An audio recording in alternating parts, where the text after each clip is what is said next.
DreamHack Atlanta Snapdragon Pro Series here on day 2 of our Call of Duty Mobile World Championship competition. It is a beautiful day to get a top 4 and eliminate some more teams. I cannot wait to get into all of the action. If you missed everything from yesterday, make sure you go back and check the VOD because so much happened on our first day of competition that you're really gonna need to catch up before we dive back into it today. Hello everyone. Hi, my name is Glitter Explosion. I'll be with you all weekend long as your host. Today, kicking off the day, we've got Shift and Proper on the desk. Are you excited to get into day 2 after what we saw yesterday? What would you say if I told you I'm not excited? I would not believe that. That's right, because I'm very excited. No, it's really, really awesome. I mean, hey, first time we've seen a Swiss format come to play. It gave teams extra chances to really square up against other opponents. So we really got to actually this year figure out, was the West actually better than the East, or was Vega just spewing some nonsense when he was on main stage last year? I don't know. It's all about just making sure that the tweets actually have some backing behind it. The gameplay is going to be speaking for itself. I'm excited to be here again, as I was already stating yesterday. Got to be side by side with you last year to be able to see we crowned a champion. I'm ready to see more logos get spray painted off the wall, I'll tell you that much. That is one of the best parts, and this is what I'm saying. You gotta go back and check the broadcast from yesterday because there's so many like small things that happened that are really, really cool, but we keep talking about yesterday. We'll give you a little bit of a recap. Make your research easy. Here are the Spark notes. This was our Swiss bracket after the end of everything. Yeah, everything was set up in a way to where we had kind of a natural seeding based on placements from last year to start. So the best team from NA, which won the championship, played up against the 3rd seed from LATAM as an example. But as we started to get through the day, we had lots of surprises early. I think in particular that double chevron yellow logo of Volt, they really impressed, starting us off with a 2-0 start. But I called it yesterday on the desk. Someone who started 2-0 was going to find themselves in a 2-2 game and fall short. Unfortunately for Volt, they didn't make it through. But we did see a couple of our favorites actually rise to the occasion and get through with some cleanliness as a 3-0 squad. Wolves and LG in particular were the two to do that. Yeah, I was going to say some cleanliness indeed. I mean, LG definitely got tested. Some might say that they kind of threw away a lot of rounds when they were facing Inco in that opening match as far as slumps. But semantics aside, yes, Wolves, LG, #1 teams in their respective regions, given a few different outcomes, will be here as far as top 8 are concerned. A lot of interesting outcomes, all things considered, the way that Swiss does pan out. Yeah. A lot of different teams playing up against each other. Latin America coming up short, Europe coming up short as well. We've got ourselves an Indian team here in top 8. That's huge. First time that India's ever been represented at any sort of a championship. And I thought it was actually just interesting to see that India did well. All 3 Chinese teams made it through. Yeah. Both Garena teams made it through. And then at the end of the day, we had team killing going on inter-region with 2 NA teams fighting up for elimination and 2 EU teams fighting each other off of elimination. So yeah, really curious day in terms of how things went. I think mostly comparing region to region. So yeah, that's really where all the excitement really stemmed from in my mind. Which is one of the most important points because heading into yesterday, I think we did a very big storyline push on NA, right? Yeah, so we're focusing on those previous champions. Were they going to come in with the type of level of competition we were expecting out of them? And I'm not saying they didn't, okay? They're still here. They're in day 2 with that competition. But the regional divide is a very real thing when I'm talking about halves of the globe. Yeah, and I think more importantly, LATAM has no representation. Right. After last year, Inco finished 3rd. They actually didn't win a series. Again, they had some issues when it came down to getting visas approved, so their roster changed a lot before they got here. But also surprisingly, another Brazilian team from last year almost made it to the top 8, and we have no Latin American representation at all here in this top 8 bracket. Europe coming up short once again. As we take a look at the top 8 bracket, these are your 8 teams that we will see combating it throughout the entirety of today. And we will, of course, be down to our top 4 for tomorrow. But again, I mean, no one surprised. Luminosity at the top. You got Wolves down low. Potential Grand Finals matchup. The ever so wanted rematch as far as brands are concerned between Tribe and Wolves as well. I mean, pick your poison. It's going to be a great day. Got to be a little bit NA biased. There is still a chance for LG and Tribe to play each other in the Grand Finals. Yes, again. there is. Just got to throw that out there. Yep. Right, The chance is there, but don't forget that now that we've moved into the bracket phase, it's single elimination. So there's a lot. It's not yesterday. You don't get multiple chances. We play today, you win or you lose. Yep. Done. That's what it is. So remember that while you're watching these matches at home or here in the audience with us, it is do or die for these squads today. So today is a very, very important one. But we keep talking about this regional divide, the teams that have qualified through to day 2. We've got a visual representation here too, so you can see just how East heavy this top 8 really is. It's literally only Tribe and LG that have made it through. Yeah, and again, I think just the big point to hammer home, all 3 Chinese teams, both Garena teams. That is super, super impressive. And for a moment there, it was really close to having Volt. So like we almost had all Eastern teams except for maybe one squad. So really impressive stuff out of the East. I think CDFI really got all these teams that you see ready to go except for Godlike, who wasn't there. So it's really, I think, kind of goes to show that the elongated formats that they play out East very well could have helped them here playing in a, again, Swiss-style format where there were more games than usual. Yeah, a lot of teams, especially from the East, have an abundance of practice against one another, specifically on land from CDFI. And I think that North America going to be sitting there probably watching a lot of that VOD last night. We know that Hippo loves to make sure that LG are more than prepared. So I think that North America definitely going to have their work cut out for them, to say the least, but don't sleep on any of those Eastern teams. They are definitely going to bring the heat today. I mean, well, we keep talking about the fact that there were expectations on both sides of the coin, whether that is specifically for the previous champions on the NA side of things or what a lot of these other squads can bring to the table when it comes to the East. Well, we got a chance to talk to all of our players before this weekend, kind of see what their expectations were for that region and what they can bring to the table. The last 2 years, North America have been really strong, but it's an even playing field across all regions now. So I do think there will be quite a few upsets. Quote me if I'm wrong. Last year, when West was doing good, East teams were, I think, surprised from their performance. But I really feel that East teams are very smart. They've learned from the mistakes, and you guys will know when the match starts. For West, they are more strategic in terms of their gameplay, and for East, we are more focused on our gunfights. That's the difference, and let's see who will be the best this year.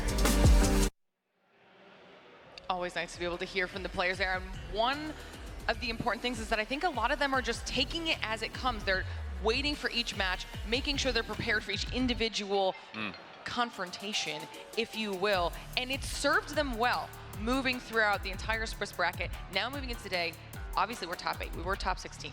A little bit harder. Now you're even more with the best of the best. So hopefully they were able to do, like you're saying, go home, do a little bit of VOD review and take home a little extra tidbits and move on forward. And we keep talking about East versus West. Well, this was the only East versus West matchup that we had up here on the main stage. You talked about Volt and how they had such a fast trajectory and then weren't able to close it out. They were in it every single stretch of the imagination. From their 2-0 run, even when they were down to 2-1, 2-2, every single series they played was uber competitive. And the fact that they came out and surprised LG, that felt like the first moment where Luminosity kind of got shaken awake a little bit. Like, I think both you and I were talking through it, kind of just felt like they were just biding their time through a lot of their opening matches, kind of maybe a false expectation of, we're going to clean our way through this Swiss, no problem. And all of a sudden you get Volt, who's just like, we don't expect you to do that. And now all of a sudden you got to wake up and play good Call of Duty, which they of course did. I know it's been an entire calendar year since we were in Raleigh for Worlds 22, but if people slept on Scars then. True. There's no way that you can ever sleep from a Japanese team coming to play some COD Mobile as well. I'm very unfortunate to say that Volt won't be here for our top 8 competition, but as you already pointed out, Lauren, this is going to be shark-infested waters all the way through. You make one mistake, you lose one best of 5 today, you are done, you are out of the competition. Was that you, like, getting electrocuted by the Volt? Was that, like, what that was? Bad wordplay to start today, Lauren, move on. I'm just wondering. It was animated. All right, we keep talking about all these players. It's not always so serious. We did some fun stuff with them on Media Day as well, and we asked them a very important question, arguably one of the most important questions, and it was, what would you do with the money if you won? If I win the trophy, if I win the prize money, if I win it all, I'll call my mom first. She has been my biggest supporter since day one. She helped me convince my dad, my family, that I can go and play this and I can, pursue my passion. 假设我们夺得了世锦赛冠军的话，我会直接提一辆梅赛德斯奔驰。 I'll buy a car, I'm not gonna lie. That's probably the first thing I want to do. I've been in the middle of going for certain cars. I have a few people on my team, especially Washi, who's super into cars. And I was gonna get a 370Z, a Corvette 2014 Stingray, or some other car. I would definitely call my wife and tell her that I win. So we got the flip side of the very wholesome family-related answers or the cars. Why is it the car? I saw your face on some of the car choices too. What were your thoughts? As a car fan, I think that if I ended up winning the entirety of this competition with that amount of money, there's a certain series of cars that I'd probably get over a handful of the others that were already said. I like my Mazda. I'm happy. Good gas Simple mileage, man. yeah. Great gas Simple mileage. man. 40 to the gallon, bro. It's nuts. It's all about the mileage. But those types of content pieces are always some of my favorite because it gives us an opportunity to see the personalities outside of the game. We have so many amazing players that are here competing, and I might be biased, but they're my favorite. You are biased. Yeah. Your biased explosion today. You like the wholesome stuff. No, I was about to agree with you. Don't single me out. Okay, We were about to cry on this desk yesterday during some wholesome content. I'm not gonna lie that if you tell me that if you won this competition, you'd be like, I'm gonna call my wife, tell her that we won, and we can go on vacation. I'd probably break down right here and now. You don't have a wife. No. I'm saying that if somebody won. No. I don't have one. You'll notice how there's one specific finger that doesn't have a ring on it. No. Okay, well, while you all emotionally collect yourselves, we've been laying the land for what to expect for today. Match number 1 is about ready to get underway. We're kicking things off with LG versus Khagendra. You know we had to do it big, so it's time for us to send it on over to Tom at the main stage to get it going. Groups are done. The bracket is set. It's time to play Call of Duty Mobile.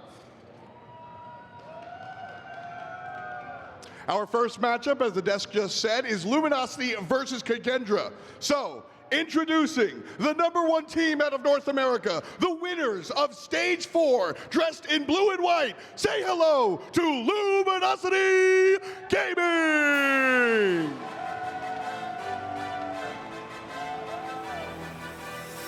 Band, Washi, Envy, Vague, and Tectonic, repping the colors, LG.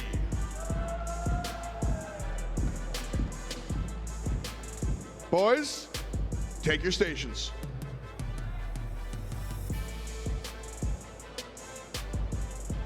And their opposition, hailing from Indonesia, the second in their region, looking to continue the clutch from day one. Put your hands together for Khagendra!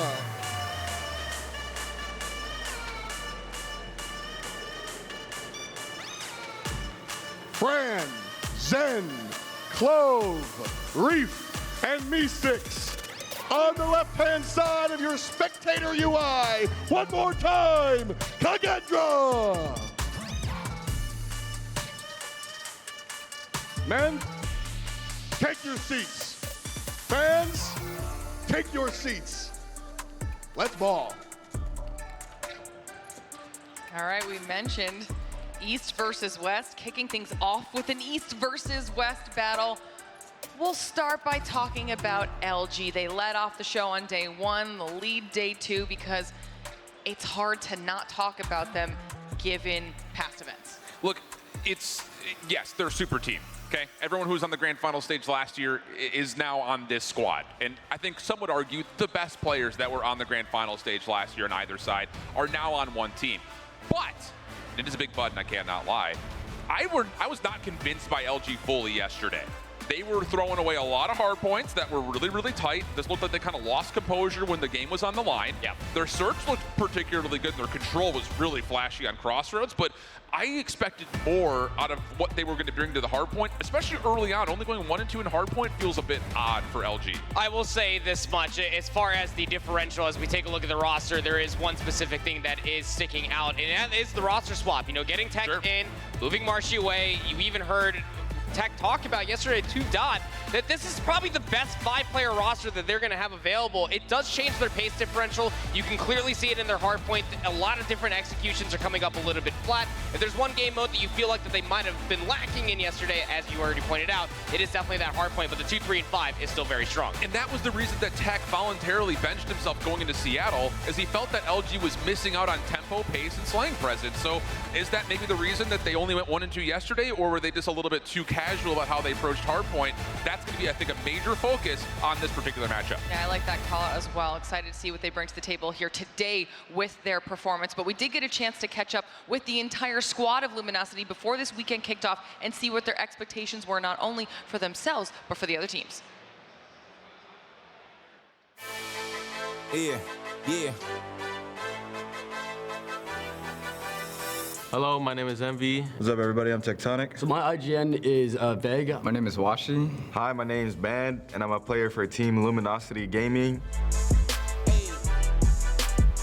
I'd say the one way we try to be ahead by one step compared to all the other teams is definitely because of the help from our coaches and analysts. Doing all the extra stuff where, it takes too much time when we have other things to do, that's when they come in and they basically do it for us. Practice, a lot of hard work. Being able to watch their gameplay and pretty much counter strategy their gameplay and then just being more successful than them. I'd say the team that we're mostly looking forward to playing is definitely Woes. They've been talking trash, they've been saying their words. I'd say the Woes players are kind of overrated. They have like one or two main players that are really good, and if you shut them down, the rest of them kind of fall apart. So hopefully they have enough to come back and try to win the game against us. We have a lot of pressure on our shoulders, but we don't really let it get into our heads. At the end of the day, we're pro players. We're paid to play this game. We created a superstar team towards the start of this year. We're all well-rounded players. All 6 of us are amazing. I feel like we're winning. Anything less than that, it kind of it's a bad feeling. We've been running these plays, and I'm sticking to the plan. I mean, they know it. You can tell that they know they are the superstar team. They have very high expectations for themselves. It's gonna be all down to, do they meet those expectations? I mean, it's the old adage of, hard work beats talent when talent doesn't work hard. Sure. And I think that is going to be kind of the pinnacle of today. And the assumption is that this team is going to come in prepped. They always have been. Hippo, like you had already kind of mentioned proper, he's super diligent about doing all the research needed, not only for their own team to improve, but also to kind of figure out what the strengths and weaknesses are of the people across the stage. So they have to kind of see that adage not go against them here today. I mean, yeah, you're talking about the people across the stage. Let's break them down a little bit. Tell me about Khagendra. Khagendra, I mean, as far as a roster is concerned, you got to feel like that when you're looking at the global stage for Garena, a lot of people were starting to sleep on them. But through a lot of their matches yesterday and watching a lot of the VOD, it was quite eye-opening. Can they slay with some of the best? Sure. Absolutely. Do they have the fundamentals to be able to lock down a lot of the objectives? Totally. And I feel like a lot of that was opened when you go back and you watch them all through CDFI. This is a roster, as far as what is concerned, that can slay with the best and can absolutely hang with the rest. I think this is going to be a really good test for Clove, Fran, V6, Zen, and Reef to be able to see how they do stack up against, well, quite frankly, global #1. Yeah, I thought their respawn looked particularly polished yesterday. Yeah. They did really nice jobs in hardpoint. They played a lot of wide open big maps that forced them to kind of not only have to be able to keep up in the kill potential, but also smartly and diligently rotate. So those are really good key factors for Khagendra. The problem was, when they played up against great search and destroy teams, they got absolutely obliterated. So that has to be, I think, the focus for me looking at this Khagendra squad is, are they better in search and destroy? Well, they had at least a night to try and figure out whatever they needed to work on moving into today. But like LG, we got a chance to catch up with Khagendra before the event as well and see what their expectations and goals were for this weekend and where they thought they'd finish.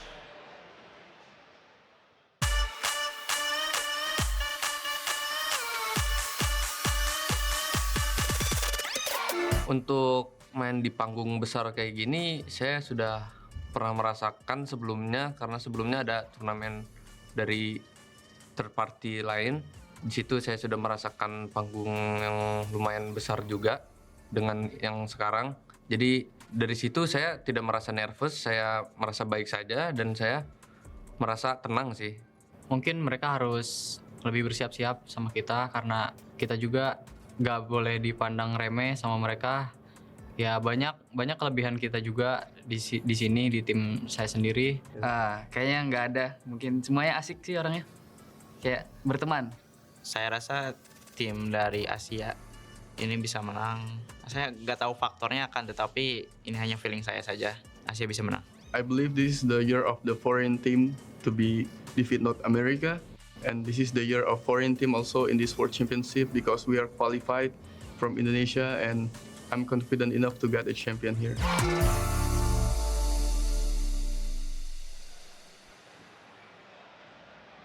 I mean, we mentioned that quote from Hippo about LG having a target on their back, but after listening to that interview with Khagendra, it sounds like all of NA, they don't want it to be NA, they want it to be anybody but. There is like a joint coalition going on right now, right? I think it's one of those things that, and to be fair, we also have kind of leaned into the storyline of like North America is expected to be the best region. We said it all through stage 4, and it's just kind of quietly, everyone out east was like, you know what, fine. We'll do CDFI, we'll bring Japan over, we'll have all of our Korean teams, all of our Chinese teams, we'll figure it out and take it to you. So far, so good. It almost feels like that was the hyperbolic time chamber almost over there on the east, in between all of their different lands that they had going on for themselves, as we've had the map pick bans and vetoes coming through. Very interesting decisions being made as far as the best of 5 is concerned. Yeah, I think the biggest thing, I was really interested to see if Khagendra was going to try to square up an ego chell LG on a couple of maps. In particular, Tunisia, which they played really well yesterday and had done in their history, and Apocalypse is actually the other map that I was curious to see if they were going to veto it, which is by far been LG's one of their best hardpoint maps, or were they going to step up and try to ego chow? So they do veto out the Apocalypse, but they keep the Tunisia in for map 5. I think this is a fair draft overall, but I still think, kind of looking at it, I favor LG on takeoff. I favor LG heavily on Crossroads. So the first 3 maps look really good for LG.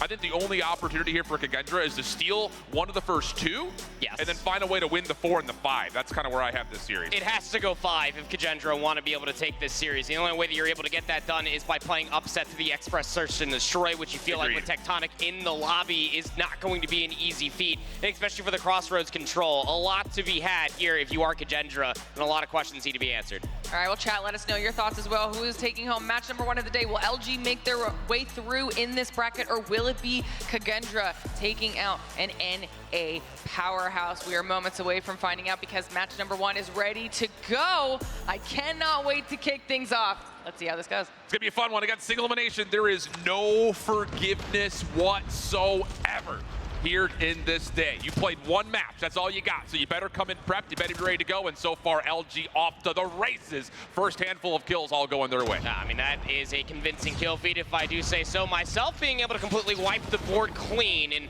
most importantly, trying to get themselves in further power positions. It's actually taking Khagendra just a decent amount of time being able to find where a lot of these players are located at. Having to push closer towards the hard point means that the spawns will flip, but still a lot of time to fight over here at 1. Looking really... P2, next focus, and at the moment, you are looking at Khagendra in a pretty favorable position. A couple of kills start to go their way late, but LG fight back, and oh boy, they came out hot today. Lots of good trades coming across the board. Opportunity here for Khagendra to at least stabilize a little bit on rotation, but the deficit's already pretty wide. And to be fair, they're also kind of losing on spawns right now. So if they were to catch a little bit of momentum and heat, it would have to be right here. Maybe Fran has provided that nice triple for him in this life, and that doesn't just provide the exit for Khagendra, it also gives them an opportunity to kind of manipulate the map on rotation. That was a little bit of a red flag to a very angry bull while you had the spawns if you are Khagendra, knowing damn well that they had to try to contest P1 because Luminosity were about to be getting themselves over 30 points on that hill. Definitely don't want to be seeing that. They flipped out the spawns just in the nick of time. A lot of time here as far as P2 is concerned. The way that Khagendra are kind of manipulating over by P2, they got the close spawns. Can they fully break in? Yeah, really tough back and forth right here. Fran at least able to provide some entryway over towards the scaffolding side. Spawns will also be moved just a touch. LG spawning out. Khagendra an opportunity to kind of reinforce and a good shutdown as there was a pinch coming through the backside of the hard point. Now it's all about taking it upstairs. Good kills from LG, holding on with just the last couple of players. Operators also at the ready if they need it, but have not hit the trigger yet. And with Fran's double, that'll be enough for Khagendra to get the break with still 18 seconds to fight.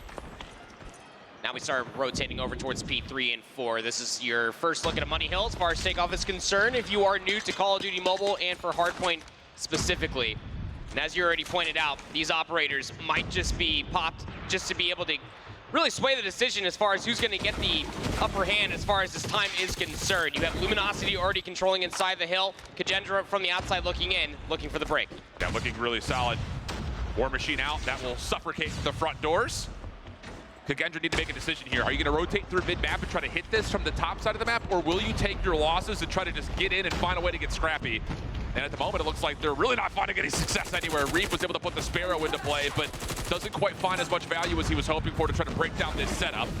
Follow-up off the respawn, decent. Khagendra at least a chance to go neutral and 50-50 the hard point, but Band swings things back. Purifier in hand will once again push Khagendra back, and LG continue to get some more time. And you like this. I mean, relatively inexpensive if you are Luminosity. You're already in possession of the hard point. Band here with the Purifiers, able to at least keep them at the doors, and then swaps right back to the SMG, being able to find himself a last few kills. Could potentially be the last lap. This was the money hill that LG set themselves up for at the end of P2. And again, the rotation from 3 to 4, not exactly a long one. Only have one player over here. It will be Reef, and so long as he can try to stay alive, it should buy enough time for his teammates to come help things out. It's scrappy, man. It's scrappy, but LG have these small advantages here and there. Even operator across the board for both sides. Annihilator out for Fran, trying to find a way to use this to block off the rotation, and as he feels like he can't find anything, he tries to take it indoors. That doesn't work out whatsoever. Washi on the other side, now punishing the spawns of Khagendra, getting just outside the hill and one-shotting just about everything. Eventually shut down. Khagendra with numbers, looking for their next break attempt. Tech waiting patiently. Sparrow just trying to be used to block out the front door, and yep, he does shut down Clove with one of those bolts. And then again, LG finding ways to keep themselves in the hard point. Much cleaner on their holds today so far. Absolutely, and it's kind of a reference to what we saw all the way back in Seattle. This is the Luminosity gaming on hardpoint that we come to expect. You pull out an operator, we'll answer one back in kind and find more value with it as well, forcing the hand out from Khagendra just to try to work their way back in to find any semblance of time. Yeah. We walked over towards P3. Khagendra had about 30 points or so. In between 3 and 4, 2 money hills, Luminosity walk away with the lion's share of all that time. 130 to 49 into the second set we go. And it's not even just that the operator usage was so clean from LG. They've also been able to stretch a couple of players into some score streaks, in particular these Pred missiles here, Envy and Tech having earned 2 of them. And both will be spent here on rotation. Neither will really find much of anything. Sure, Zen will drop, but ultimately speaking, maybe that value that we were just praising doesn't really come through, especially on a hard point that's usually 50-50. Feels like a strange time to call that in. Like, especially for a Predator missile, a double Predator missile at that. I mean, should you go up against any trophies whatsoever, you want to be able to at least use one, get rid of the trophy, the next one for some kills, but most importantly for some money hill spawns going over towards 2 or 3. Another Predator missile going to be invested. That time it will come out from Clove. It's going to take out Band. That opens up a lot of space, at least on the hard point. And let's be frank here, Khagendra need is all the time they could possibly find. Yeah, very much so. And I will say, in terms of trying to find a way to chip back into leads, getting some good time on scrappy hard points that you expect to be 50-50 is exactly what you're looking for. So for Khagendra, still, the deficit not as healthy as you would like, but the problem here is not necessarily what happens on P1. Can you get yourself into a good, solid position to actually get a whale of amount of time here on the second hard point? And as they start to rotate early, they do get largely shut down.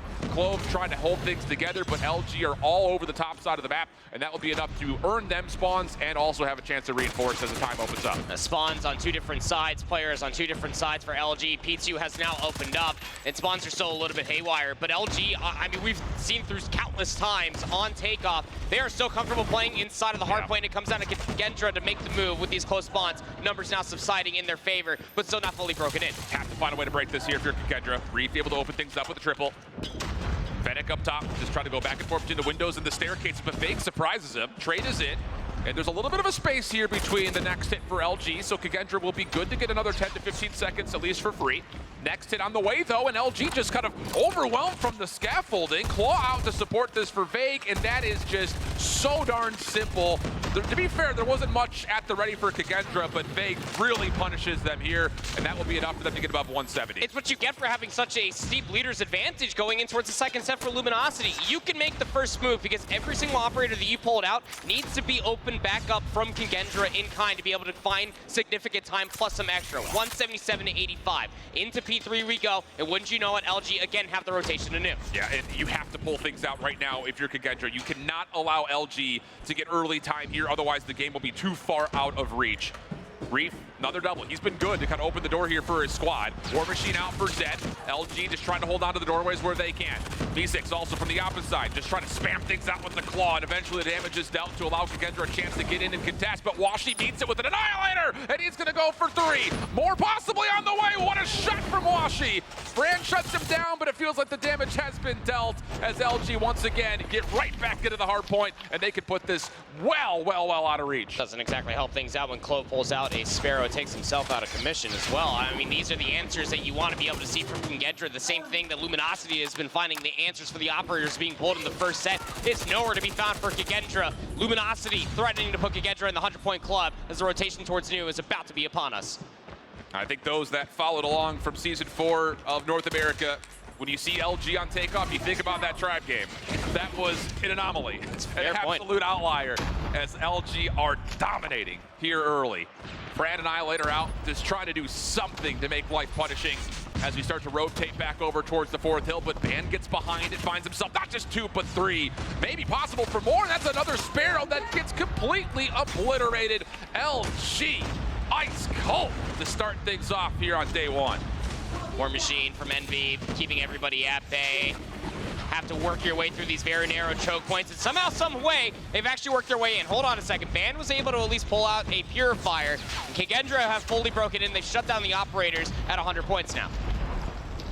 LG maybe put the foot off the gas just a touch here, kind of throwing some operators in, saying, all we need is 11 points. We'll find it by using these, and maybe a little bit of lack of discipline keeps Kagendra alive a little while longer. LG still finding a chance to get a couple of extra seconds before this last hard point ends. Keep your eye number 5 in yellow. Washi trying to hit a flank early over towards the top of P2 as the rest of the team starts to funnel in towards Statue side. And that extra little bit of space should allow LG a really good look over the top of this first hard point to give themselves their last 8 points. Brad, a double, keeps things mixy. Hard point opens. Nobody in for now, but LG closer will find a way to sneak themselves right on in. And all this is get down, find a couple of last seconds, and it should just be a matter of fact at this point that LG will win map 1-1. Oh yeah, absolutely. I mean, just 2 seconds required. You're forced just to try to contest. Bake pulls out the claw. This has a final handful of nails in the coffin. 250 to 120. A statement to be made, to say the least. Luminosity Gaming, your #1 team globally. The majority of them winning World Championships just last year.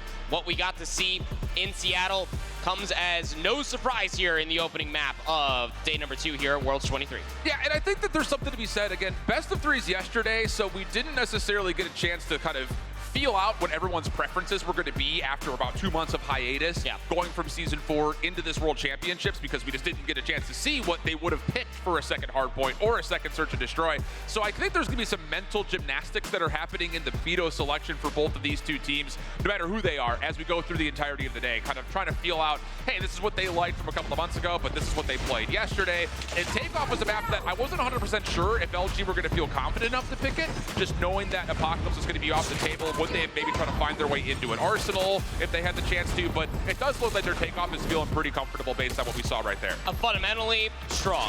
As far as slaying, also very strong. We got to see them realistically pull themselves back into where they previously were. Again, as you talked about that matchup versus Tribe, an anomaly to say the least in Seattle, but this is the confident Luminosity that we've come to know and expect. And again, the way that you have to put it in perspective for Luminosity specifically is that their picks are going to be a little bit more targeted to the team that they're actually going up against. You have to feel confident versus Kagendra and a handful of other Eastern teams, because quite frankly, there's only one other North American team in this top 8 to be able to take them down on Takeoff, and you can see it right there in the slays. Envy having himself a whale of a game, 33 and 26, 38 kills coming out from Band as well. Washi also dropping a 30 bomb. The only one that didn't drop 30 was Vague, but his job was definitely felt across the entirety of the map. Wonderfully done as far as an objective play is concerned there on map number 1. Absolutely. And I think overall, you know, kind of reflecting back on some of the points we just make here, is LG's a tough team to plan for, because they'll play anything kind of like you were alluding towards there in a moment. It just comes down to how do you figure out how to take like the least amount of damage, right? Like you kind of have to strategically say, what is our best opportunity to square up against them? And I will say, like, again, just to kind of reflect and go super deep diving in towards the map selections, I actually do like that Kagendra looked at this and said, we don't want to play Luminosity's Apocalypse, not with Tech in the lineup at least. So they have to get rid of it. And when you make a choice like that, where you're vetoing out not your worst, but another team's best, you find yourself in this position of like, boy, I hope they don't pick X, Y, or Z. And Takeoff, I don't think was the most comfortable map just based on Kagendra's history. So it definitely felt like Luminosity did a nice job in the hardpoint vetoes to kind of set themselves up for success in the 1 and the 4. Yep, and it's actually funny because both Shift and I last night, we were going over a lot of these picks, bans, and vetoes, thinking about what could possibly be the outcome for a lot of these different best of 5s that we have on our cards here today for Saturday. And when you look at Luminosity, they have everything played in one way, shape, or another, at least 1 to 2 per map and within the combo. I don't think they necessarily care what they're going to be playing, but they're definitely going to be feeling targeted. Hippo is definitely one to do his homework to make sure that every single series that they're going to play going forward will feel rather targeted to make sure that they are comfortable, because it's just about everything that they should feel comfortable with at this point in time. But looking from the other team's perspective, to your point, it needs to be where you feel most comfortable. Play what is best for you and against what is going to be out of this world of an experience against Luminosity, because they do obviously have their better maps, but you need to be playing your best if you're taking on the King. And that's it, perfect segue. We've got Express coming up next. That was the selection, I believe, of Kagendra, because Tunisia would be map 5, and that's like Luminosity's playground. So this is, like you mentioned, if they were to find a way to get to Game 5, which is what it feels like would have to happen if Kagendra were to have a chance here, this is almost a must-win. I don't see them reverse sweeping LG, so you know what? I'm not even going to just flirt with it. This is a must-win map for You have to, absolutely. Yesterday, they went 1-1 as far as Express is concerned. They lost it to Q9-07, and they were able to win it versus TLE. As far as offense is concerned for Kagendra, losing themselves a handful of numbers, it's just Zen left alive. What can he possibly do in the situation? Well, there was an isolation moment right there. Lots of fireworks over towards B off the get-go. Leads us down to a 1v1. Scope out for Washi. Zen, AR in hand, trying to move around the backside of the map. He actually may just walk right behind Washi here if he checks this corner, which he doesn't. Goes in instead towards Ticket. Oh. And I beg your pardon, I said AR. He's got a shotgun, he's got a KRM in his hand. So this is all about, can he just continue to finesse between these staircases? This has to be a B plan, it just has to be. It's like the duality in between two weapons right now. Exactly. Sniper versus a KRM. That's why he's gonna go and try to keep things as close range as possible. Washi has so much that he has to check, but the timing doesn't work out in his favor. Got to be right behind him. All these footsteps are being heard, and it looks like now finally it has been seen, but no! I was about to say, the shotgun at that range may as well be a potato launcher, because it's not gonna hit all that hard, and a quick bounce back. Easy shot for Washi. I don't care what range you're at, sir. A potato gun probably is gonna hurt. But it's not gonna kill you. Well, maybe it will. Well, yeah. Not that one. That no, one not that one. No, not that one. It's like marshmallow launcher, how about that? Yeah, there you go. Like a little yellow potato launcher. Back over towards the offense again. Trying to maneuver their way over towards A. There's so much space that has to be cleared, and you can see how Luminosity are playing this defensively, just essentially for retake. They have all of mid control. Another first blood from Washi through the middle of the map here, so it allows the SMGs to feel a little bit more freedom, of which Vague capitalizes on very nicely. 3v5 situation, Kagendra in trouble. You see one on the cross, and gave Zen a conversation, put it that way. LG trying to reset. Kagendra does well to execute on some discipline, see if they can kind of feel out any more overextensions, of which Fran was able to find Vague, but he's on the wrong side of the receiving end of that. And that's enough here for the numbers for Luminosity just to completely dominate every stretch of this map positioning-wise. And look how annoying this position is for all of Luminosity left alive in this 2v4. They're essentially pinched around server. They're forced to take the high ground. Smoke will, of course, blossom out to the side of Planters, but you're now trapped inside a lock because Luminosity don't want you there no more. Ban coming up from the top side of tower will help Envy, no, not really help them, but they were right there with each other to kind of clean out lockers, which is where the last two members were. So defensively speaking, First Blood's looking good for LG, and they're turning it into not just an early 5v4, they're turning it into 5v3s and 5v2s almost immediately afterwards. So quick conversions off of that early contact for LG. Just how quick they're able to dissect the information. This time it's all over towards B through the middle of the map. First Blood over towards B. Numbers now are in favor of Kagendra. Love it. Little split hit to kind of isolate the B site defensively.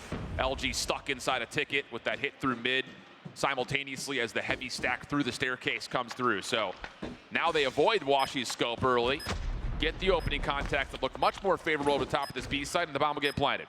4v2 post plant.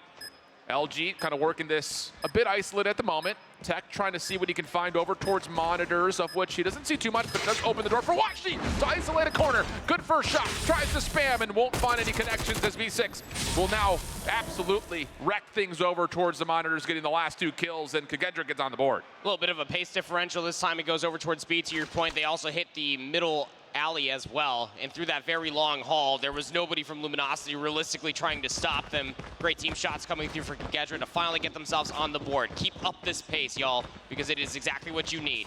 This time they're going to be taking their virtues over towards A, 5 players strong. Now Washi doesn't see this on the crossover through the train tracks. He's going to be late to get here to support. It's all down to what Fake can find, and by himself, he's not able to do too much besides a little bit of chip damage, which KhazixMay will shrug off and now take to the rest of this round a numbers advantage, 5v4. Question here is, they're not going to know what's behind them with all 5 members stacking over towards A, so they have to commit to this. And oh, that nade, bad geometry off the top of the bomb site, doesn't connect for anything, and now Ban may be thinking, wait, are they actually here? Because that nade doesn't hit anything at all. And as you can see, player number 3 for KhazixMay has to continuously turn around because the flank is still open. You have numbers. Bomb being planted at A, though, forcing Luminosity to come to them. Washi is hitting that flank, scope in hand. LG starting to take a couple of small steps forward. Washi gets one on the backside. Again, it's still being honestly holed by KhazixMay. Keep an eye on V6 to see if he can find good contact while the rest of LG work on cleaning things up. Washi trying to get involved, pistol behind him. Play through lockers, not going to work out either. LG are coming up with nothing. Envy, last one left alive, and he is stuck top tower in this 1v3. Nowhere to go, no way to get down to the bomb, and 2 very clean rounds from KhazixMay. Love it. Yep. Fantastic. I mean, the way that Luminosity are committed, at least for that defense, getting first blooded the way that they did, they're forced to almost play in those longer lines of sight, but the coverage is there, especially from lockers, where the bomb is going to be planted from. It's on that side, so you can't necessarily stop it from happening. Great 2-round response coming through from KhazixMay, now taking their virtues back over towards B. Ceremonious nades being exchanged, bottom side at B. Reef, first blood. Again, this seems pretty dictated that KhazixMay just want to stay away from the scopes of LG. Washi still finds a way to get involved. The Tech getting aggressive with the growl. Cleans things up through the terminal. And so now bomb is dropped, and KhazixMay are all over the map. Fran doing what he can to try to keep this hopeful, but I mean, that was such an opening spree of dominance from LG defensively. Yeah, it sure was. Not going to fool them twice over on B now, are you? Oh, Fran. That's a little 1v3 to start off here on Saturday. Well, he's not going to be able to find the first over inside of departure. So, all good as far as the response is concerned coming through from Luminosity, and that's exactly what you need to be able to showcase as a championship caliber team. Being able to read and adapt to what did work previously for KhazixMay. That B hit's not going to work anymore. They have to take a different approach if they want to try it again. This is a crucial round. I know it's early, but this is a crucial round for KhazixMay. Their opening playbook didn't work out so well. Their adaptations started to find some success. Can you find more opportunities on your last offense? Oh, messy fight through ticket. SMGs of LG come out on top. Trades though, as Fran's able to double up late into this hit through ticket, steps away from Tech and then wants the battle. Not quite able to commit fully towards it as the job has mostly been done for KhazixMay. You've gotten control of the B site. You know that Tech is playing nearby. Do they see him on the cross? Yes, they do. Important information here as B6 will be able to get the bomb planted. We're going to go 3v2 post plant. It's going to be a long flank coming through from Tech, clearing away these longer hallways. Surely do, but the way that you're setting up this retake of your Luminosity, there's a lot of isolated 1v1s that need to go down before you take this bomb back. Tech by himself, and oh, he's going to have line of sight advantage here.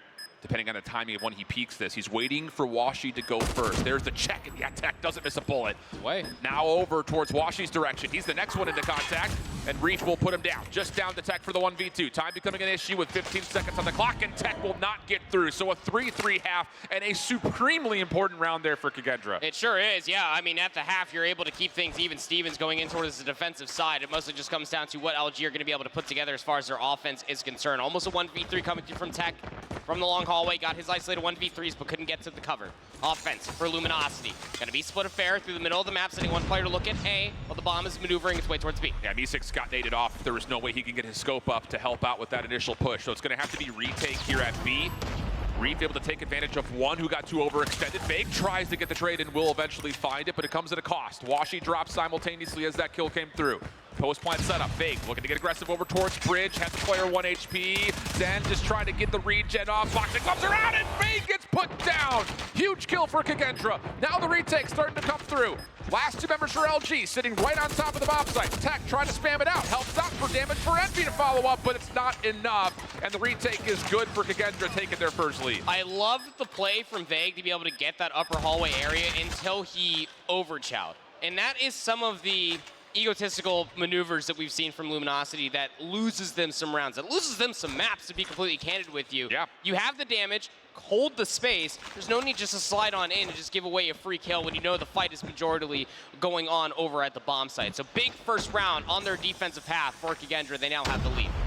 This time, Khagendra's defense a little more heavy-handed over towards B, not just on the bottom side, but there's a couple of players that could play this through staircase. Vague Band open things up, Envy following up. It's a 3-for-1 exchange favoring LG's offense.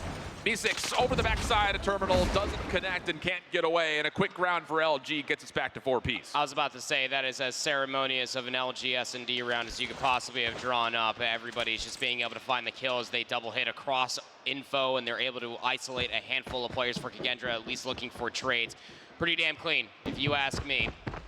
So now the offense is going to take it as a flip, playing to the heads of Khagendra, who wanted all this B control in through mid. Realistically going to have to be a retake if they can't stop this A-bomb from being planted. Yep. Can they stay away from Washi's scope while trying to maneuver across the middle of the map? That will be the big question here, as the bomb will start to get planted. B6 hoping he can find something lingering over towards B, but little do they know, there's nothing home. Full surround starting to come through for Khagendra. 2 from one side, 2 from the other, B6 in the middle. Now the hit for the retake on the way. First blood good for Envy. Locker stays clean. Washi kind of going back and forth between both sides, and LG's post plant is dealing with all of this, and it's dealing with it cleanly. B6 again empty from some really easy shots, and that'll be enough for LG to just very casually get their 5th round of the board. I mean, that was the easiest post plant I think I've ever seen over there on Express. You had everything being watched, surely, but I mean, the flank was dealt with, players trying to rush through the front, sure, why not? The train also being locked down. Just where Khagendra started off this half wonderfully, Luminosity answered back with 2 strong. Now just 2 rounds away from taking a 2-0 lead. Delayed hit for LG over towards the A site. Khagendra looking to get aggressive in towards lockers. Will this be predicted at all? It's a decent setup for Crossfire. And LG are staying away from it, playing through train, so there is a chance for Clove to do some damage. He does get flashed, so he's got to back off, and the timing was good, but again, it's another moment where Khagendra have LG on the ropes, and it takes maybe a little bit too long to follow up on the kills.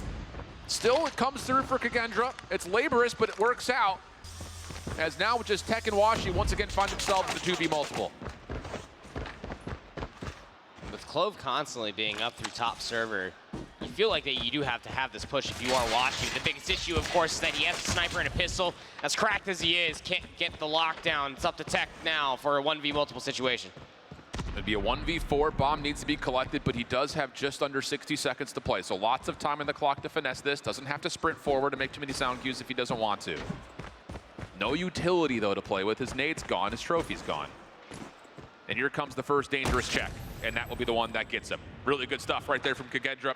Again, it feels like they're looking at these opening gunfights, and it's like, oh, they should be pulling away with these no problem. And it takes us a little bit longer than you would like, but at least this time they're able to follow up and get us to a tied 5-5 game. Hesitation and search and destroy specifically for Express is going to get you caught out more than anything with the longer lines of sight, though I do love that adaptation for Khagendra, having at least a player inside of A. Luminosity looking to call their bluff, though. They're going right back aggressively towards A. Nade's trying to go over towards tower side. Looks like LG figured out what Khagendra's defensive setup here at A was. Problem is, they used a lot of utility and no one's home again.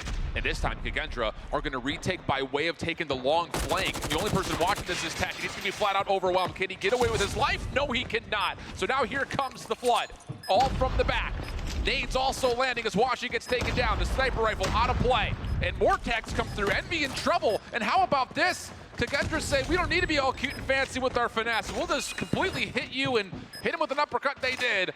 That's going to be a 6-5 tally with a quick defuse. Khagendra a chance to take map 2.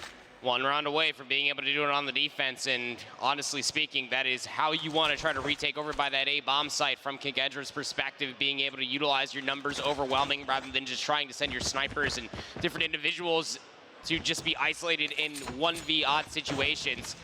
Luminosity trying to switch the pace again over towards B, but KhazixMayJump are here. Reef over the top of the heady. No early contact from LG. They're on the other side of the staircase. Reef checks in and Reef gets a double. A huge moment early, but LG battle back. Down to a 3v3. Help is on the way, but it's late. And in that process, LG clean all the kills up, and it leaves Fran by himself in a 1v3. Bomb will get collected by Tech. Fran trying to finesse as much as he possibly can. He's going to need to isolate someone, and he gets washing cleanly. Okay, hold on a second. Clock gets reduced to 44 seconds with the plant. Fran still holding the angle. Next check. Was that seen by Tech? Sure seems that way. Band is on the way to assist. Still a frag to play with off the reload. On the Fennec, there's the check from LG. No worries, and we're going to overtime. First round of overtime off of a fantastic push coming through from LG. They haven't really showcased that B push in quite some time, so definitely a respectable call coming through from them. Just trying to keep the pace honest for KG. Gonna be switching their sides here. Back over towards the offense. Didn't exactly go swimmingly for them until the latter half of the side swap. Nades over the top, they want this B side.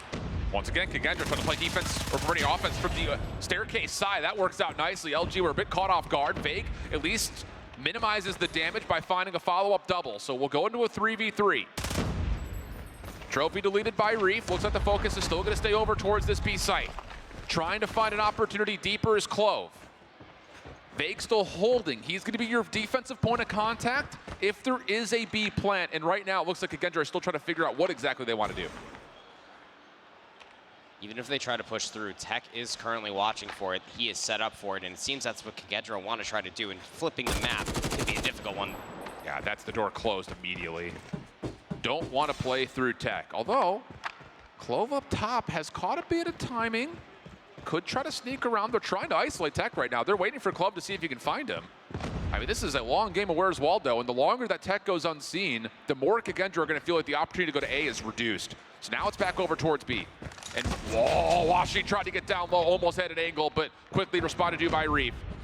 Vague trades, we get the 2v2. Backside monitors, Vague in trouble, but Tech has found a kill. Vegas is trying to delay some time while Tech tries to get here, and Reef is getting finessed with. He still can't find the kill. Off the reload, the slide comes through, but Tech is watching over the top. You have to take this fight, you have to take it now, and the trade is there. What a level of finesse from Vague, just saying, help, SOS. I mean, that is just the Vague special, isn't it? You give him one piece of cover, a fixture on a map, and he is just sliding around it, just being an absolute nuisance. And that is the teamwork overall that LG try to set themselves up for, numbers advantage aside.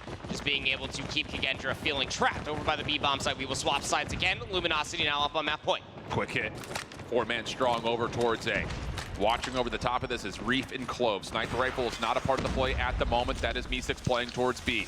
Smoke will embellish the front side of the site.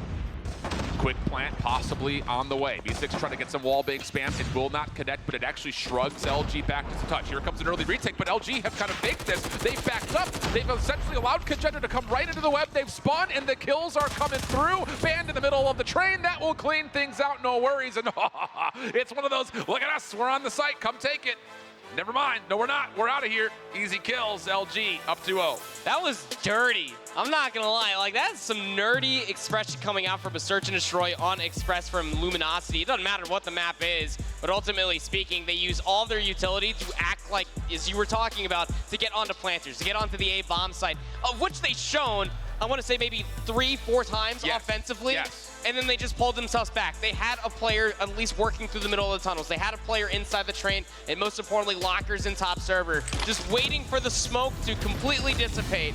And when it did, is the moment that they pounce and call game with a 2-0 lead. And think about it. I mean, you're bringing up the point perfectly, but like, actively listen to what this is, because KhazixMayJump, like you mentioned, they were happy to give A away throughout all the regulation defense, and then they were saying, we're going to play retake. Once they tried it with a little 2-2 split, that didn't work out as well. The other times, they did it by full flooding, either from the front or around the back. And this time, LG says, let's show them that we're taking A, and then never mind. Get out of there, hold some good power positions, and it essentially feels like KhazixMayJump's the team playing offense into a 5-man LG defense at the end. Tech, a monster game, though, 16-8. Mercy. I mean, it is just a deep cut coming through, and this is, again, why you talk about Tech inside of the lobby here for LG when it comes down to search and destroy. Express isn't exactly a map where you will see consistency as far as double snipers are concerned, but Tech with the Growl is just an absolute force to be reckoned with. You can see exactly why Luminosity has put some stocks into the Tech market, and that is exactly why LG finding themselves in a 2-0 lead. Look, Khagendra, we said that it was going to be a must-win for map number 2. Yeah. It's not looking too good that they have to reverse sweep LG now, world's #1. No, definitely not. I feel like as much as the map pool is not unfamiliar to Khagendra's history, sure, it is a little unfamiliar to them in the tournament this week. That's right. They haven't played any Crossroads Control, which is what's coming up next. They only played a single Hacienda Hardpoint, which was one of their most played through Stage 4, but it didn't really give us much confidence. I think they were 3 and 4 overall throughout their Stage 4 and CDFI, so not a convincing map by any stretch of the imagination. And even though we kept saying that Khagendra needs to get to map 5, even that doesn't look great because it's Tunisia. So yeah, trying to reverse sweep on 3 maps that you may be familiar with but don't have a lot of success on, it doesn't really bode a lot of confidence, I think, in the conversation, especially with how LG's playing today. These next 3 maps, should we end up seeing the 4 and 5 from Khagendra's POV, it feels like Oh Reliable has now come back, where they have spent so much time on. But you go back to the conversation again for Luminosity, every single map pick, more or less, give or take a few within each mode, feels right at home for them. There's not a combination of a map or mode that they have not played, have not practiced, and at one point or another looked phenomenal on. Sure, and I think that's the bigger point.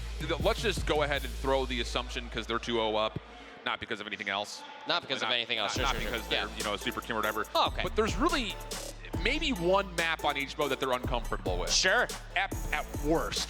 And so get rid of it. You can get rid of it. Yep. Absolutely. Or you kind of evaluate, is our worst map also one of their bad maps? So we just take away their best one and then just see what happens and kind of flip a coin, because they're not unfamiliar to doing that either. So it's going to be tough, I think, just to set yourself up for success against this LG team because of how fluid they are across every map mode combo. It's a terrifying thing, man. And this is why, again, we constantly just paint this picture. We started off yesterday bright and early, and we continuously talk about it. They have a target on their back for a reason. You come for the Kings, you best not miss. That is this Luminosity Gaming roster. Yeah, unless Kings are the Kings for BU, in which case they didn't win a map, so. Was that necessary? Sorry, just had to throw it out. They've already been through enough. They were here all day yesterday, didn't win a map, and you just have to call them out like that on Saturday? Sorry, they did win a map. I forgot they beat those guys. Oh, okay. All right. Not bad. Good catch. JK, Otaka. It's JK in Spanish. But here we go. Crossroads, Control. It's been a playground for LG. They love to just get right at you. See if they can do it here. They will be starting things off on the defensive side. Opening focus for Khagendra will be happening over towards A. A couple of nice kills here early, actually. They're going to get a little bit of control over through fire and stop the clock with the first tick of progress locked at A. Okay, don't listen to us. We don't know what we're talking about. Khagendra looking smooth off this opening offense. This is a map mode combination that is give or taken by Slays, but it's all about the right kills at the right time, and really good setups as far as Crossroads are concerned will flip life lead back into your favor continuously.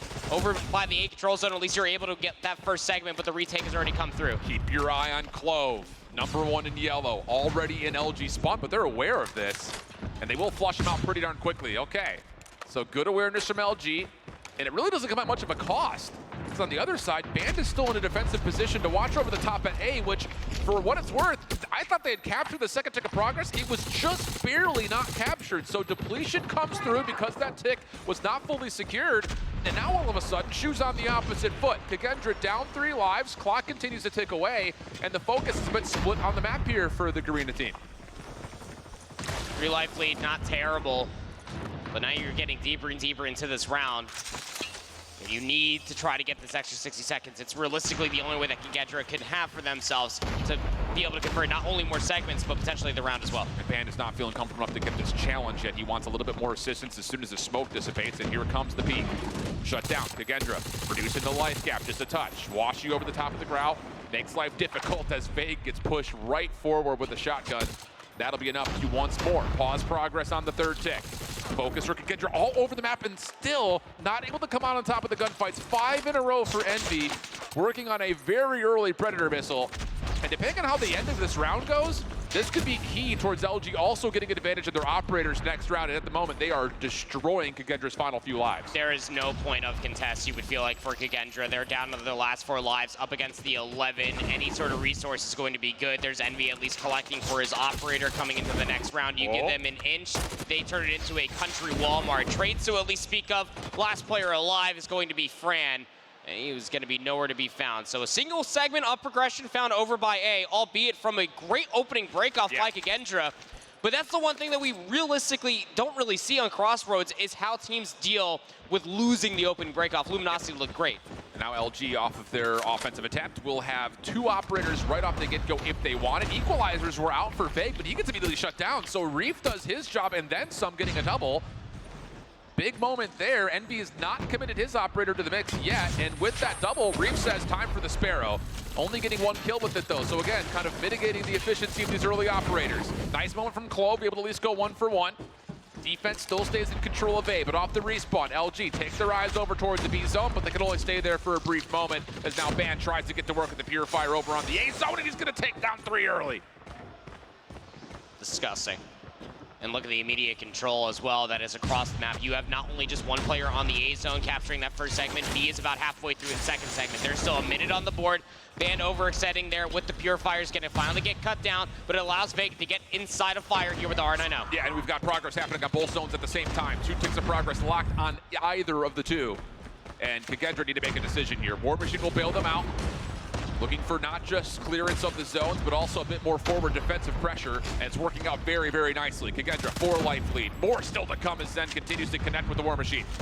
Taking it into spawn, eventually oversteps his bounds, and LG will stabilize a touch. And ooh, on top of that, they do shut down the Purifier after only 2 kills come through. I say only, but that's a key tool to re-clear zones if LG can find their way back onto either. With the life lead, you feel like that you just have to try to keep them at bay. Annihilator out from Fran. He's making sure that the catwalk is cleared out. The Hunter Killer drone is also clearing away from the tank, so you realistically know this is all coming down towards B. Yeah.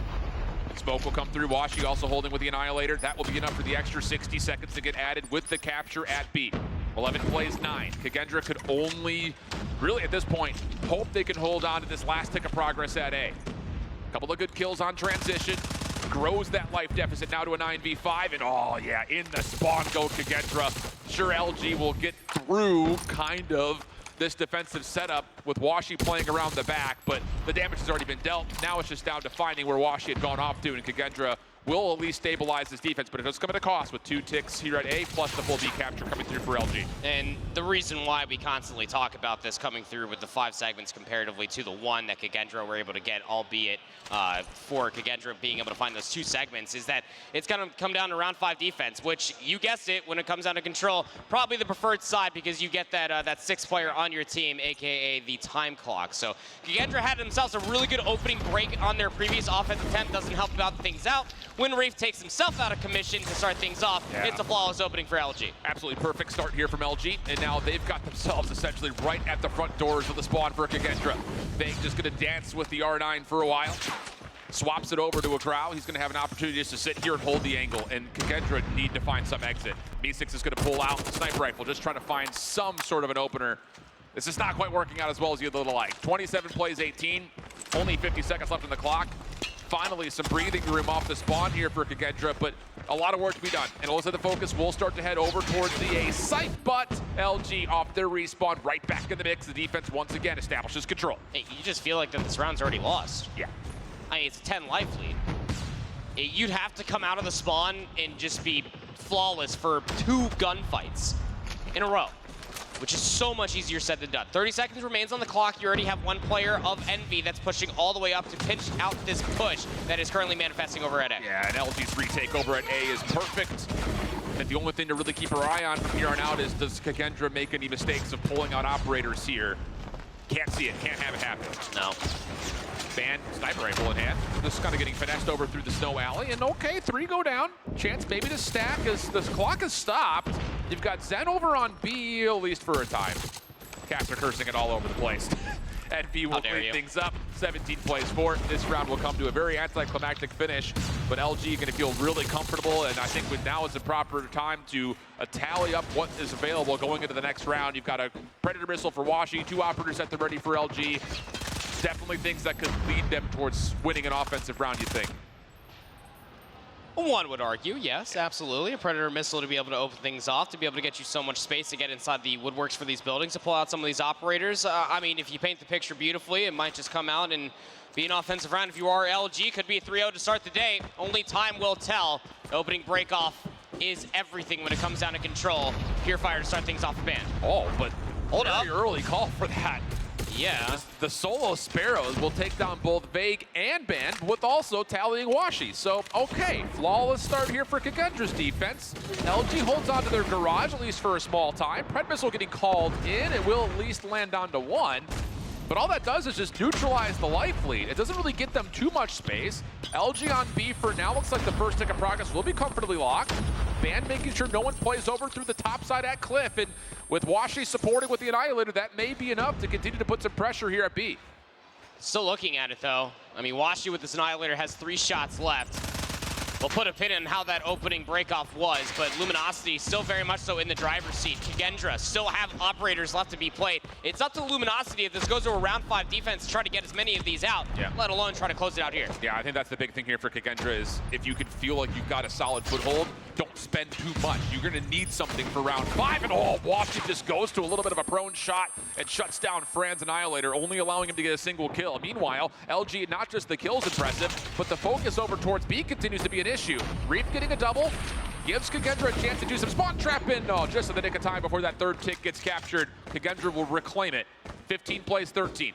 Band, after that quick Purifier off the get-go, he earned it back super fast. And that'll be enough for him to lock down things over towards Fire. LG taking their focus off respawn with 28 seconds onto the A zone. You need to capture one of these zones if you want to try to end it via kills. There's not enough time for you to be able to get all 11 of these kills, you would think, for Luminosity. War Machine is pulled out now for Envy. Currently controlling all through the catwalk as well, trying to bring it over towards the tanks as well. It's going to be A. The stack needs to be good. Kagendra does not have anything left as Clove has popped his Purifier. He's trying to take it through mid-snow. Nade for B6 will land, and that's enough to reestablish the defense. A lot of time still on the clock, though. 9v6, and Clove oversteps. Purifier not going to land at that range, and here we go. Over towards B after the focus at A was just a little bit too late for Kagendra. Now you've got a couple of players on. They're stacking for it, and oh my goodness, LG just literally dive out of the point, and that stack allows them to get that third tick of progress. 3-1 the count on the map, 3-0 in the series. It was the worst case scenario that we already drew up for Kagendra. They saw Luminosity pulling out a handful of their operators utilizing their utility, so they felt required that they had to do the same. Once Luminosity knew that they had their pockets completely emptied, it just came down to a quick execution over towards B where they only needed a single segment, backed up by Tex Sparrow, and it got the job done with the stack soon to follow. Yeah, this was one of those series that kind of, you know, I went out on Twitter to throw out my predictions. I had this going 3-1, and the idea was I had Kagendra either having to win their hardpoint or win their search and destroy. That's right. And them going OT and Express, I think, is kind of the difference here of them being able to see extra maps. And like we said at the top, like, it's going to be tough to take 2 straight maps versus this LG team in any form. Absolutely. But not to come out and you know, hit on it too hard, but Kagendra, you know, they did well in the map veto process. It just comes down, I think, overall, that LG are here to play now. Well, you'd certainly hope so after dropping a handful of maps yesterday and best of 3s throughout the entirety of Swiss. Going to OT versus LG is nothing to scoff at, but when it comes down to the respawns, I feel like when we go through a lot of these different replays here on the Crossroads Strike map number 3, you'll be able to see what makes this Luminosity team just the #1 global team in Call of Duty Mobile. Their decision making, their slaying, their understanding of where the operators kind of lie in wait for the enemy team and for themselves to be able to answer back in response, albeit a very interesting opening break in that final round, maybe getting a little over-eager with the resources they had at their disposal. Still, in a deficit, they were still able to get the job done. And I think the final point here for LG is these guys on Crossroads are so good at playing around the objective, where I feel like in the past, teams that have preferred seeing Crossroads like it because it essentially turns into a 30v30 TDM more often than not. So to see LG be able to capitalize an offensive round by sneaking away the A zone, get the extra 60, and all of a sudden there's a bit of panic and chaos where Khagendra like, wait a second, they got that. And then, oh, wait a second, they're already on B. That's just real tough to see, I think, if you're facing up against LG, because their Crossroads is going to be a staple if they were to find a way to win a championship this weekend. I mean, impressive performance across the board. LG moving through in our bracket, which means it's time for us to send it on over to FDOT at the main stage to see how they're feeling after that performance. I'm chilling up here with Washi. Congratulations on the win. Talk to me a little bit about the performance. Map number 2 looked a little tough, but you brought it out. How'd that one go? So last night, you know, we talked as a group. We found out that our next opponent was Khagendra, and we were like, okay, so let's see what are their worst and best maps. So we figured out how they play. They would pretty much be really aggressive, but they ended up also being split apart as default. So if they push aside, you know, game 2 S&D, they push aside, and if I see nobody, that means they 5-stack the side. That's a free site. And then we obviously took care of them from there. Hell yeah, man. It's a whole science. I think a lot of the fans don't realize how deep you guys get into it. And speaking of deep, you got a deep roster here. Different lineup on the server from stage 4 to stage 5 with Tectonic coming in. How does that affect the team? Tectonic coming back, it makes the whole game a lot easier. It really does. It's just another me, you know, holding my side, I'm holding his side. We're watching over our SMGs. He's sniping with me, or I'm sniping with him, you know, vice versa. We're watching, we're getting the picks. Straightforward, yeah. And then last bit, after the W, you ran off the stage. You got a lot of people here supporting you. Tell me about the family and the squad that out here yelling your name. Oh, yeah. Look at my family, man. Yeah, they're coming here to support me. You know, I really do thank them, bro. I love you guys. I love you. Well, we love the performance. Shout out to the family. We love to see it all. Again, congratulations on the W. Still 2 more. Back to y'all at the desk. The day started with wholesome, and I'm here for it. I'm back. Things are wholesome. Okay. Family in the crowd, telling his family he loves them for supporting him, and they got to watch a good match. I mean, yes, LG comes through. I think we kind of expected them to have a strong performance to kick off the day, but we saw some really good moments out of Khagendra too, especially in the S&D. Yeah, and that was the biggest opportunity they would have had, I think, to extend the series. Kind of had to have it. And I think the thing for Khagendra is you can still hang your head really, really high. I mean, they went through a really tough opening Swiss. They got here into the top 8. They played up against what a lot of people are putting their horses on when it comes to winning a championship, and they really did battle pretty nicely. I mean, the takeoff got a little bit out of hand, kind of snowballed a little bit. Same thing can be said about the Crossroads, but I am impressed with what they did this weekend. I think they can definitely feel like they represented the region nicely. That is probably the toughest part about facing LG. I can't tell you how many times we probably spun that up across all 3 maps that were being played. But again, I feel like that is the most important part for all the teams that are still alive in the single elimination bracket, is that you showed that this LG team could be vulnerable. It was just about a tied game going in towards P3, and it was going back and forth as far as search and destroy is concerned. There's openings for some teams to potentially take maps off of this roster this entire weekend.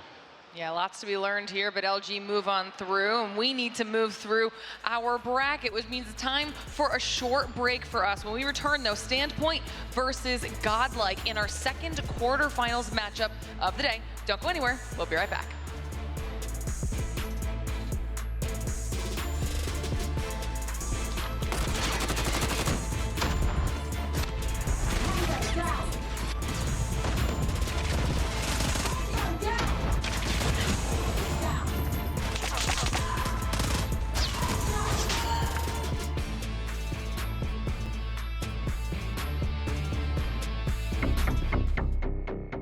The Snapdragon Pro Series powered by Samsung Galaxy is brought to you by Snapdragon Elite Gaming, Samsung Galaxy S23 Ultra, Monster Energy, DHL, and the United States Air Force.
All right, everybody, welcome back to the Snapdragon Pro Series live from DreamHack in Atlanta, Georgia. It is day 2 of our Call of Duty Mobile World Championship competition, and LG just moved forward in the first match of the day, continuing their run in the bracket on to our final day tomorrow.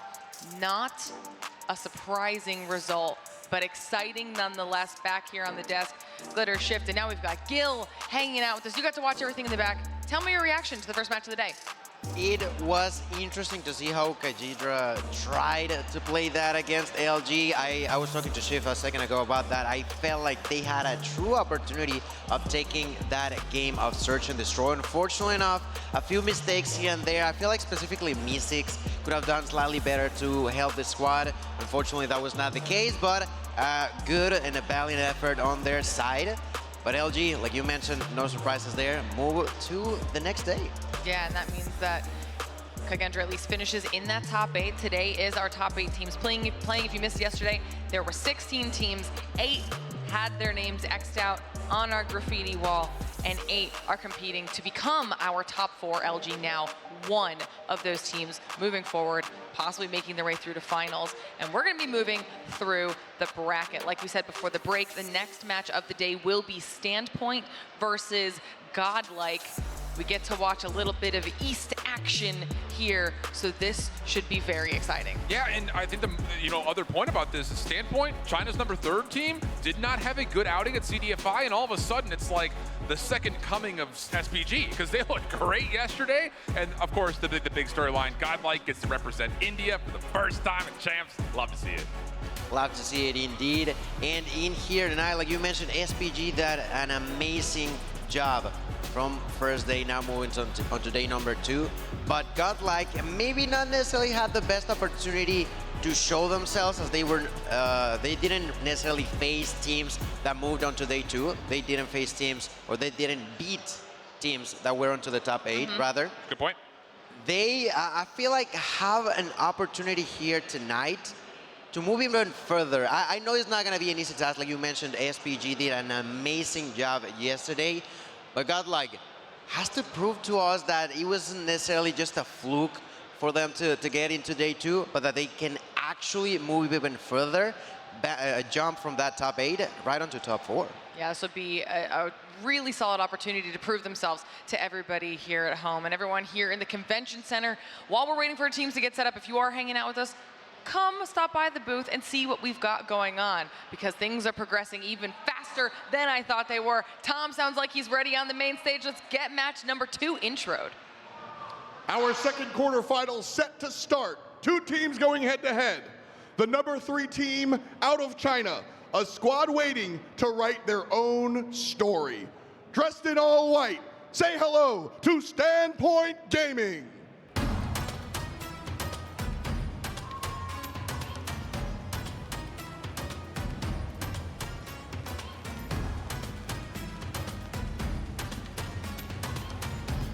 Now on the right side of the stage is Team Godlike. They've been here before, but never this strong. A squad that has worked their way up and are waiting to reap the rewards. India's number 1 team. This is Godlike. And on the left-hand side, one more time, give it up for Standpoint Gaming. All right, competitors, take your seats. Take your seats, and it's time to go.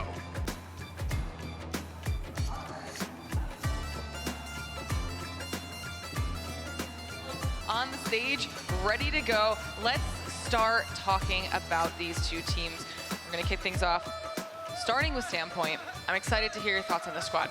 Stamp, the thing about it was, and I'll put myself out there for the Wolves too, not the actual Wolves team, we do have that. But for the Wolves out there in the chat, I thought Standpoint was going to be the worst team here this weekend, flat out. Just based on how they looked in CDFI, they were not performing in Search and Destroy. Their map pool and hardpoint was all over the place, and their control flat out was abysmal. They have fixed 2 of the 3 parts of that. Their search looked really solid yesterday. Their hardpoint was absolutely immaculate, and the best thing about it was they only dropped maps to other teams from China. So that's, I think, kind of the big point here, and that's actually a storyline for all the Chinese teams, small little tidbit, marinate on that for a moment, but Standpoint really did jolt me awake. They were super surprising watching them play yesterday. All right. Yeah, and on top of that, I feel like on the opposite end of the corner, Godlike, like we mentioned, he defeated both teams from the side of Europe. He got a chance to play against one of Latin America, and the game that they lost was against Q9, if I'm not mistaken. So once again, they get a second chance at the China's region. Like you mentioned, really good way of fixing the search and destroy. They played an amazing game of Hardpoint. But on Control, I'm not sure. I feel like that is going to be one of the key factors for this as we get a glance onto that ball. It's just amazing. Those shots, they're beautiful. I love these. Oh, they're so much fun. The players absolutely crushed these as well. Everyone being super willing to just kind of have a good time with it, show a little bit of themselves outside of the competitive part of this entire competition. Everybody's gear also immaculate. Very much so. And look, just to kind of wrap the point here about Standpoint, I was really impressed across the board with all 5 players. I thought that for a moment we were going to get a lot of kind of like the Guagua show. He was kind of a guy that we really looked at, I think, through CDFI, but everyone really came to play yesterday. And I think more impressively, there were a couple of moments, especially in the respawns, where they had to ice up. A lot of really tight hardpoint maps that they were able to eke out over their opponents. So I think they're going to need that here again today. But I was really impressed with the team focus from SPG yesterday. Get a little bit of a glimpse here at everyone while they are hanging out here, getting themselves ready for match number 2. But like the rest of our teams, we did get an opportunity to catch up with Standpoint before this entire weekend even started to see their feelings on their chances at becoming the next top squad. That's right, and I'm really...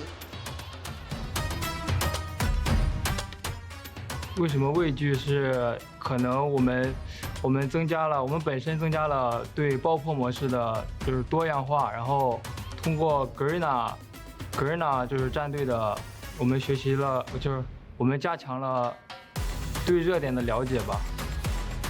我们队伍的战术与北美战术不一样的话，就会是我们更会偏运营一些，通过一些信息的补偿会进行一些转点，更快一些。 我觉得我们团队是比较需要去注意的吧，因为我们团队纸面实力看着很弱，其实很强。感谢一直支持我们的粉丝吧，因为毕竟我们从 S5 到 S6赛季，其实成绩的话一直都是名在第3，没有说更好的进步吧。所以希望这次不负你们的期待，拿下更好的一个世纪赛的名额吧。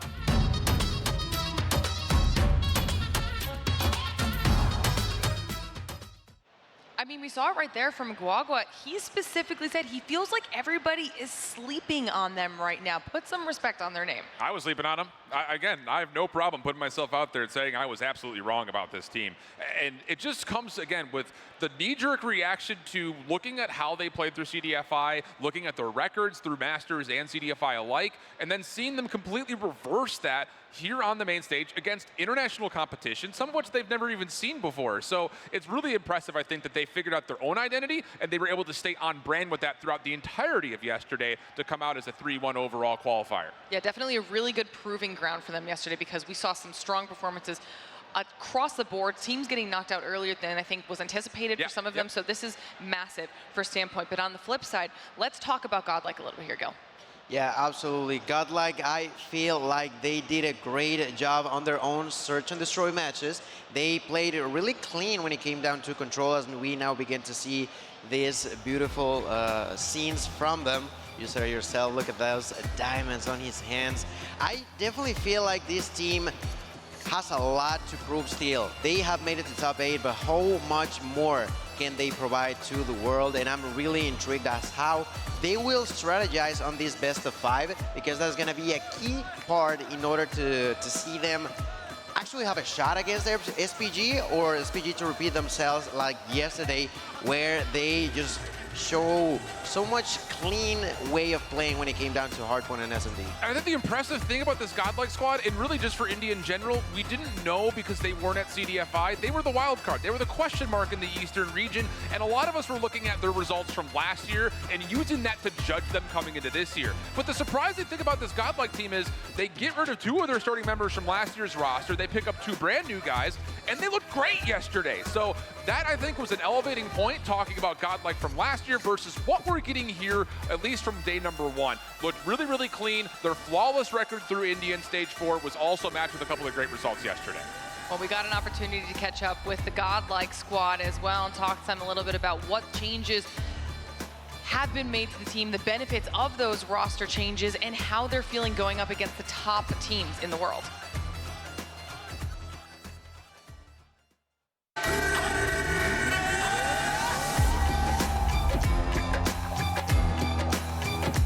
This is my first World Cup. I just turned 18. I feel like there's a lot of pressure coming from the last World Cup because we did not perform that well. This year, we have practiced a lot. We have studied the West. We have a different mindset coming into this World Cup. It's definitely a tough job because out of all the teams from India, you are selected for the World Championship. So I think I have a pretty big responsibility on my back because last year we were not able to make a very good mark. This time we are grinding hard to prove ourselves, that we are better. I believe Abhiz is the strongest in the team because his sniping skills are quite insane. I like to cheer up my team a lot because I'm the youngest here. I like to keep them together so that we can all have fun. We enjoy, we have fun, we talk to each other, we laugh. When we are down, those things help us to get back up and win it. Last year, when West was doing good and East teams were, I think, surprised from their performance. But I really feel that East teams are very smart.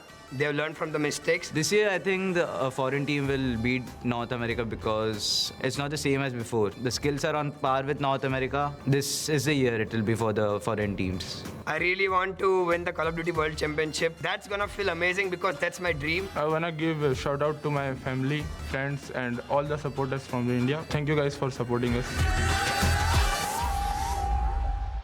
I mean, like you said, after the first match, it definitely seems to be the overarching sentiment that all of these teams don't want NA to win. They're ready to bring it to them. They think it can be anyone outside of NA, and I love hearing from Godlike in that regard. Yeah, I think it's really funny too, just like the East versus West conversation, outside of their one loss to Khagendra, they beat up on the West. They beat both European teams, and they beat the best Latin American team by seed coming in. So matching that with what they said there in their interviews, hey, job done, kind of. You know, you got the top 8, you beat up on the West a little bit, now a chance to see if they can do some damage to China.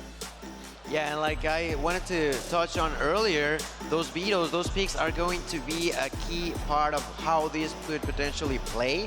I was looking at the stats, and yesterday particularly, these two teams have 2 maps that they win really convincingly. On Godside's behalf, if I'm not mistaken, that was Takeoff.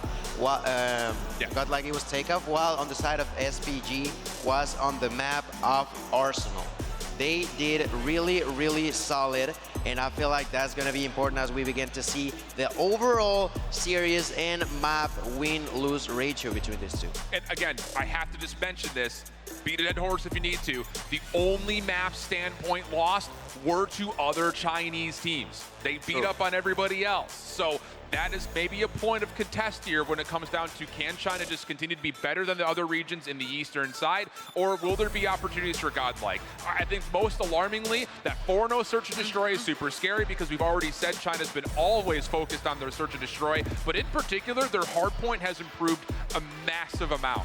The only real downside here is their control. They have been pretty empty from it, not just on the weekend because they played it once, but even throughout their Masters and CDFI, that was by far their worst game mode. So that's where I kind of have vulnerabilities here where Godlike can take advantage. And, will that be an opportunity for them to really step in? We should be getting those vetoes that picks and bans through here in just a moment, which will then inform all of this information you guys have been giving us and the viewers. Hardpoint picks come through.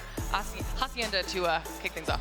Ooh, Hacienda to start, it doesn't really favor either team, but I do have a lot of focus on the Summit getting through because SPG loved that map. Won it yesterday, and it was their best hardpoint map mode combination coming into this weekend. But the Search and Destroy does provide opportunities for Godlike. They were 3-0 on Slums in their Season 4. They didn't play it at all yesterday, but they did play a lot of firing range yesterday, and they looked really good on it. So for a team in China that you expect to be really good at Search, Godlike did a really nice job setting them up for success in the Map 2 and Map 5. And then the Map 3 didn't really matter where you went because SPG hasn't been good at control. But Godlike getting raid, super impressive. They were 4-0 in Season 4 on it, and they looked really good on it yesterday, Gil. Yeah, I was exactly surprised by that. Like you mentioned, Control, not their best game mode, but to see raid particularly brings in a big question mark for me, if I'm being honest, in a way, but we'll see how that plays out. To begin with, that Hacienda, I definitely thought that Summit was actually going to be the first hard point, but this could potentially change a lot. I feel like on Summit, Godlike could try to figure out a way, although SPG has been playing really clean.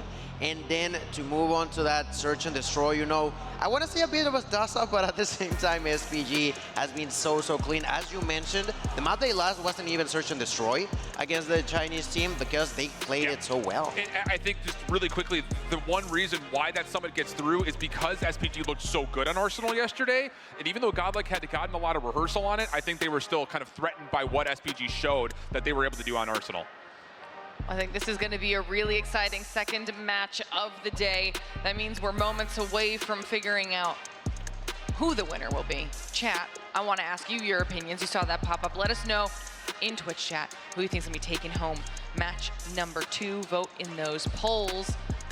Want to see how accurate you've been because Shift had an incredible day yesterday. I did. I had a great day yesterday, and so far, just kind of looking at what I thought the vetoes would go, I'm doing pretty well on picking what the maps were getting as well. I will say, though, for this series, I am surprised by the map set. It really does. It leans heavily Godlike's direction. The problem is, you're playing up against a Chinese team that really showed that they were worth their medal. And I don't know. There is a big part of me that wants to go against my prediction that I put out there. I had SPG winning the series 3-2, but Godlike's map finesse here has an opportunity where they may upset. If you want to call it an upset, I don't even know if you can label it as that. Yeah, I wouldn't say it's necessarily an upset, but I do have to agree with you on that. I definitely thought that they were going to ban Takeoff, and Arsenal ended up doing so. Sure. Like I mentioned, the Summit comes in a little bit later than when I thought, but it could still have an impact because of that control that in a way could mean that Godlike can take us to at least there. On the search and destroy and firing range, I was honestly surprised that they picked it over Tanisha. In a way, I thought that could be an interaction, but well, with that in mind, I agree with you. Godlike has an opportunity, if not to win it easily, because it's not going to be easy. They could even be taking like a 3-1. I think that could bounce their way. It's definitely possible. I think looking at this overall, Godlike has to take the map 2, map 3. I don't, it's hard to say one way or the other in Hacienda because the results are from 2 months ago when these teams had last played it. True. Neither played it yesterday. So I like Godlike in the 2 and the 3. If they were to beat SPG, they have to win map 2, map 3, and I think they have to go 2-3-5. And that requires, and I think the people at the spawn are saying, Shift just said Godlike has to beat a Chinese team in 2 S&Ds. Not super plausible, but I think based on the map pool, it I is thought the possible. same. I thought the same when I saw the search and destroy, if I'm being honest with you. This is the beauty, though, of when we get to this stage of the competition, when we are doing now the best of 5s, because we talked about that a lot in comparison when we were in the Swiss portion yesterday. The best of 3s don't have as much creativity, as much flexibility, right? Correct. So this is what is so nice about moving to the next stage, getting more opportunities for these teams to go head-to-head and work on the entire pick ban phase. It's so much more important now. Yeah, I absolutely agree. And it's really interesting from the conversation point of like, when you're playing up against X opponent, in this instance, standpoint, Godlike has to get this to 5 in my mind, obviously at worst, but the fact is they have to beat them at one of their best overall modes based on what we saw yesterday. So like we get that extra little bit of drama and like the stakes are higher because the series has to go longer, I think, for Godlike to have a chance at actually taking this. So I don't know, there's a lifeline opportunity in map 1, but I think if Godlike were to take this series, it's probably gonna be to the 2-3-5, which is again, not super plausible, but again, possible. And as you mentioned, that Hacienda brings a big question mark for myself. I am just not sure if that could be like an easy way through for the side of SPG. You know, I feel like Godlike could potentially bringing a surprise in there, and with that, you know, maybe easy off on the side of search and destroy that Chinese is so strong on. Yeah, and to be fair, gonna kind of keep going back and forth on both sides of the fence here. Play just devil's advocate God, for like both people. in India, 100-point club, 2 teams on Hacienda, but it's like, how highly do you put stock into that? Because really, it was only 2 teams in India all season long, and we obviously saw what happened to Vitality. They didn't put up much of a fight, so like, how lopsided are those results? I'm looking for a lifeline. Someone throw me a raft or something. You've piece given of wood. You've given like 5. Something to float You don't need to on. look. You found the lifelines. You found multiple scenarios where it can swing in either team's favor. Yeah. Just feel like I'm pulling on the thread of a sweater. It's coming unraveled in front of my face. I don't know. That's what happens when you give Shift extra time. I go off the rails. Then he just starts pulling more numbers, more stats from different seasons. It's kind of like big braining it. Did you ever play Roller Coaster Tycoon? Yes, obviously. Did you ever get to a point where it's like the train gets off the rails, but you didn't finish the roller coaster, so it just launches and it just goes everywhere? That's me when I get extra time to fill on map picks. It's like, yeah, it's going really nicely, but then we get over the loop-de-loop, and there's nowhere for the car to go, so it just explodes everywhere. You start with a what if, and what Exactly. if, and there's no stop. There's no stop from there. It just goes. It snowballs. It's all snowballing. Thank you for hanging out with us, guys. We're just having giving the players a few more moments to get themselves set up here for match number 2, making sure that everything is all good at their stations and that they're comfortable and ready to go while you're listening to us talk. And we talked about this a little bit yesterday, too. This trophy, absolutely gorgeous. Very large. Have you picked it up? Do you know how heavy it is? I have not picked it up. I'm afraid to. You have? No, I'm terrified. Oh, okay. I don't want to break anything. No. I thought she did. I was like surprised because I'd be terrified as well if I'm being honest. Okay, you know what I'm gonna do then? While we let our players get set up, I'm gonna send it to a short break so I can go up on stage, pick the trophy. You want to go myself, right now? Like we can see you try to pick it up. No, I don't want to embarrass myself. We're gonna send it to a short break, give our players a few more minutes, but don't worry, when we return, match number 2 coming at you.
right, everybody, welcome back to the Snapdragon Pro Series. See, a few more minutes, we got everything all figured out. Our players are ready to go. If you're just joining us, we are in match number 2 of day 2 of our Call of Duty Mobile World Championship competition. We've got the title, we've got the trophy, and we have the prize pool on the line. And today, 4 teams will be eliminated on their journey to those grand finals. Right now, both these squads fighting to make sure they are not one of those teams. Saw those fist bumps come through. Looks like they're getting ready. I'm pumped for it. Again, this is a very tight series, I think, in terms of how the map's played out. A lot riding on the line with a single nation bracket and $1 million still waiting for you by the end of it. We've got number 3 from China and Standpoint Gaming versus India's first representation at Worlds. Let's get it on. We got Hacienda, Hardpoint, Godlike, and Standpoint squared off. That's right, ladies and gentlemen, gets right into the action. As we begin with this first one, the control chaos as it can be here. Hacienda, we've talked about how important it is, yet how many questions it holds for both of these teams. Is it going to be SPG? Oh my God, Trunks turns around, goes for the 4th now in a row. Can he do it though? He's got the Fennec, he's got that shot, they got no clue that he's there.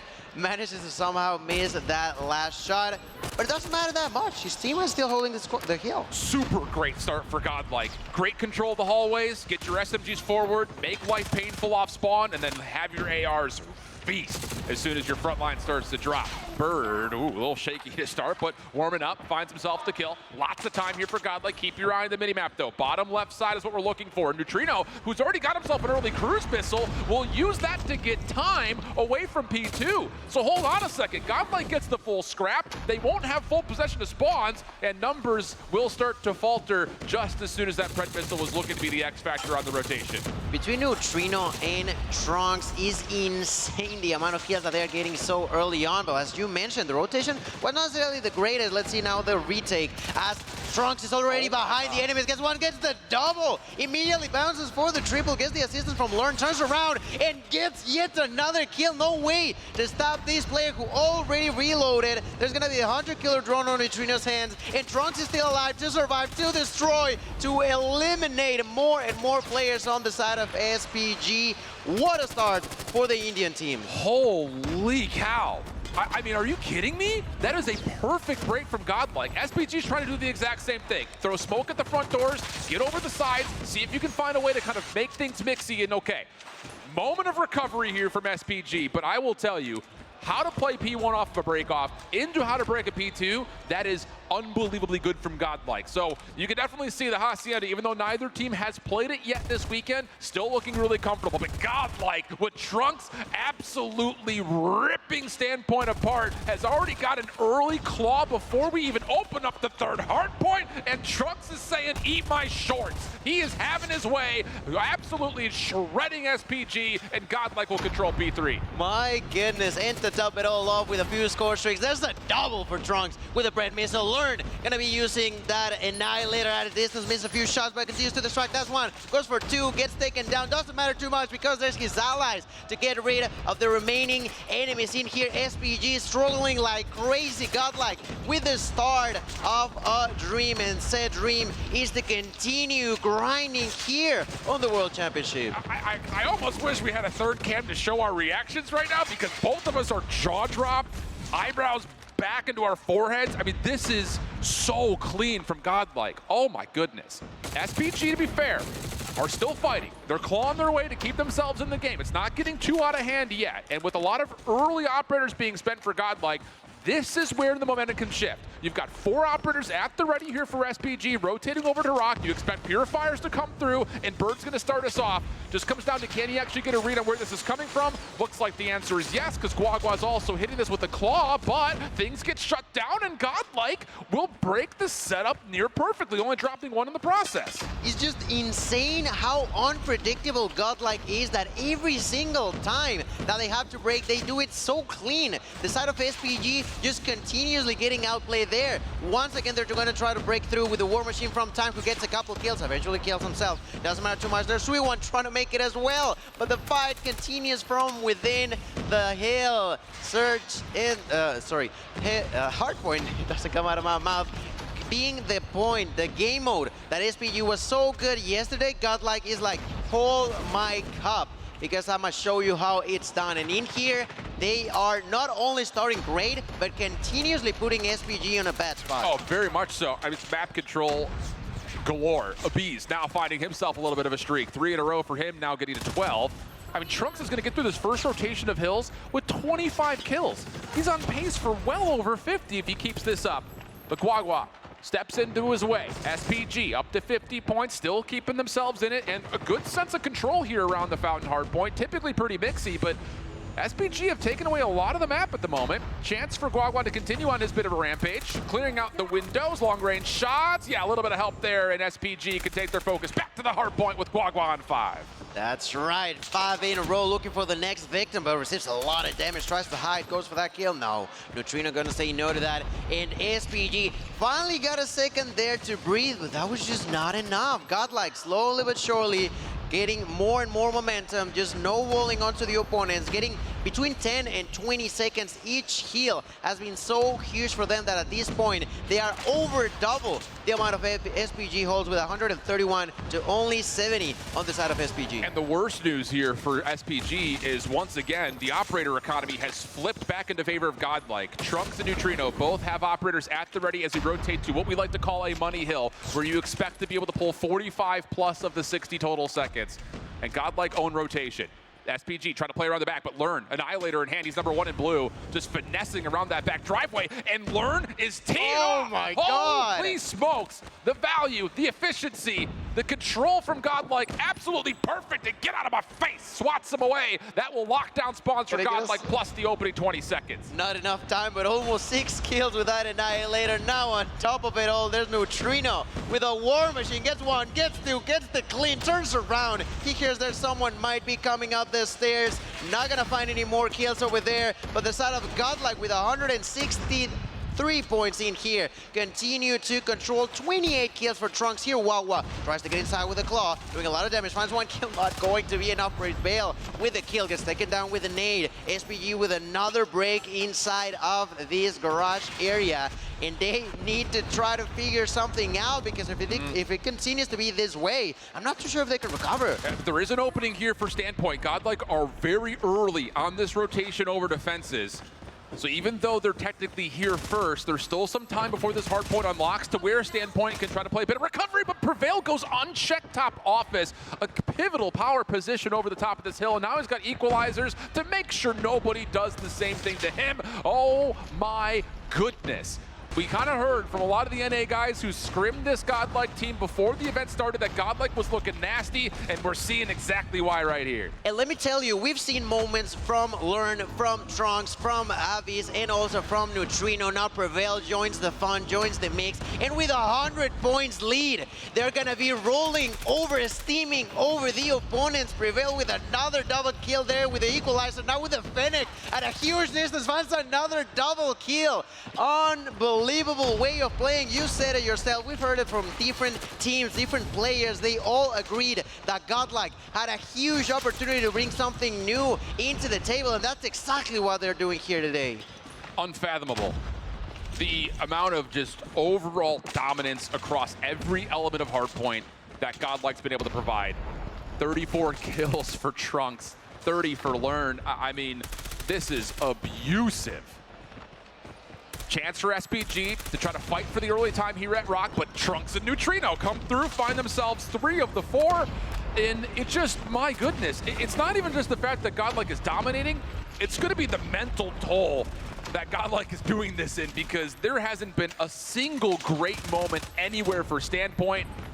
Suiwan going to try to get things going with the Sparrow, but takes himself out of the picture. So again, heavy investment here for Standpoint, and it doesn't really come with much conviction over the top of the hardpoint, as Godlike is already primed and ready for another break attempt. The side of SPG just getting outplayed, outgunned at this point, just taken out of the picture. And with this, hugely the side of Godlike want to close it all up as soon as possible. Only 29 seconds away from making it their own. This first map has been so far a surprise and a good one for the team of Godlike, who now, once again, are going to lose control. But for how long, the advantage still continues to be 100 points in their way. The first point, as chaotic as he can be, can provide you 1, 2, 3 points at a time. But those, at this point in time, are just pure gold for the Indian team. Absolutely the case. There are so many ways that Godlike can close this map out. I think first and foremost, you kind of look over towards Garage, that second hard point with operators. That should be enough, but looks like Learn is going to commit the Annihilator here over the top of the windows.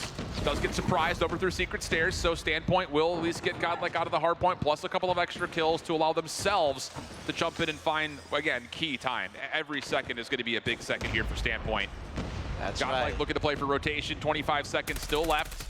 Can do more damage to the clock here if Godlike can find their way in, but SPG starting to wake up a little bit, finding a couple of good kills back to back. Love it, the 41 kills there, now 42 for Trunks, who continue to control the opponents as best as he can. 230 now in favor of Godlike. Once again, we talked about it. Yes, it's only a few seconds at a time. That's more than enough for a team that already has a huge lead. As we all begin to move on to point number 2, let's be reminded on the first sort of rotation, SPG got there first. They had 5 players in, yet Godlike made it seem like nothing, and that's how the push may begin right now. They're going to be losing now 2 players on the side of Godlike, but there's the use of the War Machine to top it all off in favor of SPG, who continue to defend right now, doing a tremendous job to keep enemies outside. And you have to be super controlled in terms of what you're using when for these operators from here until the end of the game if you're SPG. Have to commit a lot onto this hard point because this last 30 seconds puts you right back into the mix. And okay, hold on a second. Standpoint catching some heat. Hold up, let him cook. Finding a lot of time here. 25 seconds still to fight for. Standpoint can at least guarantee another hard point just by staying in a couple extra seconds. And wait a second, Godlike are kind of in pieces, playing around multiple parts of the map, and nothing's really turning up in their favor. This is great time for Standpoint, and all of a sudden, we've got ourselves a game. Impressive time off of 60 potential seconds, potential points. SPG got at least the 50, if not more, off of that heal, but now they're gonna be late to the party on the opposite end, and because of that, there's a Breath Missile that does connect there over onto Neutrino, and that's gonna be an opening in favor of FPG, who now with another Breath, that's a double for Birth, and just like that, the only one alive there is gonna be Learn, who tries to survive, but 3-1 is there with the opportunity, and all of a sudden, SPG on a fighting situation. They're doing it. They're bringing this back to near level terms. The SMG's waking up for Standpoint. How has this occurred? You've got 46 kill for Trunks, but Standpoint are still finding time. They're gonna win out the first 30 seconds of P3.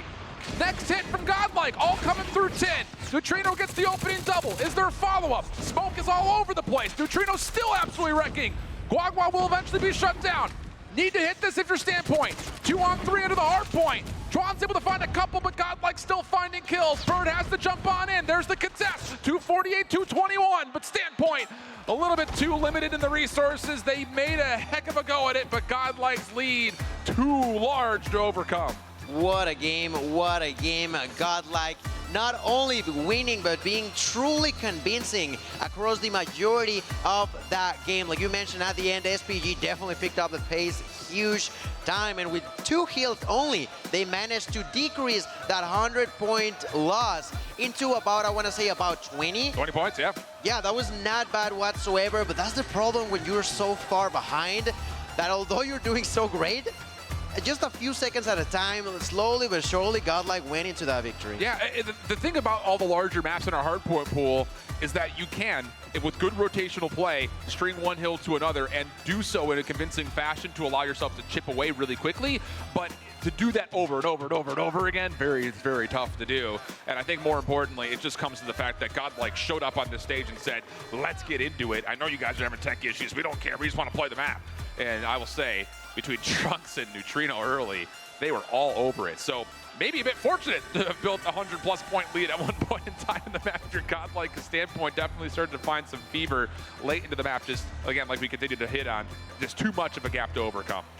And yeah, well, I mean, for the side of Hacienda, I mentioned how Godlike, I felt like, had a better fighting chance as in comparison to Summit, which in a way I feel like played off in their favor. Now, we're gonna be moving on to that search and destroy, in which, as you said and you were questioned, is not easy against SPG. It will not but I'm not sure. I feel like it's more of a toss-up for me on Search and Destroy than it was on Hardpoint here, because we've seen it already. Godlike, a really, really outstanding behavior across the entirety of its players. It was not one, not two, but everybody that in multiple situations just stepped up to the plate and showed how to defend his allies with a huge way of playing. Now, S&D, I'm not too sure. I think there's definitely an even situation for SPG to try to make it 1-1. And that's exactly what they need, because if they don't, I said that there was a potential 3-1 opportunity for Godlike.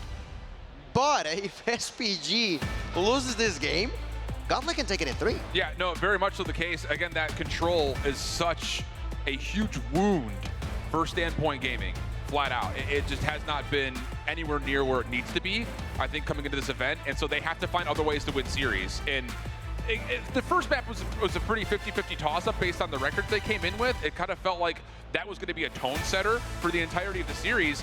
And initially it looked like Godlike was about to come out and say, we're going to run away with this one. So as much as I could sit here and talk about the fact that this is a big map for Godlike, at least for SPG fans out there, you caught a little bit of heat, you worked your way back into the map, and you do go to one of your categorically stronger modes here into firing range, where they did have a good result yesterday, playing it just once, and of course they took it then. So I think this is the map right here where not only does Standpoint get the chance to kind of show them that, hey, it wasn't just a day one thing, which is, to be fair, that's kind of what it was at CDFI. They came out and surprised teams, and it was just like, wait a second, where are these guys coming from? And then they kind of cooled off. Can they do that here without cooling off? Can they find a way to keep that momentum at the end of map 1, go into their best mode by region, and find a way to tie this thing up? Because if Godlike start up 2-0 up, you're absolutely right. It very well may be a 3-0 because of how bad the control has been for Standpoint. Yeah, that's the great point over there for SPG. Can they maintain the heat? 4-0, defeating even one of his regional teams, that being Q9 yesterday. Can they continue to ramp up? On the other side, Godlike, if I'm not mistaken, played twice on firing range yesterday, winning both of them. Yeah. So that is also something to take into consideration. Both coming out strong on Search and Destroy, both coming out strong onto firing range, which is also why they ended up selecting that one up for sure. Oh my God, I don't know. I feel like SPGs, I don't know how the ban and picks went off over there, but that was just not in their favor whatsoever. Yeah, kind of looking at it, since we do have some time here, I was curious, and you brought this up in our pre-show, that Tunisia wasn't a part of the pool because both teams have enjoyed it in the past, and it was available for both teams to pick. And I don't know who picked what, but as you kind of look through it, it was an Express and a Meltdown veto, which is more kind of indicative of both teams are vetoing out their worst maps, just based on how things had gone. Or I guess in this instance, you know, there is an element of the Express not really having played in a long time for a team like Godlike. So there is a wide variety of things, but I think you're absolutely right. Like, I was surprised based on the regularity that Standpoint had played it and the success that Godlike had played it, that Tunisia didn't make it into this map pool considering it was available. Yeah, it was a surprise for sure, but you know, at the end of the day, it seemingly maybe they had a plan, and that plan was to, in a way, it feels like an even ground for them to be facing off on Search and Destroy. Firing range, we've talked about in the past, it is just a map that you have to know how to play in. That both of them were so unsure, maybe on that hard point, that they went with that selection for the map number 2, for the game number 2. I think you're absolutely right. It felt like, just looking at the vetoes, that this was a map set that was mostly determined by we're vetoing out our worst map, and kind of just, again, painting it out for all of you big-time map selection nerds out there like myself. When you play a best of 3, you have the opportunity of vetoing your opponent's best and your worst every single time in Hardpoint and Search and Destroy. You don't have that same luxury in best of 5s, which is why we kept talking earlier about how you're going to learn a lot about the identity of the teams here today on what they're thinking through, because you're not going to be able to either veto your opponent's best or your worst. You have to pick between the two. And it looks like for these two squads, we can at least say with some certainty that they're choosing to veto some of their worst maps, which, again, tells us a lot, I think, when whoever wins this match moves on to tomorrow. Yeah, pretty much just met at the middle there with a firing range that hopefully we'll be moving towards soon. I gotta say, I really love the KDAs being behind them. It's just such a nice way of having understanding on how the team as a whole has been doing, but of course individually over there. And in case you guys missed it, in the beginning of the game, the match, we also saw the overall kill-death assistant ratio, in which, if I'm not mistaken, SPG had a considerable lead on the kills, but also on the deaths, and that's something that Godlike capitalized on hardpoint. Yep. We sure think that could capitalize on control, and now with the firing range being this toss-up map, SPG needed to figure something out, need to make sure that they don't fall behind whatsoever, because if they do, as we've previously seen Godlike, they can just strike like crazy on your own neck. Absolutely the case. And thanks for bearing with us, dear friends. We should be getting pretty darn close to map number 2. Why I said it like that, no one will ever know. Just what came through me at the time was very organic. Said about 60 seconds away is what I'm hearing, so. Firing range up next, like we continue to talk about, and I think it's going to be interesting to see how both teams approach this stylistically, because... Do you want to take a look onto the KD from Neutrino over there? 20.6 kills for every 12 or so deaths for himself. That's been great. We saw her pop up, and for a reason that's not a new thing for him today, but coming in from yesterday as well. Oh, big time. I mean, we talk about how both these teams stylistically play. For SPG, it was a full team effort yesterday. And in the past, we've seen from Godlike, maybe even a little bit here in the first map, it can sometimes be an individual performer. And looking at a player like Neutrino, looking like a player like Trunks, very well could be one of those two. Learn as well is also up positive. there. Look at all those numbers. Oh, absolutely. And it is one of those things that this team comes with more formidability than any other Indian team before, which is surprising because they had the option of playing with the same roster they did last year and instead decided to bring players like Abiz in, who is unknown, didn't play much at all last year, and he's been electric. He's been a rock star for this squad. Absolutely has. And in here we take another glance onto that trophy that I so hope to see Lauren pick up at some point. I gotta throw it out there. If she is hearing me right now, hearing my voice, She lifts. She's a lifter. She'll find a way to get that thing. She might even squat rep it or something. I don't know.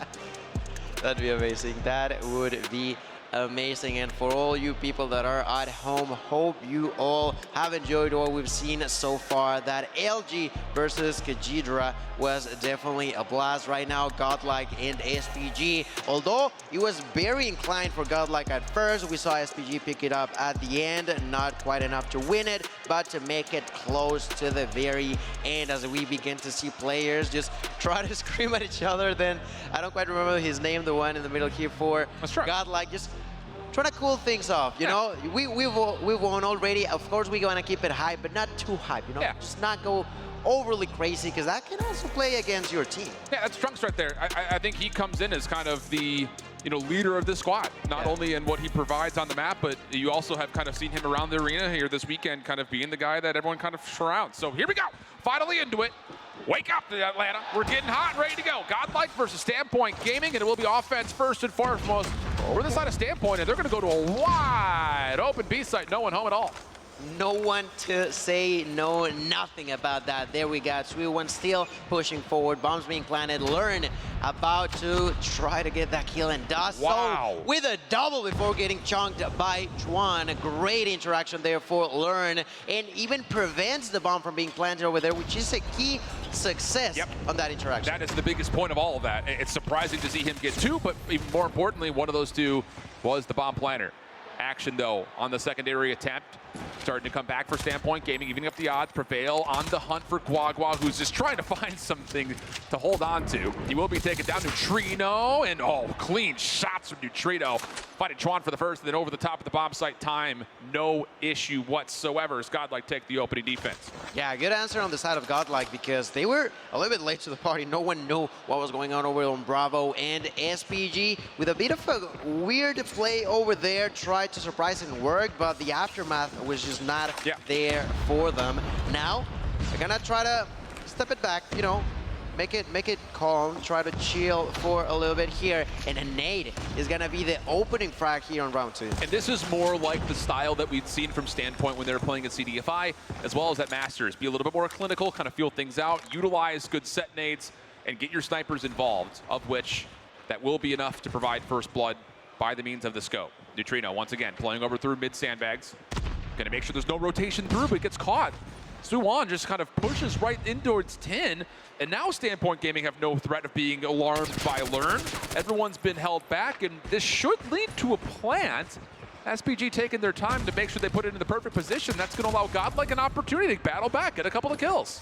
Maybe a little too late in a sense for planting that bomb. Maybe if they would have planted earlier, that clock would be more detrimental on the side of Godlike, but who knows? Right now, 3v3, they gotta figure something out on the side of Godlike. They got 30 seconds left, and to defend, there is going to be Chuan, Wawa, and Bird. If I'm not mistaken, Wawa takes one, Wawa goes for two, but Learn definitely was ready for that interaction. Turns around, takes that heal, and immediately pushes for more. That's a double for Learn. All of a sudden, there's only Birth alive in here. Can he do it? No, he cannot. What a way to do it yet again. Godlike, reaction speed is just wild, man. Dude, Learn is a problem. He was a threat more so than most with the Annihilator when he was playing in the hard point.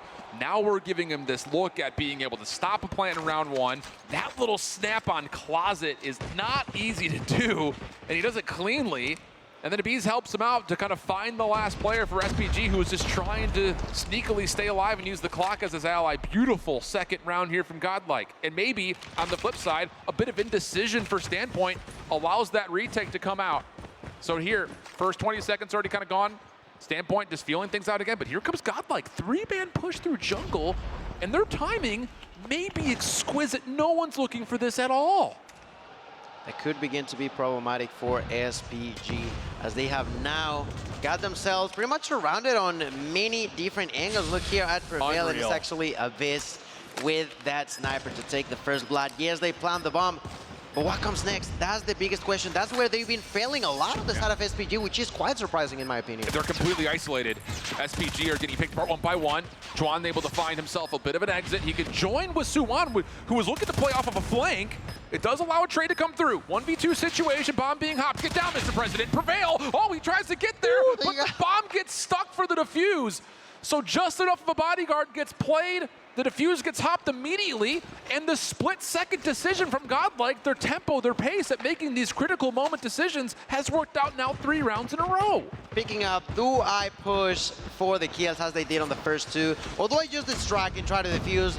Both of scenarios have worked so far. Here pushing through A-Long, there's one. There's a double for sweet one, but not enough. Gets taken down. Wawa to the ground. Everybody's dying at the same time. That's been, what, 16 seconds? 16 seconds of a round. We're over, and somehow, some way, Godlike are in here to stay. And ladies and gentlemen, SPG are continuously getting outplayed now, not only on hardpoint, but also on S&D. Godlike is having it their way and making SPG essentially they've nothing to work with. There hasn't been a single round where they've had a single moment of calm and controlled ability.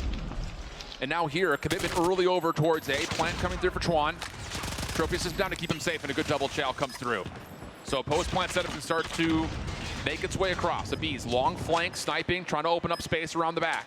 Prevail just waiting for a little bit of assistance. Can he bounce this nade right into Guagua's face? Right over the top. It doesn't quite hit. Here comes the chow, though. Kills start to come through, but no, not enough. The play deep for SPG in the alley works out, and they get on the board. I mean, yeah, that's something that we expected SPG to do rounds ago. Finally managed to do the post-plant defense in here and get the first point going their way. I do got a question. What's up with Bird? What's up with that donut? Donuts are not good for birds, and that's something that needs to change ASAP, because SPG has been suffering as a team, but having a weak link is not going to help whatsoever. Another round where SPG are going to kind of bide their time off of their break-off. Godlike heavy stacking towards B late, but there's so much trust that Abiz can find first blood, which he does provide. Trade comes through, though. Next one up would be Prevail. Doesn't like the look of his position. Tries it back over towards Trailer where Suwon was waiting. Now SPG with smoke covering. They can make their way over. Keep your eye on Trunks, number 3 in blue. He gets in towards Trailer. Does he want to try to contest this plant? No. Will instead hold his ground. Wait for help to come through. Neutrino and Learn, the two that need to try to supply some reinforcement. And they're still waiting to see if anyone's lurking behind this play. But the post plant for SPG, again, is deep through the backside of trailer. Trunks trying to open things up over the top of the bomb site.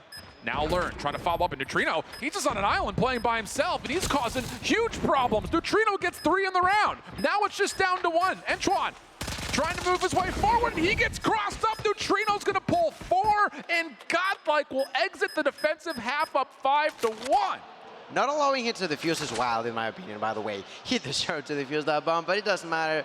It is just a defusal nonetheless, and a 5-1 lead as we flip spawns in favor of Godlike, who are so ready to take this advantage even deeper in their way.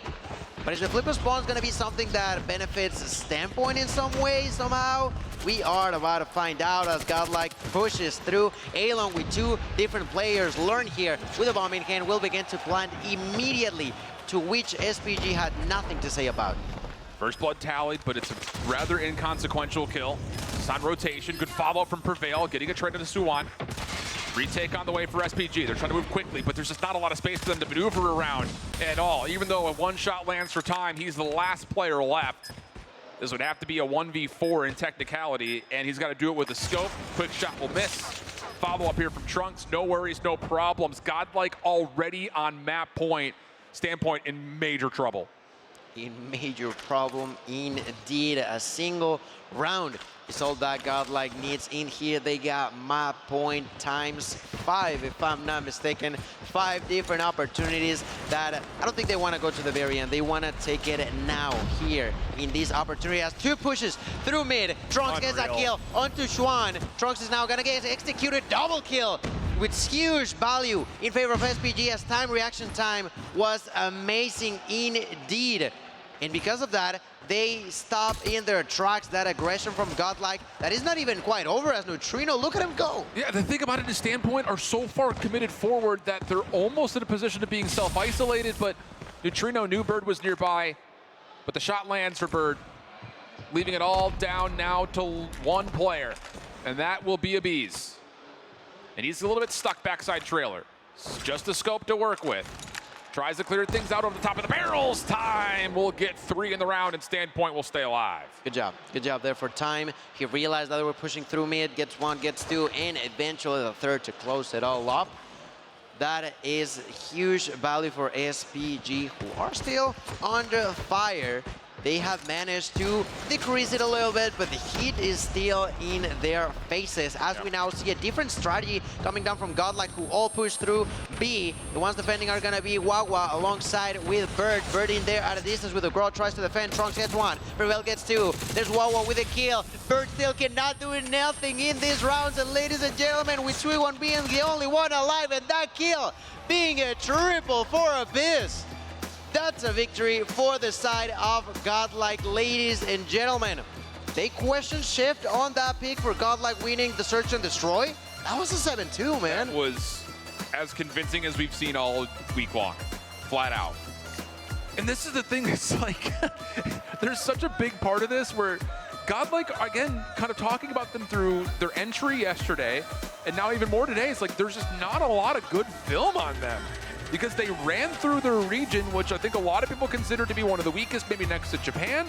And you can't really take much out of going flawless in map counts in that particular region. And then yesterday, you know, the results are a little bit all over the place. They have a couple of good showings, a couple of maps that, you know, maybe could have gone one way or the other, but they were a little bit one-dimensional. They played a lot of takeoff, they played a lot of firing range, and I guess what Standpoint saw was enough for them to say, okay, we can square up against these on firing range, but that decision, if it was a conscious one, is starting to come back and bite them really hard, because that was domination from beginning to end, almost like we saw in the Hacienda. This time, no letting up as Godlike are fueled trying to get this down in 3. Yeah, they were not going to let it go as it went on the side of Hardpoint. 12-6 in favor of Abyssum. There's 8 kills for Neutrino. Those 2 were on a spree, and so was pretty much everybody else on the side of Godlike, if I'm being honest with you all. On the opposite end, SPG not doing too bad necessarily, but it was constantly being outplayed when it felt like they had it in the bag in a way. You know, they, especially in the first half, they were not being able to follow through with the defense once they activated the bomb. That was a problem that happened over and over and over again. It kicked them so hard back that there was, once again, no opportunity to try to come from it. Man, I'm almost at a loss for words. Flat out. This is... It's just, there's so many reactions that you can have about this. First and foremost is the kind of the mystery, the facade, if you want to call it, about what Godlike was able to do in India, being perfect. Coming through yesterday, there were still these mixed bag results where it's just like, we don't know if all that pre-hype buzz, whether the scrims was really going to be, you know, significant enough to really show itself on the main stage. But they're showing that. At the same rate, though, the other side of the sword is like, did SPG just have a good first day? You know, because this feels like, based on performances that we have tracked from when they were playing in Masters, when they're playing in CDFI, they were getting beat up by just about everybody besides like the second team from Japan and like the fourth teams from Garena. Like they were not doing particularly great in their region to even qualify for Worlds in the first place, kind of like a lucky to be here type situation. And then all of a sudden we kind of get awoken, alarmed by how well they played yesterday, qualifying for 3-1. But was that just one good day for SPG? Because, you know, just to put it out there, this feels more like what the results reflected for SPG coming into this event. And now you have to reverse sweep. And I don't know how you do that going into a mode that you were 3-12 in coming into the event. And in particular on Raid, they're 1-6 on. 1-7 in total after their match yesterday, but they got smoked by Q9. It's not good news. Not good news whatsoever. I think you touched on that earlier. It feels like they used all of their strengths on the at the beginning, and then after on, they were just nothing. They got emptied. They got no more strength to fight back.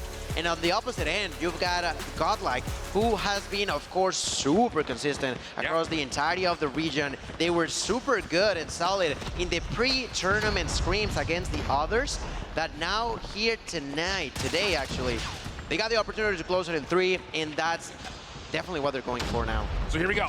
It's going to have to be a reverse sweep for Standpoint. Otherwise, Godlike will find themselves moving on to tomorrow, and they could maybe do it in 3-0 form. Over to Raid Control. One of the things to note is that in the past, Chinese teams on Raid Control prefer to get all the kills more than playing around the zone. So can Standpoint kind of change that narrative? So far, so good. Second tick of progress locked for the offensive SPG over at A, and the third one will be conceded to them. Godlike going to back off and default to playing a hard defensive B. Okay, well, so far, kill advantage in favor of SPG, who has just captured A. That's right, nothing to be done over there. Why, you may ask? Because Godlike was just taken, man. I don't care about it. Let me show you how to defend now over on Bravo. Avisum gonna get that kill onto Birth, preventing them from pushing, who are on Godlike spawn pretty much in here, making that rotation time. We'll find that kill. Neutrino died, Prevail and Aviz answer immediately against that aggression. And although the idea was interesting, they just closed that door so strong on the side of Godlike that SPG didn't even know what was going on. The understanding from Godlike in this moment is absolutely brilliant. You give up A, and by doing so, you also know that you're possibly giving up a spawn trap, so you have to keep players over towards Laundry to make sure they can deal with Standpoint moving around the back. But look at number 4 in blue. Abiz is playing inside the offensive garage, and it's going to force Standpoint to have to spawn over towards AC. So they have to take the longest route known to man to get over to B, and Abiz is just farming in spawn. That's straight on spawn trap. Come on now. Finally, they take him down, but I still feel like it's too late. Already a minute and a half has passed since we saw that control objective in favor of SPG, who are just attempting to somehow get inside of Bravo. But Godlike constantly says no to that double kill for Prevail, who continues to control the side of Laundry, of Red Room in here. It's just unreal how Godlike are playing, not only to the kills, which they are winning, by the way, but also strategizing every single move to not only what they do, but what the opponents have to do. Yeah, 9v12 though, a breakthrough for Standpoint. They get a couple of clean kills. Now they're on for B. First tick of progress, looks like it's going to be a lock. A couple of streaks being spent, Hunter Killer drones in particular, but that's only a mere inconvenience here for Standpoint. holding tall on top of this B zone. Retake now required for Godlike. Got to find a way to get in as the third tick of progress is starting to be earned. Have to find a way to clear this. The lives are good, but can they get on to contest it? Suwon by himself, he gets the kill. Can he control the zone? 1v1 on the point, and Suwon's gonna get the kill, but he gets traded. Now a 6v2. Godlike just able to get on in the nick of time. Depletion looks good, and the last player for SPG can't quite get there, but oh my, SPG nearly stole the round away by getting the full capture. Valiant effort, great strategy. At the end, man, at the end, SPG need to figure out a way to start strong and follow through with it. You cannot always be playing to try to come back from an awful situation. There it almost happened. It almost happened on Hardpoint. Can they do it to begin with here on the control so far? They've lost 3 lives. They answer back with a kill from Time, who now finds a double. Time still alive, but there's the nade with a war machine, and the hunter-killer drone will hunt them down. SPG not too far behind as they continue to defend. But it's not gonna be a problem with a Prism doing plays like that. Yeah, very clean from Abiz. It wasn't a full stack for the side of Godlike after Neutrino literally kicked the door down at B. War Machine allowing them an entry, but the follow-up kills really clean, and now Learn getting to work with the Annihilator. Little turn and burner. Nice shot from Learn. The B's follows up with a double of his own, and that will be enough for the B zone. 24 playing 17, and SPG have to rotate back, try to get an A defense, but the problem here is you already have players at mid. You've got Prevail with equalizers in your spawn, and this could get real messy real quick. In here, Prevail with the push, with the equalizer. We'll try to spawn trap there. Bird has nothing to do against that double kill now for Prevail. 3 in total with the equalizer. Goes for the fourth one, 3-1. We'll say no to that, but look at that kill differential now being 7 in favor of Godlike. Plenty of time to play with. Here's Trunks once again trying to aim for that spawn trap in here. Can he do it though? It's gonna be problematic, but not impossible at a distance. There's 3-1 who once again shuts that down. A key player inside of the kitchen, but the lives remain to be in favor of Godlike here. It's so much liberty here for Godlike to play around. You can continue to try to play for spawn traps. You can try to force the hand of the defense to deal with this A push. They don't have a lot of lives to do so. Essentially at this point, everyone for Standpoint has to be good for at least 2 kills. 12 playing 17, and hold on a second. War Machine out. Time's able to get 1 with that. A late nade from Prevail does essentially confirm his own trade. Guagua in the offensive spawn also creates a bit of a problem with the claw out. The Bees denies it. Said, no pre-fire in my face, son. Now the focus can start to move over 10v3, and there just are not enough lives remaining for 55 seconds of defense here for Standpoint. Bird's even calling in a Purifier. They would have to do some major damage that we've never seen before if they were to really reduce this life gap, because there's still so much clock for Godlike to play with. We were warned beforehand that Godlike was on a spree, and they sure are. Ladies and gentlemen, as Bird falls to the ground, and Chuan is the only hope alive in a 1v7. There's close to nothing that can be done in here as Godlike continues to pretty safely capture this objective. There's the use of the Vortex and a double, but that's just not gonna be enough there at a distance. Trunks manages to survive. And with the kill at a distance, that sniper shot. Yes, they try to make it close, man, but I don't love the call of those final operators at all. Whatsoever. If you're Standpoint. It's wild. Knowing that you have to win not 1, but 2 offenses, you're gonna throw a gravity vortex gun into a 1v6? Don't love the idea of it, and that is a major tool out of the hands of Standpoint, now having to kind of do what I call the Omega reverse sweep. They have to get the mini reverse sweep here in the control, plus the full reverse sweep in the series, and Neutrino's earned his 2nd War Machine in 2 rounds. Standpoint still able to get footing on towards B, but you can just kind of feel the wind is favoring the sails of Godlike right now. Even though SPG do put together a really strong break off, this should lead to a B capture.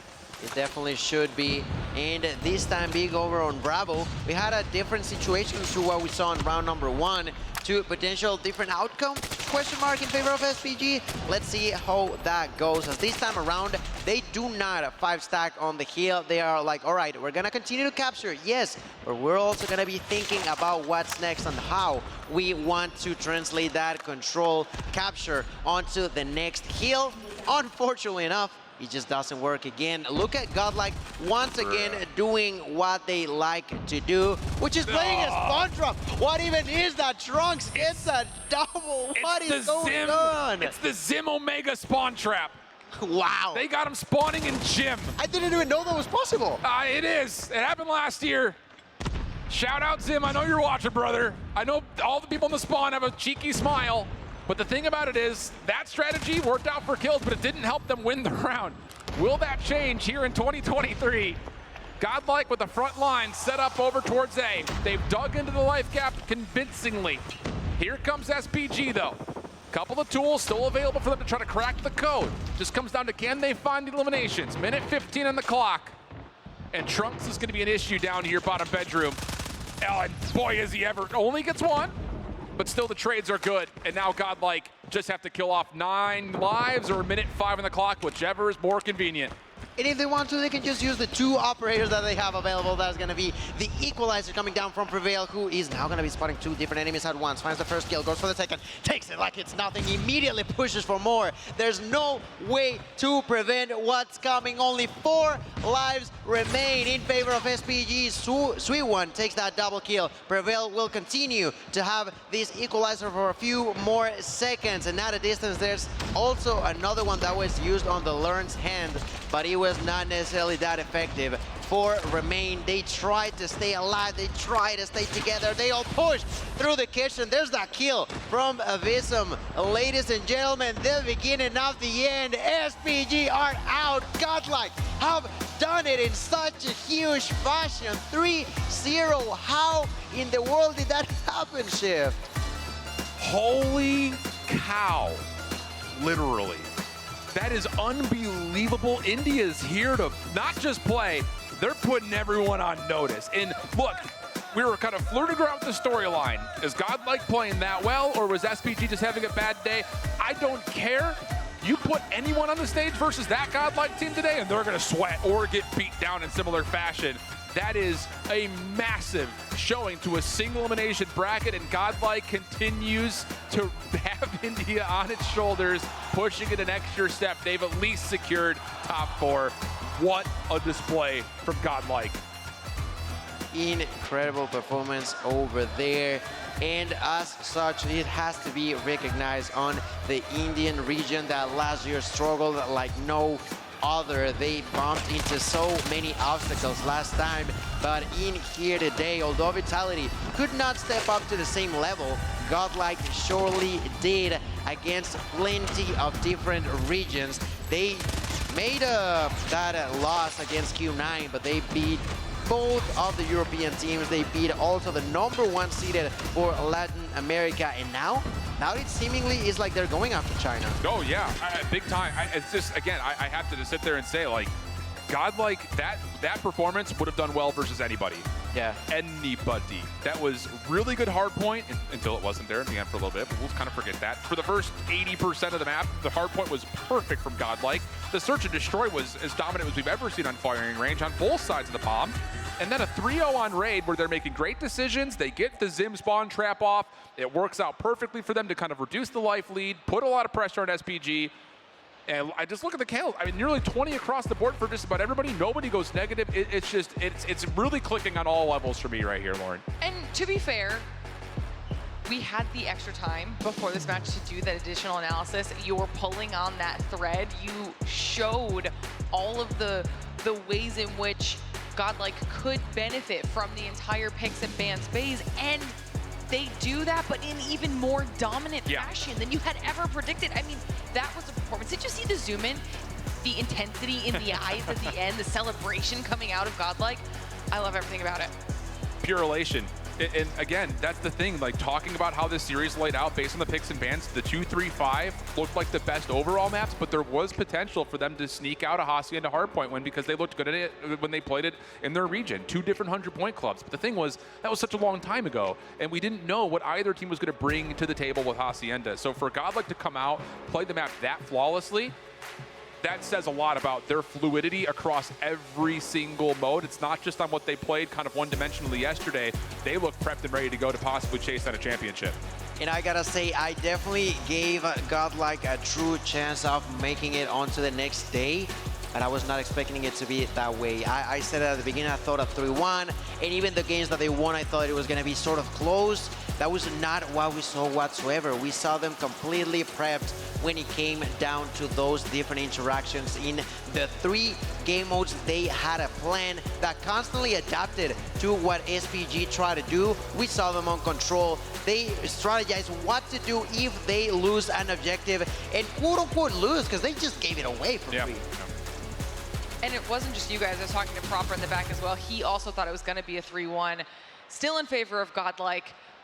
But that means it's time for us to also check in with Tom. I want to hear how Godlike feels after now securing their spot, continuing this run. Thank you so much. I'm here with the Bees, and I mean, you heard it. How do you feel after doing that? I mean, I feel amazing after defeating such a strong team, and now we are in the top 4. We are finally seeing our path, and we can finally see the trophy come to us. Well, we've watched the Indian subcontinent step up and up and up and up, and you guys, you didn't just win, you dominated. Why are you so strong today, dude? I feel there's a hunger. We haven't performed that well in the previous World Cup, but this time there was a hunger that we have to go there, we have to prove ourselves, we have to dominate every team there, and we have to lift that trophy. You're absolutely doing it, and I think the fans at home know it and they see it. Is there anything you'd like to say to the people at home? Because I know, I've seen it in chat, everyone is loud for you guys. Let them know.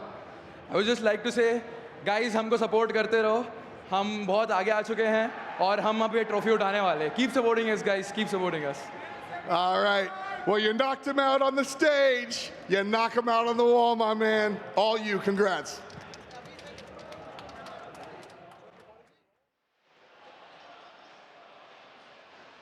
It's time to X another logo off of our graffiti wall right now. Unfortunate for SPG, but fantastic run out of them. But Godlike, I mean, you heard him say it, it's about the hunger, right? We saw that in the reactions, to the win. It is the extra it factor that they just have right now. Hopefully that serves them well tomorrow as well. Everyone should be on notice. The thing about it is you're going to have to prep through what we just saw, and it's just like, huh? Like, how did that happen after a bunch of maps that they hadn't played yet this weekend? You know, they come in with a certain kind of vulnerability to being in, you know, the India sub-region, which we didn't know how good that region was going to be in total because of years past, but for them to come out and put up that kind of a showing versus an SPG team that I was very wrong about yesterday, and they looked like they were going to be one of the major contenders as China was really elevated with all 3 teams, I would have a hard time sitting down and trying to figure out how to play that Godlike team after that performance. Absolutely, I would be scared in a way, and because of that, let's take a quick update onto the brackets. What has happened so far is 2 back-to-back 3-0s. First in favor of Luminosity over Khagendra, then SPG could not be good enough against Godlike's performance. These two will see each other tomorrow, and I gotta say that I'm excited about that. Yeah, we've seen some really strong performances so far, flawless performances out of some of our teams.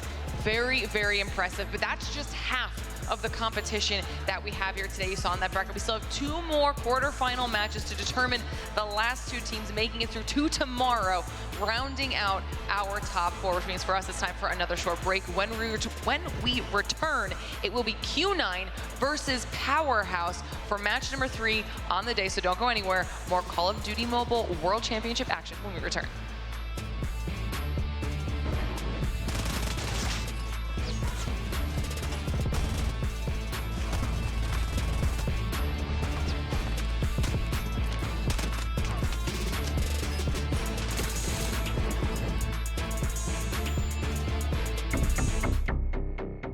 The Snapdragon Pro Series powered by Samsung Galaxy is brought to you by Snapdragon Elite Gaming,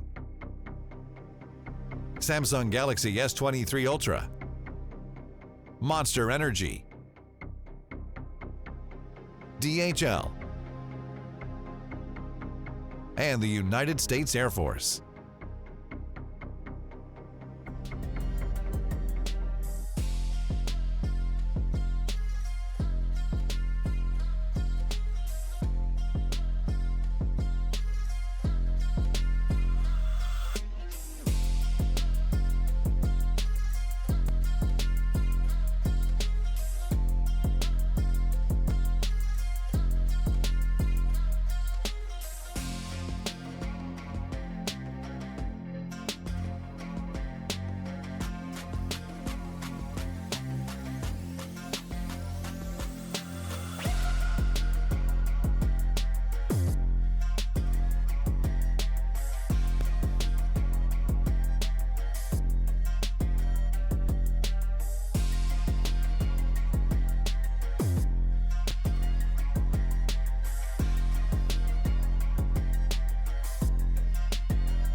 All right, everybody, welcome back to the Snapdragon Pro Series live from DreamHack Atlanta, where we are halfway through our Call of Duty Mobile World Championship competition.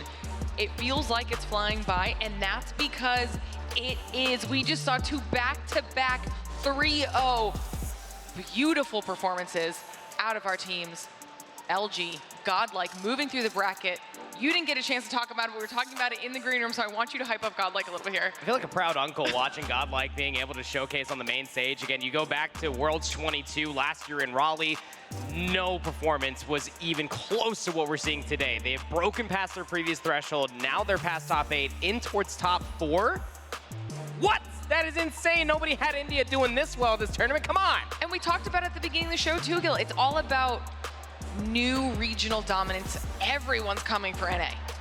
Everyone is coming for NA. Godlike will sure get a shot tomorrow, but today you said it yourself, are only halfway through, and I am hyped. Are we to expect any more upsets today? Question mark? Probably.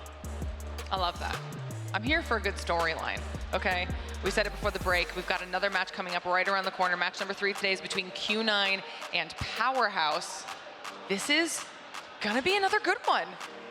I mean, you feel like that it will continuously be a good one, especially when we were looking at the beginning of the day. We had the 2 NA teams versus the conglomerate that was the East. There was only one team that was kind of breaking up the monotony of all the teams that were at CDFI, and that was Godlike. So Q9 versus Powerhouse. This is a matchup that we have seen a handful of times over the past calendar year, and most recently was at CDFI. It did go all 5 maps, though Q9 did come out on top. That's right. They did get on top of the opponents, and it's gonna be interesting to see if they can do it once again here against Powerhouse. That yesterday they did it. Yes, they got here, but it wasn't necessarily that clean the way they played. I feel like there was quite a few situations where they struggled a bit against their opponents, while on the other hand, you got Q9 that the only team that they struggled against was their counterpart from China and historical rivals, Wolves. All right, well, we'll have to see what happens in match number 3, but you know how it goes. New match means new epic kickoff. Tom, you ready for this one? Cold and calculated. This team's attention to detail has earned themselves #1 in their highly competitive region. Consistency, meticulousness, greatness. Please welcome to the stage, Qingzhou Club. Oling, Shingon, Sun, Maochi, Youngyi. One more time, Q9.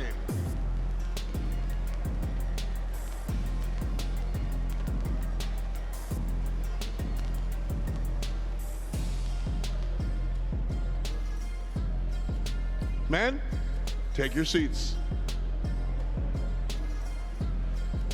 And their opposition, an international squad that's made their way to the top of the Garena region, with players representing Singapore, the Philippines, and Malaysia, a team that fits their name, Powerhouse.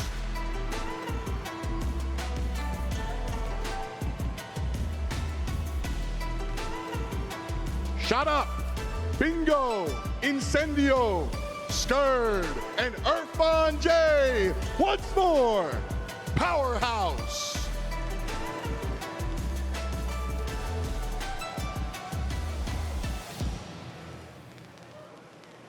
All right, y'all, take your seats. Teams are ready. I know you are. Let's play some Call of Duty. All right, our players are out on the stage getting themselves ready for this matchup. So let's start deep diving in. I want to start things off with talking about Q9. Q9's road yesterday saw them losing just a single series. It went all 3 maps, and as Gilla had already alluded to, it was none other than their Chinese counterpart facing off against Wolves. Again, when it comes down to just losing maps, when you're looking at this Q9 club roster, they only lost 2 Chinese teams. That's both against Standpoint and for Wolves. So I think that you have some VOD to look at here if you're Powerhouse and trying to rectify what happened back at CDFI. It's going to be interesting how the side of Q9 plays yet again another team from Garena.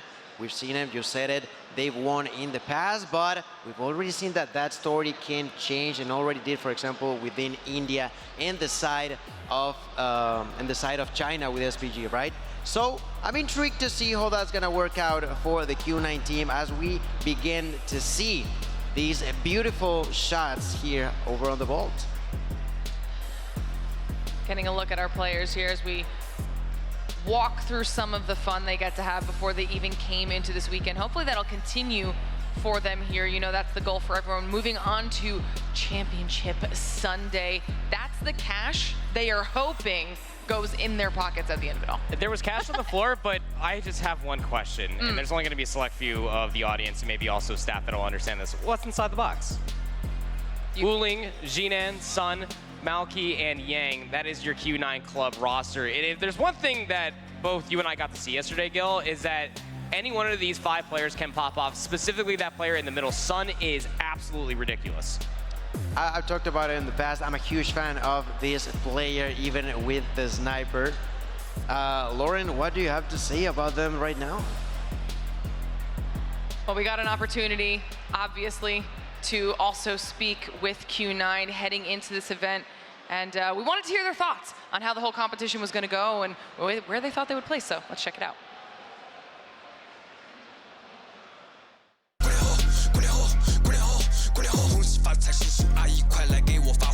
我觉得对我和我的阵容来说，这次参加 CODM 的世界锦标赛意义重大。我觉得这一次的冠军是我们非常渴望的。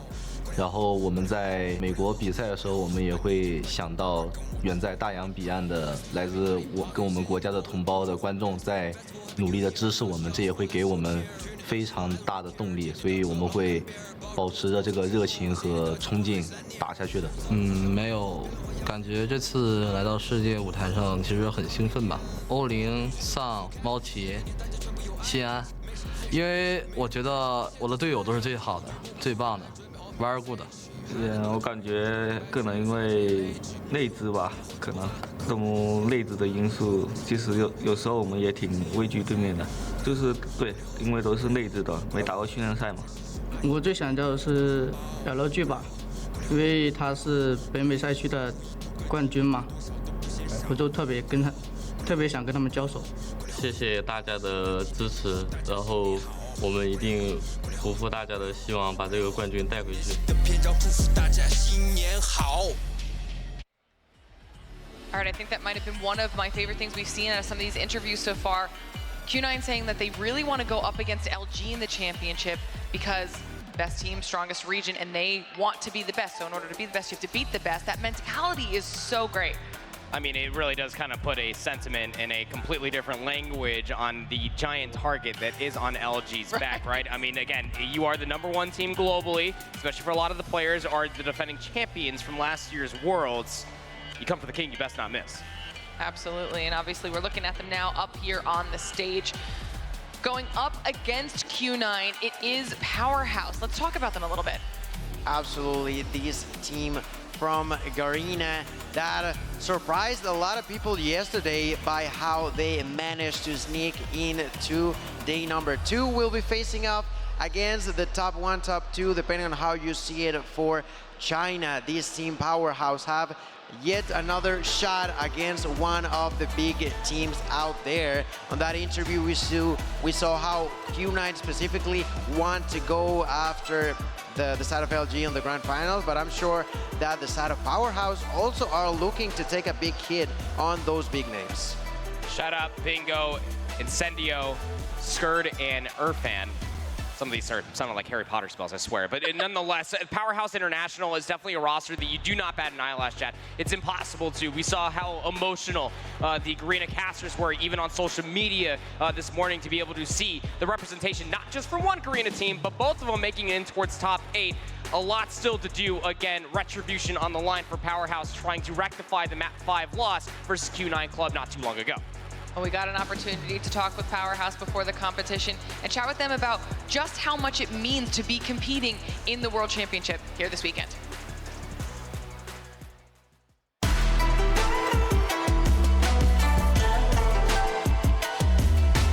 I feel proud to represent my country in stage 5 because we will be going up against everyone in the world. I'm representing Singapore, but my team consists of almost every country in the region. We have Singapore, Malaysia, Philippines, and Indonesia. We're the only team with almost the entire Southeast Asia in the team. This year, every team will be ready for it. I decided to join Powerhouse because I saw an opportunity in this team, championship mindset. This year, we are more prepared for the West team compared to the last year. The West team will be more comfortable because they win for the 2 years in a row. I hope they don't let their guard down. Their play style is very different from the Southeast Asian play style. It's tough for us to match their play style as well because we can't scrim them when we are at home because it's on different servers. But I would say this year Southeast Asia would like to prove things different. Every team is ready for the weather, ready for the home ground difference, and we're set to win because we have more LAN tournament experience than the West.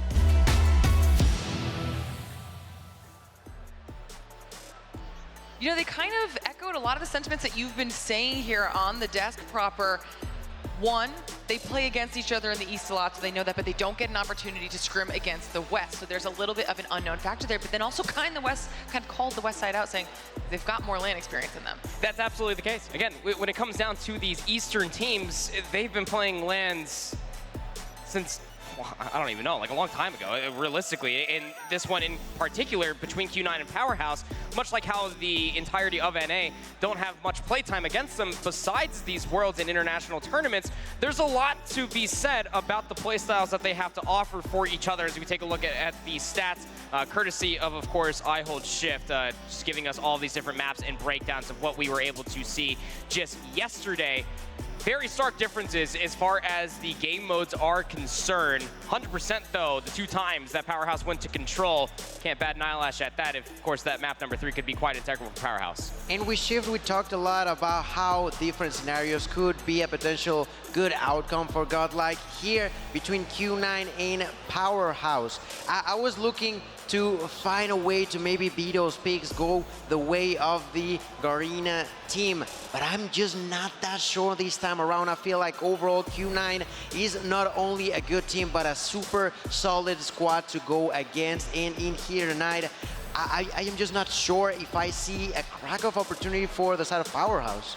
We saw just how influential and important the picks ban phase was in our last match. What type of an advantage it can give, especially now that we're in those best-of-5 series, the difference that can make, and we'll be getting those picks bans through here in just a moment for these 2 teams as well. What are you anticipating out of some of these squads here proper? Well, the last time that these 2 teams did play off against each other on LAN, keep in mind, Q9 blew them out of the water when it came down to the raid control. 4-0, again, difference as far as the scoreline is concerned when they were playing across the waters. But as far as Search and Destroy is concerned, Q9 took both of them.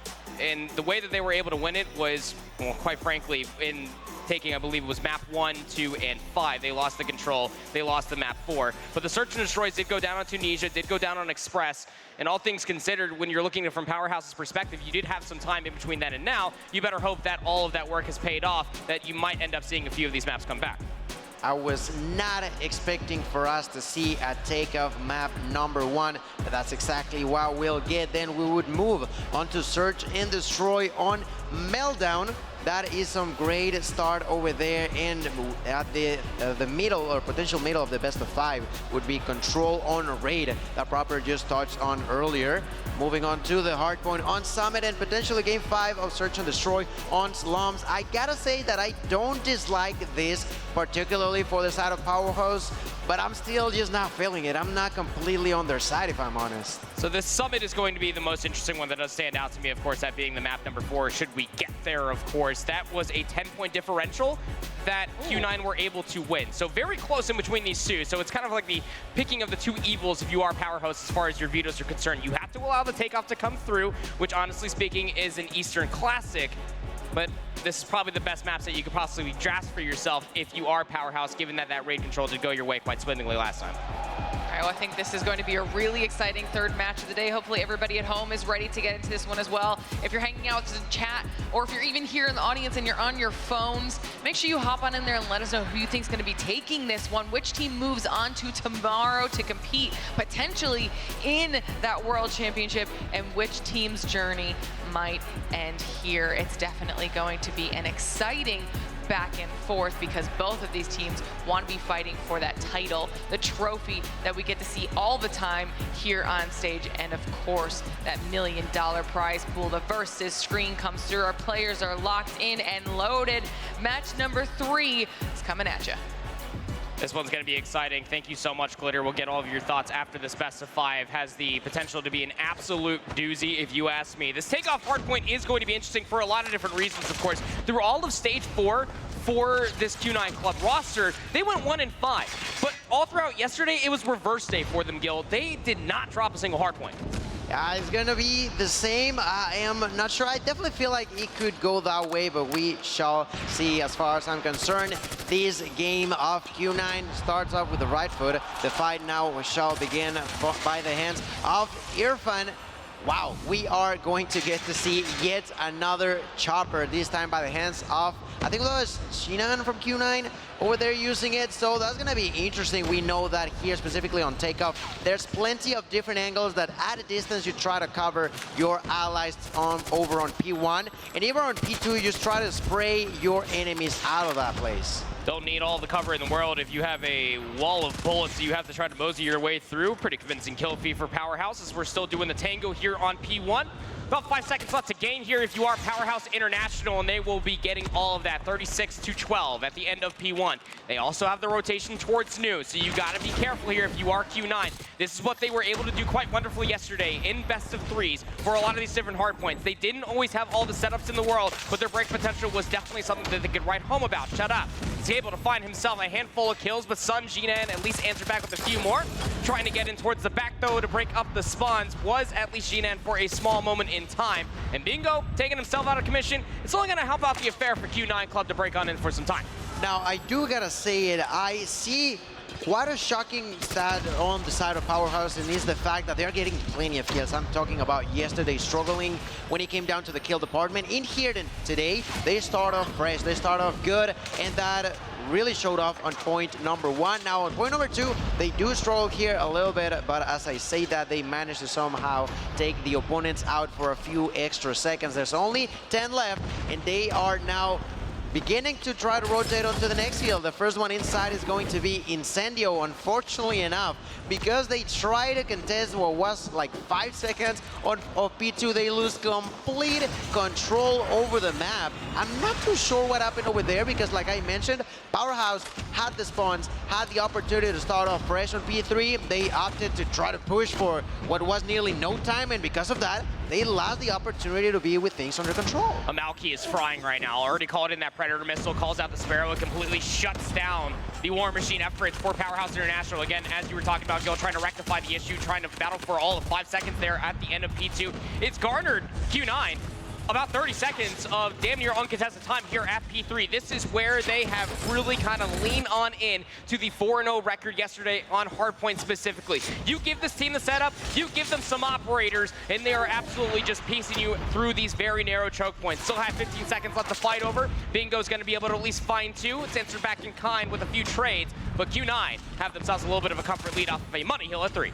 All right, I'm looking right now at Shadab's stats as he gets a triple kill for himself using that Fennec. And on top of that, he's on a force spree to be with that 100-killer drone available.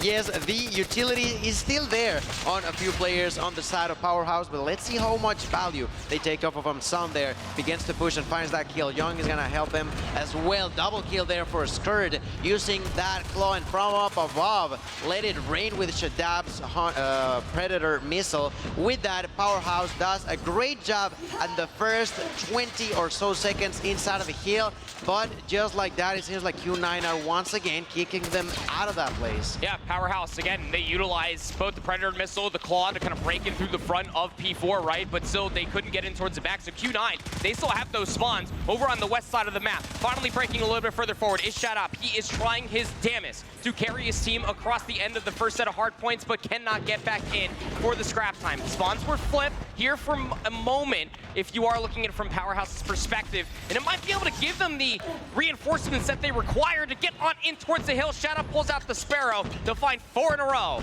It's going to be good enough for get themselves some scrap time, but not enough to completely combat it against the lead that Q9 have accrued for themselves at the end of the first set. It is 92-78. Definitely, the lead is still going to be in favor of Q9, but I feel like in a way, Powerhouse has been just falling through a few mistakes that they eventually do fix, and because of that, they haven't fallen too far behind. But they cannot allow themselves to constantly be doing mistake after mistake.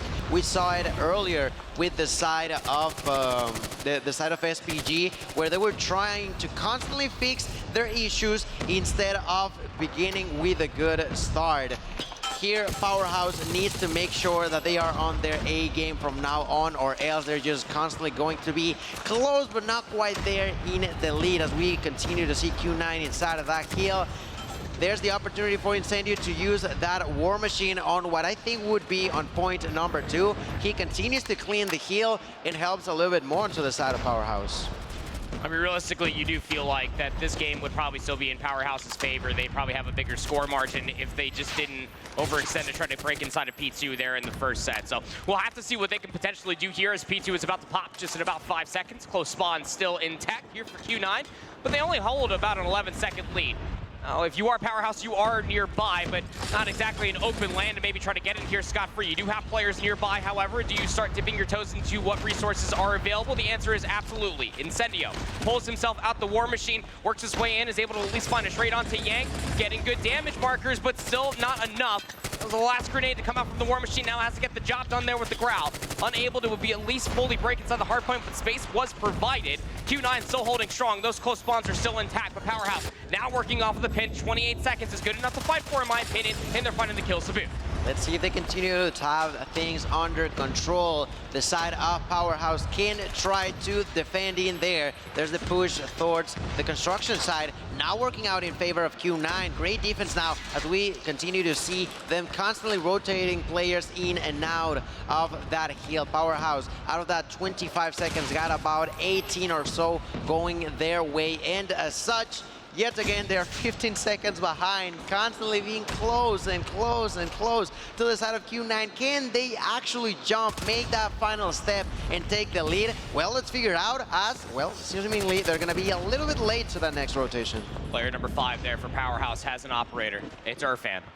What's he trying to do from the situation? He's trying to pinch this alongside of his teammates. It's gunfights all across the board, all over the place here for P3. Shadow's going to open up with the Sparrow, finds himself 2. That's the opening that you need. Also have at least a Purifier in the hands here for Bingo, but gets shut down with it in his hands. Claw down, invested here from Skirt, trying to throw everything in the kitchen sink that you just earned in that previous hardpoint just to try to get yourself an advantage here at P3. But all it takes is Xinan to pull out the War Machine to try to keep them at bay. In these very narrow choke points, it means that Irfan has to invest the equalizer to be able to find some semblance of trades, but still, it's back and forth. Q9 will do this all day. They'll continuously try to play operator for operator until you completely expunge everything. It's Malky to get the last laugh with the Sparrow, last operator that was available in the lobby, and it's again Q9 that walk away with the majority of time.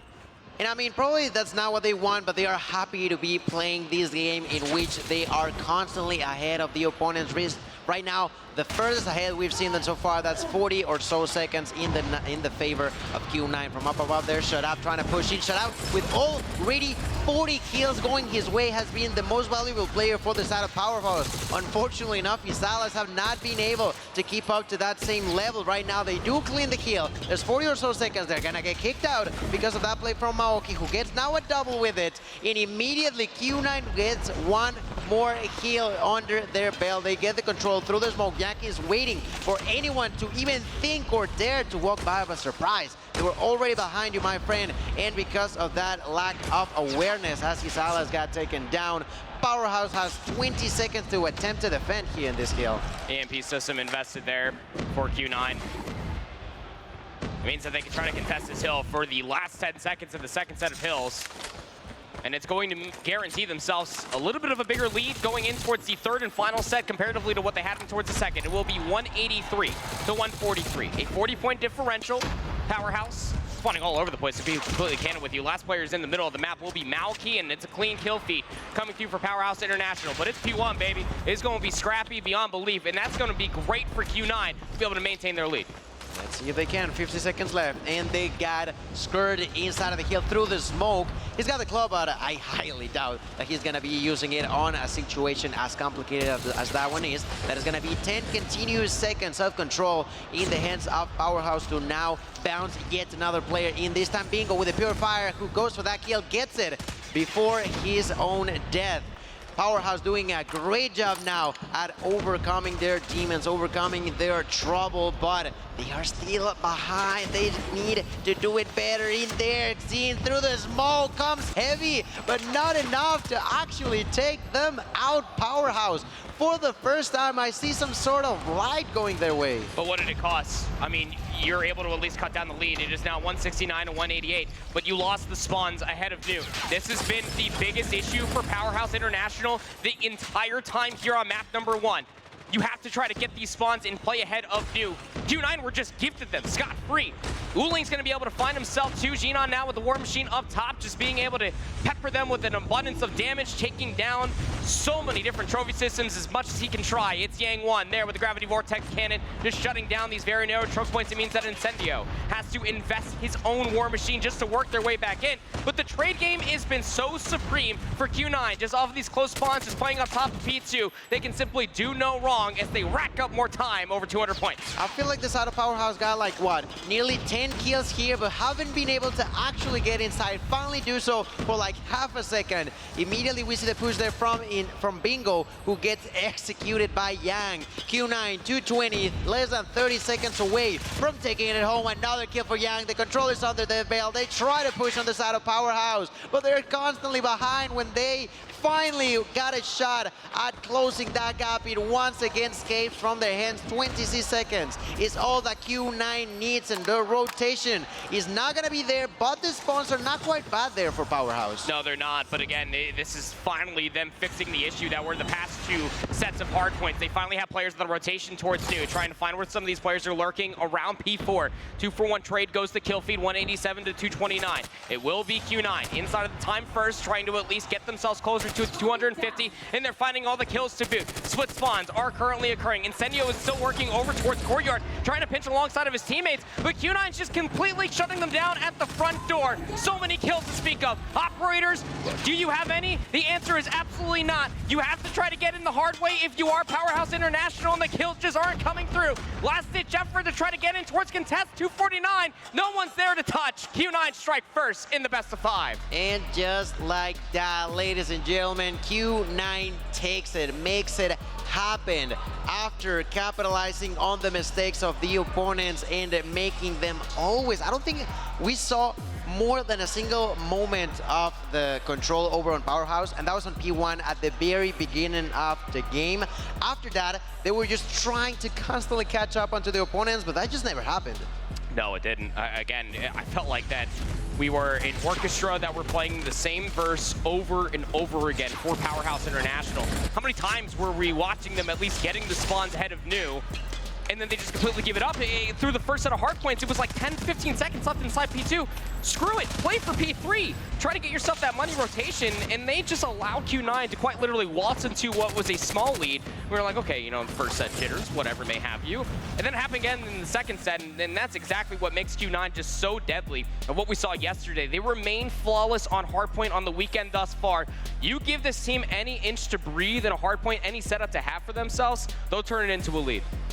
And I mean, you said it perfectly, the way that the side of Powerhouse could have had the control, but tried to fight for 15 seconds, got 7 at the expense of losing the opportunity to be there first for the next kill. So with that, you have it, 250, 187. The victory goes for Q9. I was hoping to see Powerhouse just try to show some more here on the hard point, because if I'm being honest with you, when it comes down to search and destroy and then the control, it's gotta be for Q9. It just has to.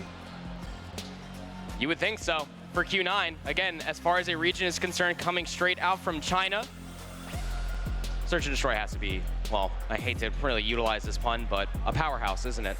They have spent so much time just being able to perfect their Search and Destroy. And again, you go back to the last time these two teams had faced off against each other at CDFI, the way that Q9 club were able to beat Powerhouse International, they took both the 2 and the 5. There's one thing that they know for certain is that their Search and Destroy will be relatively strong. We've seen that throughout many, many different tournaments from Q9's perspective. But we are going over towards Meltdown. And as for Powerhouse's perspective, they only played it once. That was yesterday. It was a 3-7 loss of all things versus Standpoint, another Chinese team, would have thought. But clearly you left it through inside of this best of 5 because you did not want to face them on the Express or the Tunisia. That was the last 2 maps in Search and Destroy that they lost to versus Q9 across the pond. So you better hope that you had some immediate turnover going into this Meltdown if you are Powerhouse. Would you say that this map number 2 is a must-have? I'd say that they definitely play the cards right to prevent complete disaster on the Search and Destroy. You said it yourself with those both being Express and Tunisia. I feel like a lot of you guys have seen those clips on Twitter from Son with a sniper killing 4 people nearly at a time. It was just insane how he plays with that sniper. And today, I feel like he was smart. He was smart, but it doesn't take away the fact that Q9 are just so dominant that it is just that difficult to attempt any sort of way. Maybe you prevent them from playing their best, but even their second to best or even third to best is quite difficult to play against. We'll have to see how it all pans out. Again, I can only imagine that we are probably just mere moments away from hopping in towards this map number 2. Going to be a big one as you see Q9 having themselves some conversations. Same for Powerhouse on how they could potentially take this map number 2 away from Q9, who also played this map a single time yesterday. It was a 7-4 win versus Vitality, which if there's anything we learned off of in our last series, you do not sleep on India. Those guys came to play. Got the graphic on the screen. Verticality as it may be, it is time to get into map number 2. You feel like that Powerhouse, if they want to try to at least take this and try to really increase their chances to stay alive in this tournament, it's all going to start here. And for all you Garena fans out there, you gotta be cheering on your team. Yes, they have fallen once. Yes, they have a really difficult situation, but doesn't mean that is the end of the world. Here, Maoki gonna find the first blood, immediately push for more through the smoke. Gonna be spotted there by the side of Inferno. Irfan is the one who got that kill, but only one for now. Another kill in favor of Powerhouse. Bomb's gonna be planted though, and the only one alive there was Shedap. Not a whole lot there to be done. He tried to make it happen, but it was really difficult. Well, if you're new to Call of Duty Mobile and this is your first time watching Meltdown, welcome to the A-Bomb site, where all teams invested a handful of players over there, and it's a bloodbath, to say the least. Q9 strike first. Offensive round to boot via the kills. Not to see what they decide to do this time around. They're investing a decent amount of players in the middle of the map. But look at Powerhouse aggressively actually taking a lot of charge through A. This is very one-dimensional if you are Powerhouse. A Q9 club, not necessarily expecting it. Now they're starting to recognize it. First blood does get traded 4v4 across the map, a presence through the middle of the map there for Q9. They might try to wrap this over to B. Something needs to happen from the side of Q9 to break through that defense, and could be the fact that Maoki is trying to go around them while they're actually planting the bomb over on Bravo. Maoki with the opportunity to find the kill over there, going to get it over onto Incendio. A 1-for-1 trade to end up in a 3v3 now. Maoki, 2 kills under his belt, going for the third one. Here with the Grow at a distance, still 29 bullets left. Owling is the one taking the kill onto Bingo at a distance. There's Sun with the deadly sniper shots. Maoki with yet another kill, second one this round long. They go for the last player alive, and that's a double for Shedap. 1v1 against Sun. And although that was, I gotta say, that was really well played by the last player alive over on Powerhouse, Sun just gotta shut down the party. Just bring in the 2-0 lead now in favor of Q9. There's one thing we knew for certain. I know just the breadstick isn't going to necessarily beckon this entire conversation. Sun is ridiculous when it comes down to Search and Destroy, really valuing his life and understanding, realistically, just some really good centering. Very slow opening coming through from Q9 as far as his offense is concerned. Not a bloodbath over at A, expecting for Powerhouse potentially to try to push through. After all, that is what they tried to offer in the previous one, but Q9 just completely rolling out, left bomb in spawn, so they can't really execute towards the site until that starts to get collected by Uling and then joins this effect. 2 players over by A, nobody pushed through. A lot of bait play. There had to have been some utility that was thrown by Malky over by that B bomb side because there's a lot of Powerhouse members that are lurking nearby. You feel like that the execute over towards A is imminent. We've had now 3 completely different rounds, one from the other, if I'm being honest with you. Fortunately enough for Q9, both have gone their way. Let's see what happens on the third interaction. So far, there could be the first blood. Incendio stops aiming. Bad cut timing over there for him. Fortunately enough, he does manage to survive. There's going to be a push from Sinan, but the snipe shot comes through. The first blood is going to be in favor of Incendio, who immediately finds the second onto Yang, and the third onto San. Incendio on a spree. All of a sudden, this is completely going downhill on the side of Q9, who now lose Owling, and all of a sudden, Incendio will find the 4th one. And just like that, the first point comes through in favor of Powerhouse. Yeah, sure. I mean, hey, if you do that 7 times, search and destroy is easy. Right. Why not? Why not you, Incendio? There has to be that catalyst, though. When it is Powerhouse, you're down 0-2, rally behind that. Being able to find 4 eliminations out of the 5. Flashes out, not going to be able to find a first pick. It is going to be a tussle and a half over by this B-bomb site. All 10 players are here. 1-for-1 trade, at least so far. Not a whole lot of space provided, but it's all about the trade game. Bingo, Incendio, able to at least swaver the numbers into Powerhouse's favor. Last alive for Q9 was Xenon. Swaps to the boxing gloves, slides forward, and somehow shuts it down. They allowed him to cook, and what a way to end that one up with a 3-piece. Wonderful played in favor of Q9, who bring in another 2 rounds lead in their way. Great way to do it, I gotta be honest. It was slightly concerning in a sense that Powerhouse was not really being able to prevent a triple kill so easily going on against them. Now this time around, Q9 once again will brutally push towards A, and just like that, the bomb has already been planted and the first blood comes through. Another pace differential, this time over towards A. Quick plant is able to get them full coverage around this bomb site, and now they're actually setting players on to the outside through the middle of the map. Powerhouse are lacking, thinking that they're just gonna run back through the middle of the map. Malky off the pinch is able to find the last 2. These pace swaps that Q9 are constantly throwing at Powerhouse is the reason why we're seeing their praises a surge. Absolutely. They are just so unpredictable. They have been a pain on the brain for Powerhouse, because how do you prepare for something as wildly unpredictable as Q9 has been so far? They think that they're pushing over on A, but look at that, a 5-player push goes over to Rabo. Bomb is obviously going to be planted freely for the side of Q9. They just know what they're doing. It's mental. It's all mental. But look at the call for Powerhouse. They thought that maybe they could just try to wrap through the offensive spawn. And to be candid with you, it was being watched by Q9, and it does work out. What side is the bomb being planted for? That is the biggest consideration. 3v3. Almost feels like the map has completely flipped at this point, destroying trophy systems. What throwables do you still have left if you are Powerhouse to try to clear these corners? There could be players lurking on all these different angles. They are being isolated, but Sun was playing all the way over on the defensive head glitch. Works out wonderfully for the sniper. It's a 5-1 split at the half. Shining bright as the sun can be, clutches yet another round in their favor. 5-1 lead, switching sides. The side of Q9 are feeling comfortable here today.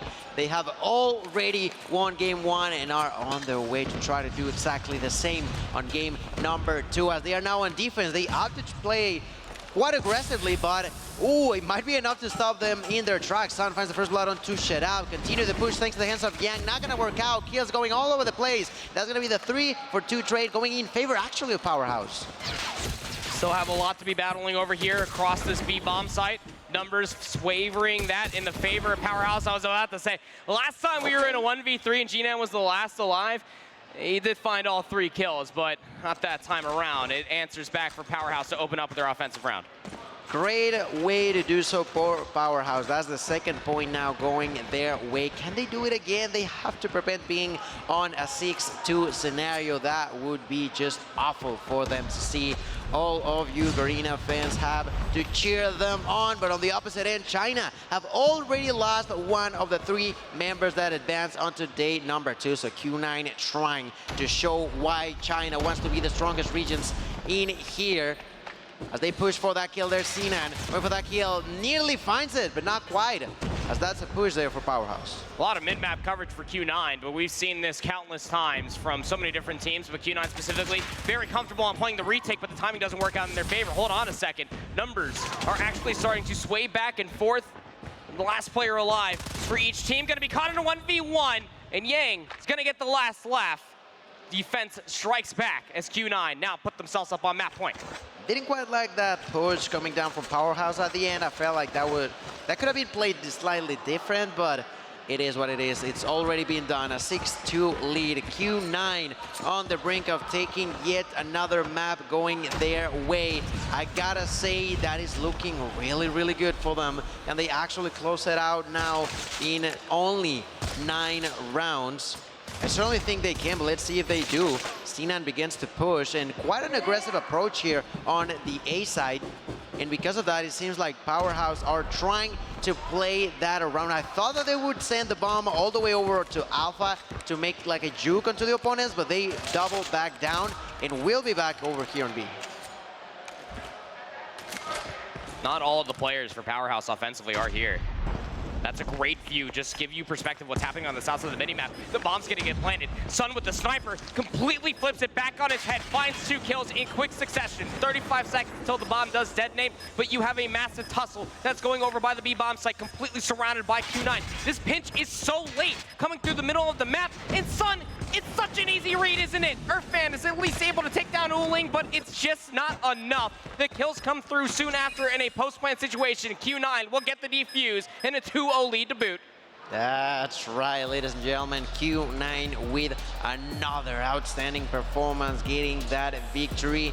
Pretty impressive to see how Powerhouse had the opportunity to take at least 1 or 2 more rounds, but several mistakes caused them to lose those, and because of it, there's a big 5-round gap. That, in my opinion, could have been closer, but because of mistakes, different ones than what we saw on game 1, but yet again, because of mistakes, is that they tend to fall behind. I just think it's the complexity that you have Q9 approaching the search and destroy just completely catches all of Powerhouse off guard. I mean, there's been so many different rounds on the offensive side for Q9 as you take a look at some of these replays on your screen, is that they didn't realistically offer the same round more than once, really. I mean, they've at least offered the same pace through a lot of these different rounds, but it's always about like maybe some of these players lurking in the middle of the map. Are they fast heading over towards B? Are they fast heading over towards A? The first few rounds, they were quite literally waiting for the overextension to come through for Powerhouse because that's what they were doing on defense, and it was working out for them. By the time that the download was complete and Powerhouse finally gave them the space, Q9 said, all right, it's our turn with the ball. Now we're going to turn up the pace a little bit. Yeah, some teams have like a 1-2 sort of scenario. They just have 2 different plans and they commit to them. I feel like Q9 had 4, and when your opponents have 4 different approaches to the same map, how are you supposed to have it right every single time, right? The side of Powerhouse tried to predict at least 2 or 3 of those rounds. They just didn't get it, and because of that hit or miss interaction is that Q9 was constantly getting them outplayed. You said it perfectly. Being unpredictable is something really, really important, and more so in a map like Meltdown that I feel like it's so heavily orientated on the beginning of you strategizing, not necessarily being super quick, but how you position takes a huge impact on what potentially could happen on those rounds. Here's the scary part. If you're looking at this from Powerhouse's perspective, you were down 0-2. It's a single elimination bracket. You have to reverse sweep Q9, the #1 team from China, for Garena's last hope.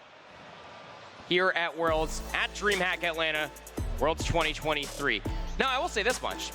Raid control is good for a multitude of reasons, and that's not just for one side of the stage. This is Q9's most played control map. They definitely prefer to see it comparatively to, say, a standoff. However, the last time these two teams faced off against each other at CDFI, Powerhouse won this 4-0. Okay, yeah, that's something you touched on earlier. That's huge in a way for them. That is going to be really, really important for Powerhouse. Yet again, it's still their last chance, you know? Even if it's your best game mode, there's gonna be a little bit in the back of your head thinking, this is it. This is it. We have to, like you mentioned, reverse sweep, and this is the first step. We cannot tumble. We cannot even be weak for a second, because if you are completely eliminated. You said a single elimination is having that impact on these teams. So now we're gonna go straight into the action as we begin this game on Control over on Raid. I think it is really important, of course, as a note that you just brought up there for Q9. Again, the only series that they lost yesterday was to Wolves. 1-2, of course, taking the hard point, losing the Control and the Search and Destroy. To win this as dominant as possible would be a statement going in towards top 4. We'll have to see how it all pans out. Control is a fickle monster when it comes down to so many opening breaks.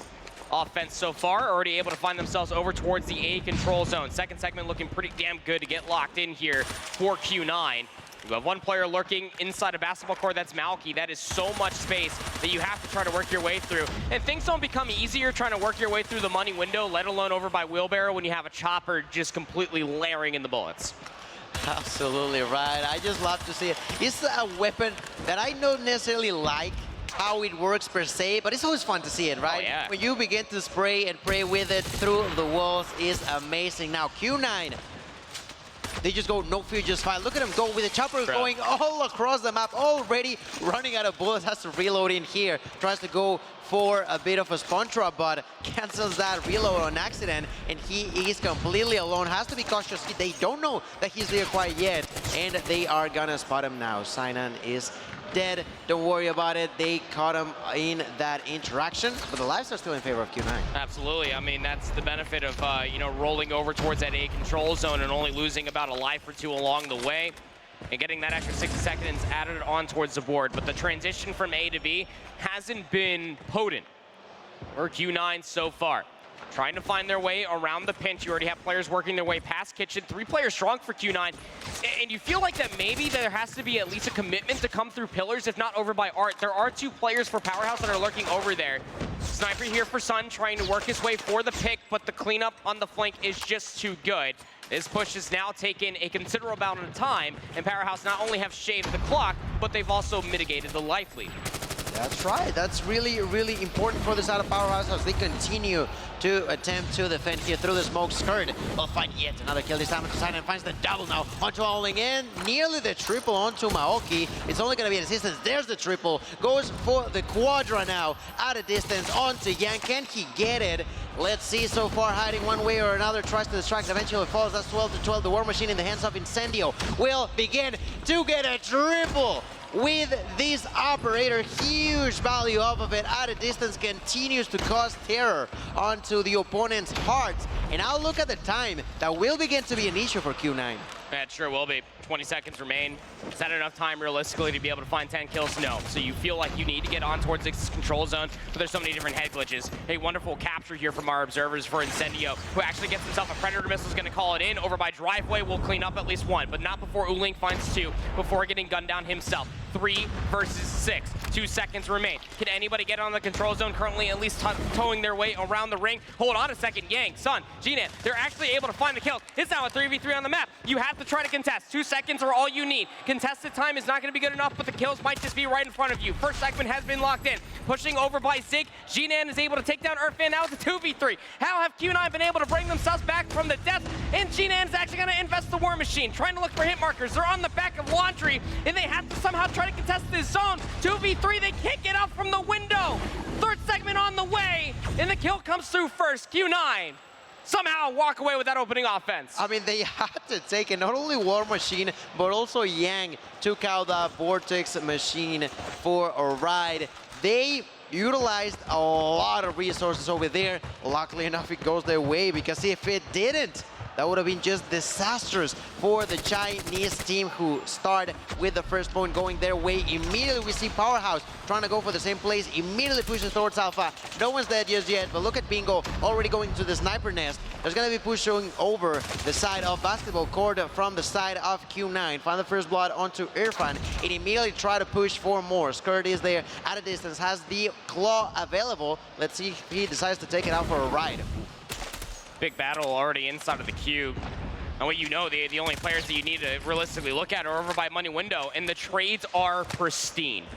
Not before the first segment gets locked in, but I love that discipline being showcased by Q9. 27 points up against 22. It's a great opening break once again by Q9. But again, you start to talk about all of these different resources that were utilized towards the end of that offense for Q9. Malky invests the Sparrow. Claw now invested by Uling. Where's the response from Powerhouse? Over by the B control zone they will go, try to stall out the clock, but they do have some utility they can use to really try to add some extra oomph towards this push. Yeah, it's gonna be necessary to have that oomph, as you mentioned, indeed. Look at Bingo there, taking the second tick off of Bravo, and at the same time, they're trying to push towards Alpha. There's Incendio who finds one. Incendio tries to find two, not unfortunate enough as he gets killed through that wall. 21-16 when it comes down to kills in favor of Q9. That's a great way to see it, but it's not necessarily going to be easy. Look at Skirt over here. There's plenty of utility available in favor of Powerhouse. Why is that? Because Q9 used two of the operators in a questionable moment, if you were to ask me, actually. Still able to convert the offense, and they have a 5-life lead here. Just have to hold off 2 segments over by A. This is a really good position here for Xenan. It's up to 13 eliminations so far for 2 rounds. Malky just behind him at 12. And head glitches galore. This is a pinch that's trying to come and manifest through the backside of Kitchen, and Skirt is somehow able to find 2, so now you really need to take a focus over towards this player that is starting to push through the jungle side, over towards Xenan. Bottom bedroom, he's able to find at least one. One more player is nearby. Unbeknownst to Xenan, he's gonna go for the reposition over by open stairs. It's a great redirection coming through from Q9 to at least make sure that their flank is secured, and it's going to work out on 2 different sides of this A control zone, shaving so many lives off the board, and now we're just down to 50 seconds. That's right. 14-7 in lives. 1 tick there, but still not gonna be enough. The side of Q9 with a wonderful opportunity to close that one up. Triple kill in favor of Q9, who continue to control. Only 2 lives left. That's Bingo. That's Incendio. That's the end of a round, of a period. Q9 are in it to win it all when it comes down to this quarterfinal matchup against the Garena team of Powerhouse International. Bingo has fallen. Incendio attempts to go for a miracle. 1v13. Ladies and gentlemen, here Owling tries to go get it. Not gonna be possible. 10 seconds left. Continues to push. Backs down out of sniper nest, but now it is actually going to be either the time or the kill. It's actually the kill. Sinan gets it. Proper. That's a 2-0 lead in favor of the side of Q9. Powerhouse with the backs against the wall. It's just an interesting development. I mean, you have resources that are still available, and you feel like that you have to win an offense eventually, and now you have to somehow reverse sweep a control to start a reverse sweep in the best of 5? Why not? Q9, again, opening breakoff, different from their last, going to be going over towards B, but Sun opens up with 2. I mean, this guy is just ridiculous through these opening breakoffs. Doesn't have the numbers comparatively like Malky and Xenan, but damn is he impressive as far as these opening breaks are concerned. First segment has already been locked in. Sun has the Purifier out, back Kitchen, trying to cause a little bit more distress. Second segment looking to get locked in. Predator missile is also going to get invested over by the Tiki. No drinks, do not pass go, do not collect any more lives. If you are Powerhouse down to 21 to the 29 that are still in the bank of Q9, they can simply do no wrong. B objective has been captured. 60 seconds out towards the board with an almost 10-life lead. Q9 are clearly in the driver's seat. We've seen this story in the past. We are about to witness the last nail into that coffin. Look at Owling with the double, using that claw out of distance, begins to take a lot of damage, turns around, gets a few bullets in, gets another kill with the operator, continues to be alive out of distance, runs out of time with the operator, and because of that dies, but it doesn't matter too much. Look at Irfan trying to make it happen, finds that kill onto Cena, and immediately turns around, tries to go for a little bit of a spawn trap situation, but Q9 is not a team that you can spawn trap that easily.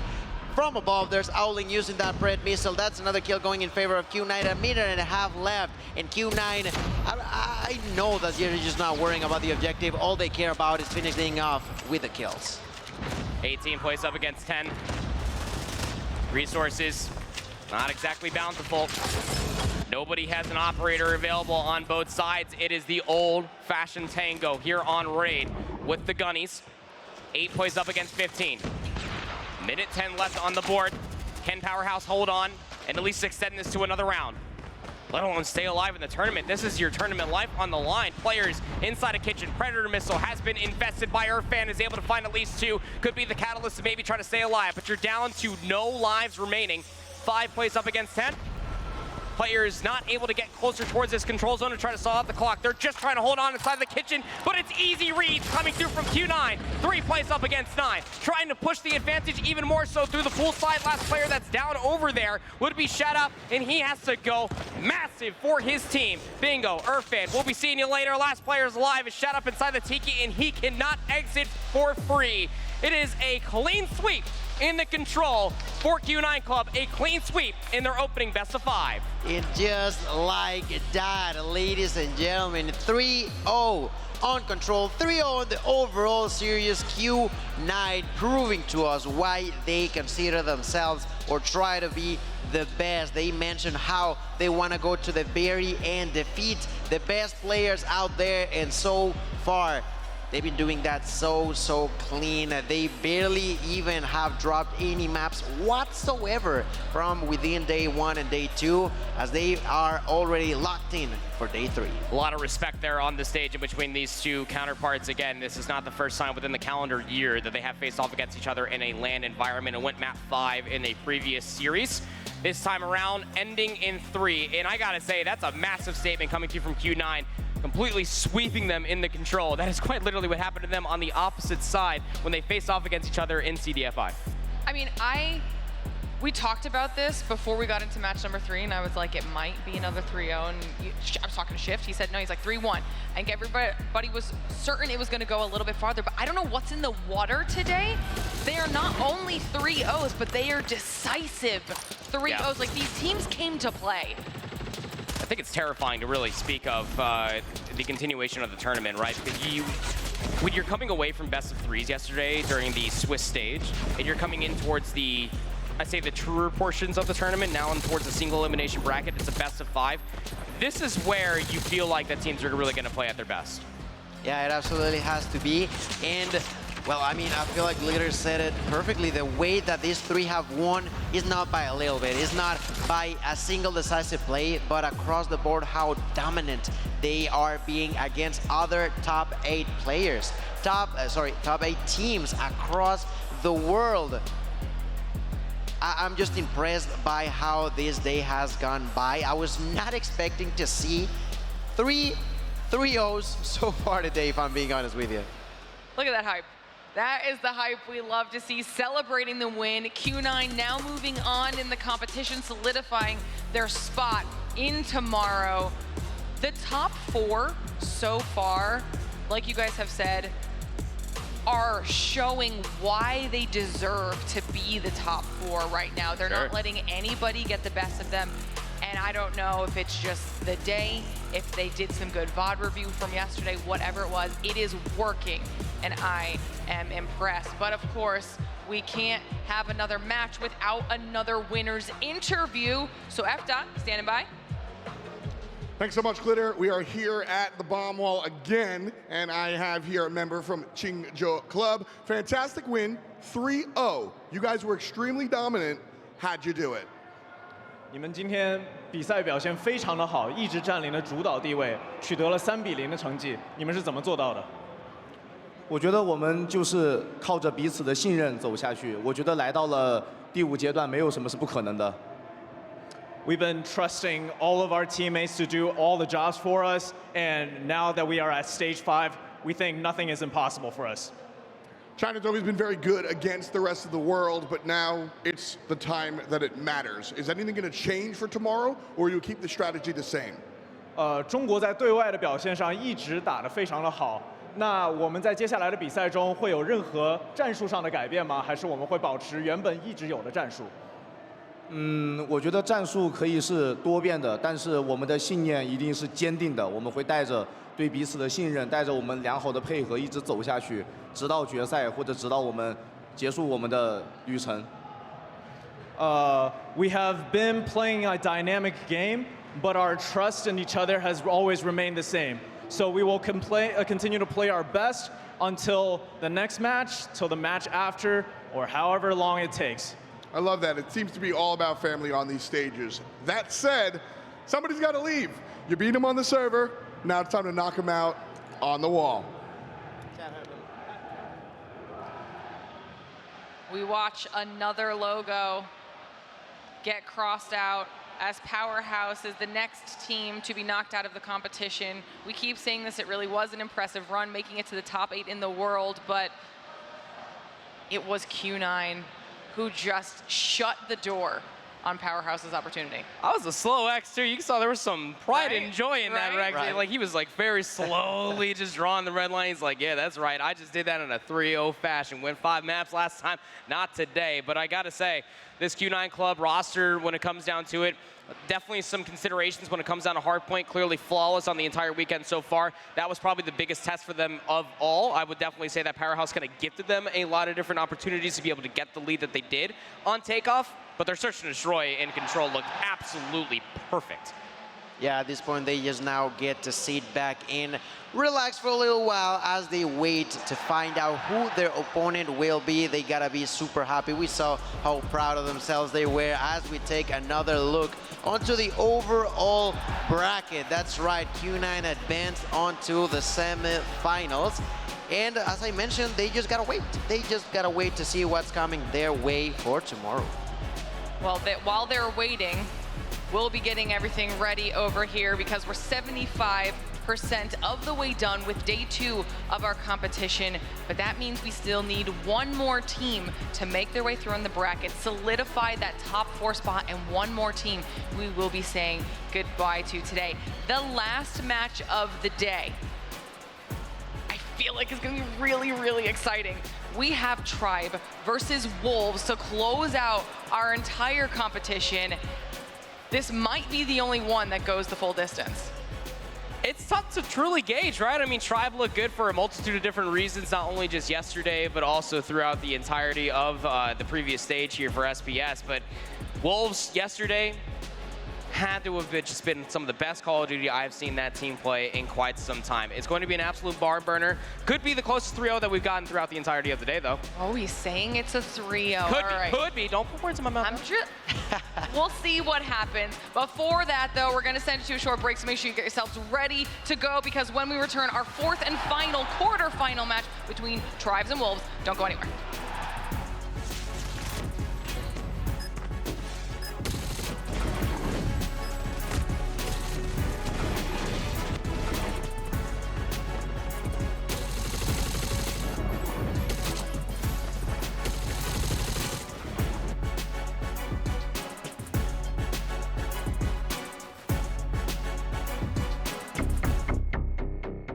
The Snapdragon Pro Series powered by Samsung Galaxy is brought to you by Snapdragon Elite Gaming, Samsung Galaxy S23 Ultra, Monster Energy, DHL, and the United States Air Force.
All right, everybody, welcome back to the Snapdragon Pro Series, live from DreamHack Atlanta, where we are moments away from closing out day 2 of our competition here for the Call of Duty Mobile World Championship. We've seen some standout performances, to say the least, from a bunch of our squads, as well as some really entertaining moments here at the booth. We're getting a little bit of some catch-up action, if you will.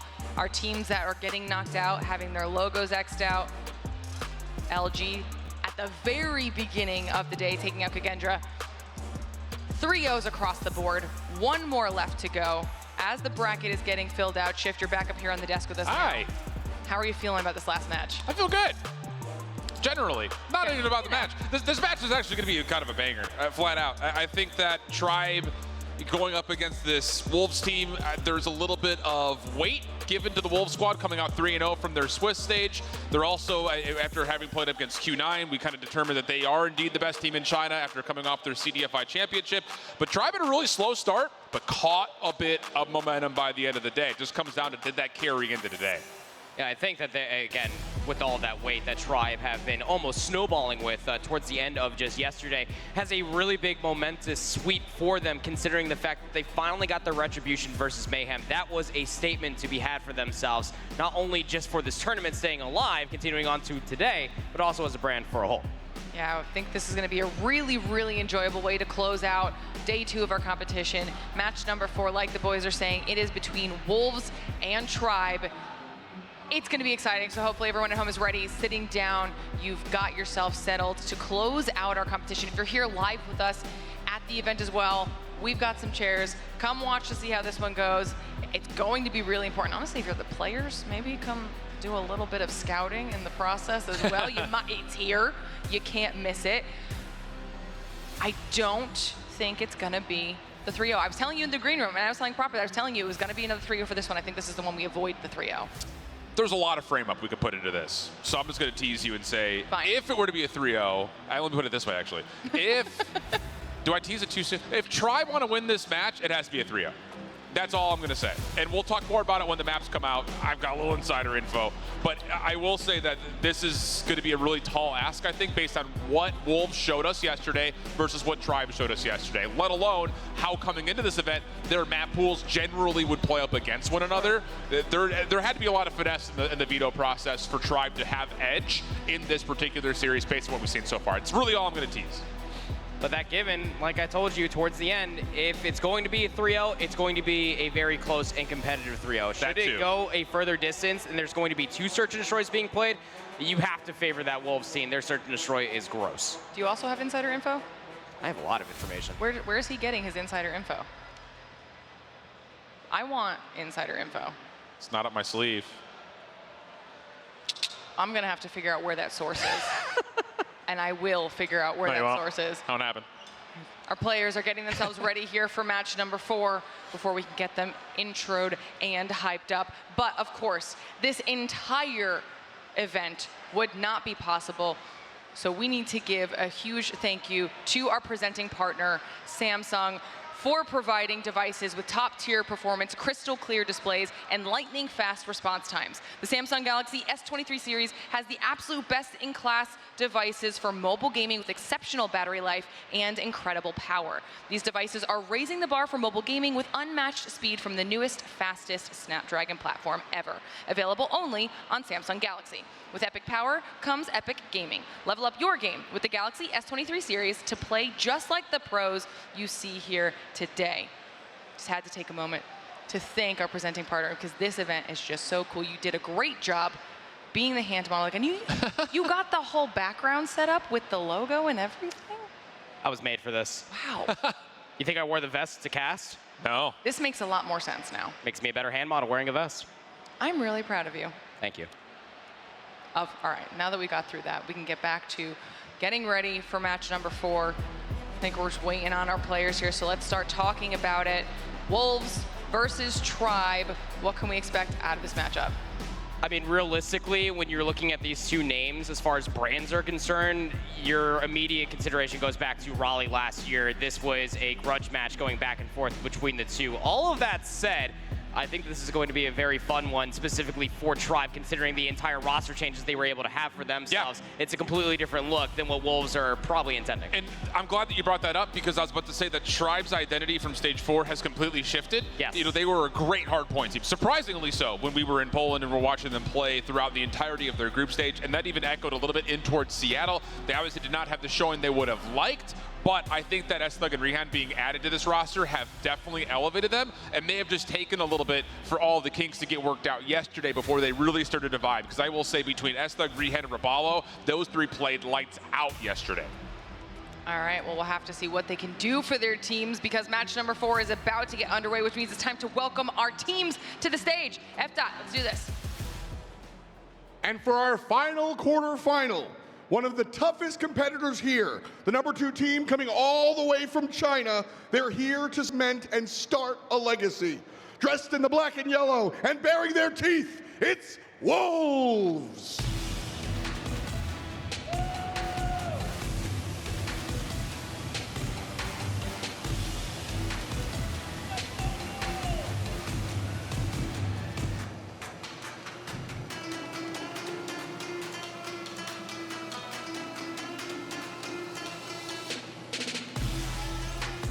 One more time, folks. Give it up for Wolves. Take your seats. And their opponents. With a new look for this year, this team had big shoes to fill. But these boots was made for walking, and they ran through day number 1. One of the fan favorites and one of the biggest names in mobile. Say hello to Tribe Gaming!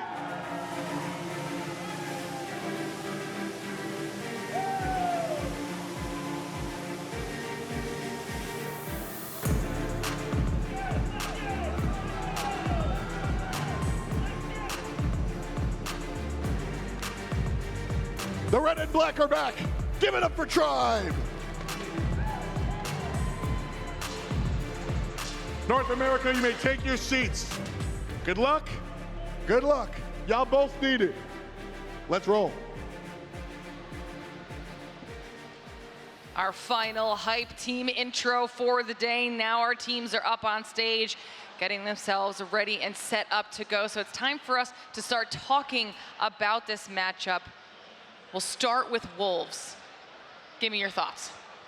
I mean, this team, again, as we were already kind of talking about yesterday between me and Shift, is that this, albeit the number 2 coming in towards this tournament, this is the number 1 team from China. Given that they were already qualified, looking at what they were able to do across the entirety of the region and at CDFI as their champion, I think it was pretty much solidified with the way that they kind of dealt a swift hand to Q9 yesterday. Yeah, that's the bigger point that I was going to go into, was the fact that we talked about how China only beat China yesterday, and Wolves did a lot of that. Yes. And that's, I think, the overarching point that really kind of allows us to solidly say that, yes, this is indeed the best team from China, even though they come in as the number 2 seed. The thing about the team yesterday, though, is even though their hard point statistically came out okay, they had to clutch up majorly versus Khagendra, and they dropped a absolute stinker versus Q9. But they keep getting bailed out by their surge. That was the biggest storyline at CDFI. That was the big storyline for them at Masters, and it continued to be the case yesterday. The only final point that I had after this team qualified 3-0 was I was not convinced that their respawn was going to be able to hang versus Western teams. They only had to play Kings yesterday, and they got blessed to be able to play Summit yesterday against them. So that's going to be, I think, the big question mark here is, will their respawn match up against this Tribe team? Well, we got an opportunity to chat with Wolves before the competition and sit down to hear their feelings about competing here and what they thought their chances were at taking the whole thing home.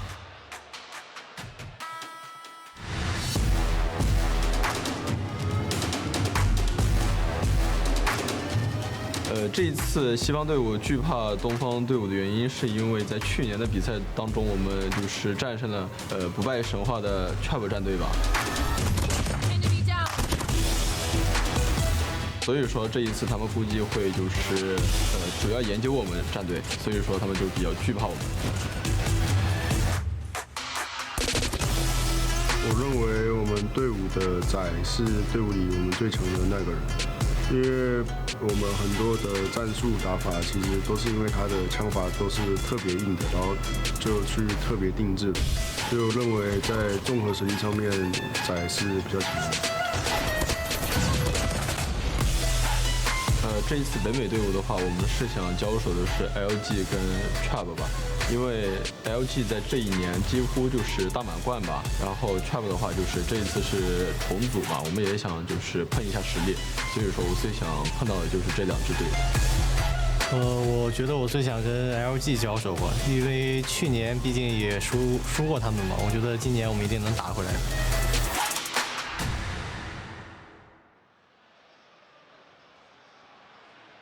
Listen, at this rate, every single team that wants to be the top team in the world is calling out LG Wolves once again, saying that that's who they want to be in order to take the entire title home. All I'm going to say is I'm not surprised. Again, when you have as much LAN experience as Wolves, enough competition to be able to essentially just fund the entire country at that point. Wolves want to take down the #1 team. They want to run it against LG and just prove to the point that not only are the #1 team from their region, but the world. Well, on the flip side of that, they have to go up against the juggernauts in Tribe Shift. Let's talk about them. Yeah, we already kind of flirted with the idea of it. This is a rebuilt Tribe team, and it's actually really interesting that this is the matchup we get for a single elimination bracket, because a lot of stress is going to be thrown to S-Thug and Rehan, considering how good Sai looked, especially after that little interview, kind of hearing that he's going to be the star. Those two need to step up in a major way. And again, looking at how they played through yesterday, there were a lot of major concerns in the road for Tribe. Coming out and not necessarily looking as convincing versus Powerhouse. They played a tight series versus Luminosity, but fell short. And then the loss to TLE was where I was really like, bro, what is going on with this Tribe team? They should have no issue with it. They were eventually able to go and kind of team kill Mayhem, and they had to survive versus Volt in what was a very emotional game for that Japanese squad. So I don't necessarily look at this matchup and say the Tribe is favored. I think a lot of people who watched from the last couple of days would probably agree with that, but they are cooking with some heat after the finish yesterday, and that has to be there, like we said earlier. It almost starts to feel that Tribe, the more that they play together with this new composition of their roster, the better that they truly become. Is that actually going to be the case? Because this is truly going to be their biggest test, minus facing Team Mayhem yesterday. And we've talked about, or at least we mentioned it at the very beginning of the show, if Tribe is able to make their way through, then there is a possibility where we see NA face off against each other. I think that it's a very realistic case. I mean, should Tribe somehow come out on top of this series, I think that you realistically have them making their way all the way to face Luminosity in the finals. It would almost be poetic to a certain extent, but again, there's so many different question marks. There's so many different anomalies that could end up playing into an effect with a lot of different circumstances. It always just comes down to the maps. That's really bold to say, because not only is this Wolves team looking really solid through and through every single mode, but Q9 just beat the brakes off Powerhouse. I think that to figure that we're going to get an LG and Tribe rematch at this point, based on how the teams have looked, would be egregious to say right now without seeing how this match goes first. Why said It's if. a big if, brother. If they 3-0 Wolves, again, there's a lot of ifs, there's a lot of question marks. That's why I don't do predictions. There's always a lot of ifs, don't worry about it. Okay. But we did get a chance to catch up with Tribe before this weekend to see how they felt about keeping the trend going and the wins under that Tribe banner.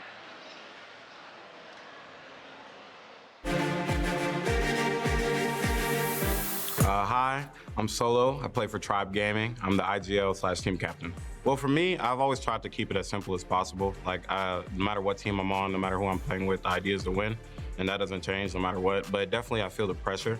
Like, for instance, I just don't want to be the weakest link in terms of the dynasty of Tribe. So definitely feeling that pressure, but I don't know. Just got to win at the end of the day. The pressure, it's a lot, you know, like compared to the previous teams Tribe had, like they were like a bunch of good players, talented players, top players, you know, but like this year it's a different lineup, you know, so it's a lot of pressure on us, like new players that play for Tribe, you know, so we gotta like put up a show, you know, make it good and like go for the 3rd trophy.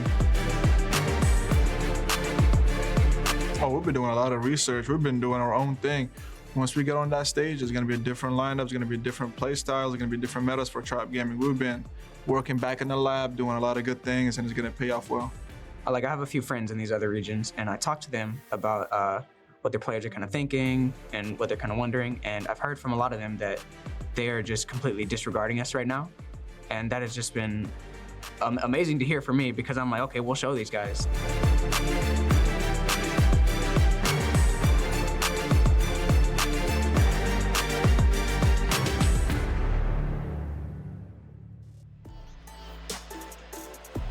heard them mention it. There is a little bit of added pressure knowing that they might be a different roster, but there is a dynasty associated with Tribe, and they want to keep it within that home base. Yeah, I was talking to Dot backstage when I was taking my little bit of a break listening to Gil and Alan Cass, and that's where the entire phrase, they have big shoes to fill. Yeah. These boots need to be made for walking. Yeah, very much so the case. And I think the thing about it is there's not really a guaranteed pathway in this particular matchup based on how they face head-to-head.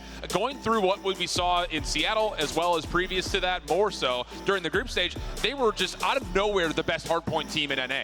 It was just like, how has that happened? They even beat Luminosity when they played in the group stage on both hardpoint maps.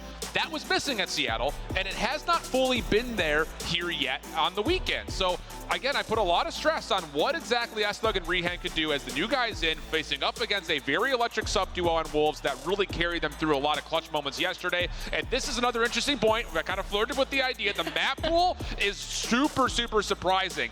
You have Arsenal taken out by Wolves, and then Takeoff taken out by Tribe. They look really good on Takeoff normally, but yesterday they did get a little bit embarrassed, and that must be living in their head. So they get their pick of Hacienda, but they have not played much Apocalypse whatsoever. That is a huge question mark for the map 4. Outside of that, Meltdown is Tribe's most played search, but it has not been convincing. And you do not want to go play Wolves on Tunisia. And then the final standoff for the control is great news for Wolves. They look pretty solid in it. They definitely don't want raid. So that's essentially what we assumed it was going to be. This is a great map pool for Wolves. They got rid of Tribe's Arsenal, they got rid of Tribe's Slums, and they got rid of their worst control in raid. I've got Wolves taking this thing if it goes anything beyond 3 maps. I agree with you. We already kind of poised that idea. It all kind of starts off with this Hacienda, and the only consideration that I do have for Tribe, just to play devil's advocate, is that they were able to at least outlast Luminosity on this map mode combination yesterday within the Swiss stage. Sure. All of that said, there's still some more considerations. We still have a lot of question marks about what does this new Tribe ceiling truly look like. And that's what we're about to find out. That's literally why we are here. We want the best of the best in the entire world making their way through to that top 4. So this is going to be an electric match, to be sure. The versus screen comes through, which means it is time for the 4th and final match of the day to determine our 4th and final team in our World Championship for Call of Duty Mobile.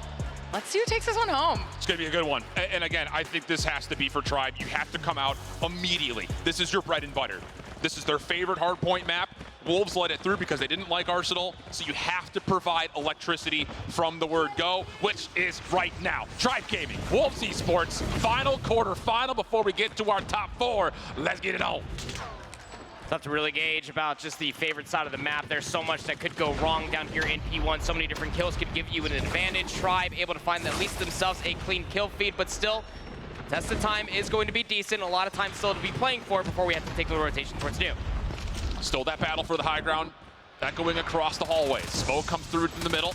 Xing will use that as a chance to jump on in, contest over to the jump spot for Tribe. Not going to result in too much of anything. Wolves off to a pretty solid start. Now it comes down to the motion across the map.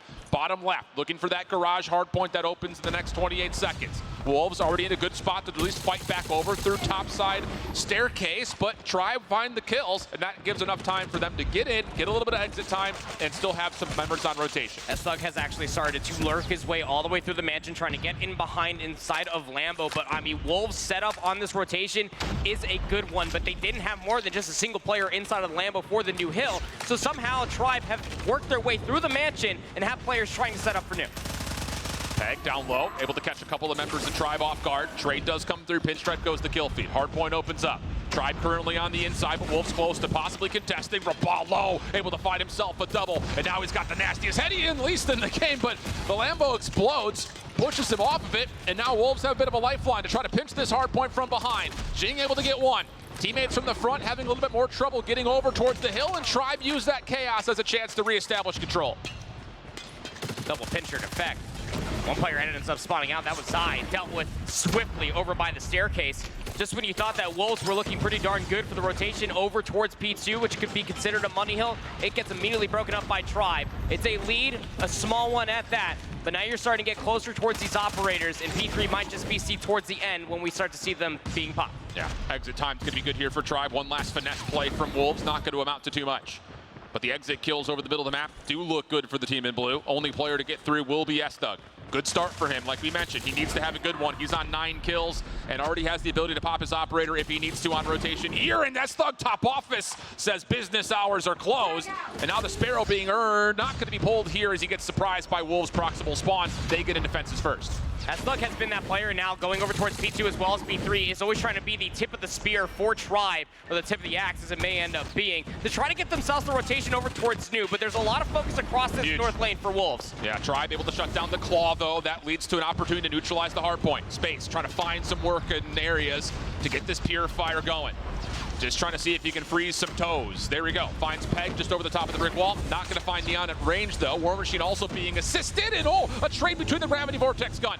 50-50 goes the hard point. Rion with the Annihilator. Looking to get this thing to sing a song. But Peg shuts him down, and back and forth we go. Game of tug of war. Just a small difference between the two. But the Purifier will at least gain a little bit of extra space as we will finish off this last couple of seconds favoring Wolves. Yep, sure will.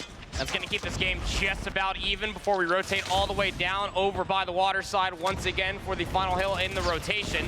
And once you know it again, it's player number 4 putting himself down there. It's S-Thug, but immediately snuffed out. Trying to get players through the rotation, just sprinting through the middle of the map. Wolves trying to get themselves their numbers so that way they can win the rotation. Looking pretty good for it. Peg was in a little bit of trouble, though, so Tribe not going to be in the hard point first, but do have the opportunity to get themselves set up. No operators being popped as of yet. Here's the X Factor. Sai in the corner. Only able to take down one. Tribe also shutting down the Sparrow. A couple of clean kills come through, and it's Rapallo again. How big has he been for this team? He's on 18 kills. Solo says, sounds like a good time to pop the equalizer, and only gets one of the 2 in front of him. Wolves now immediately try to get themselves back in. Peg, Zai working together, and they will be enough, because why not? Have been all weekend long and continue to be the case as Zai goes into another kill. So very tight, 15 seconds.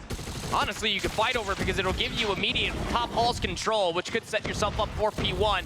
These close P2 spawns coming through from Tribe to try to get at least the last few seconds over inside of P4 might just be the end-all be-all of the first set, and it will be the case. 87-80 will be the score going in towards the second set, and Wolves are absolutely slaying the hell out. 17 kills for Zai, got 16 for Jing, 14 for Peg. Your usual suspects just showing up here for Wolves. Yeah, S-Thug trying to catch timing over towards Spiral Staircase, only catches one. Space following up, though, does control the high ground for Tribe.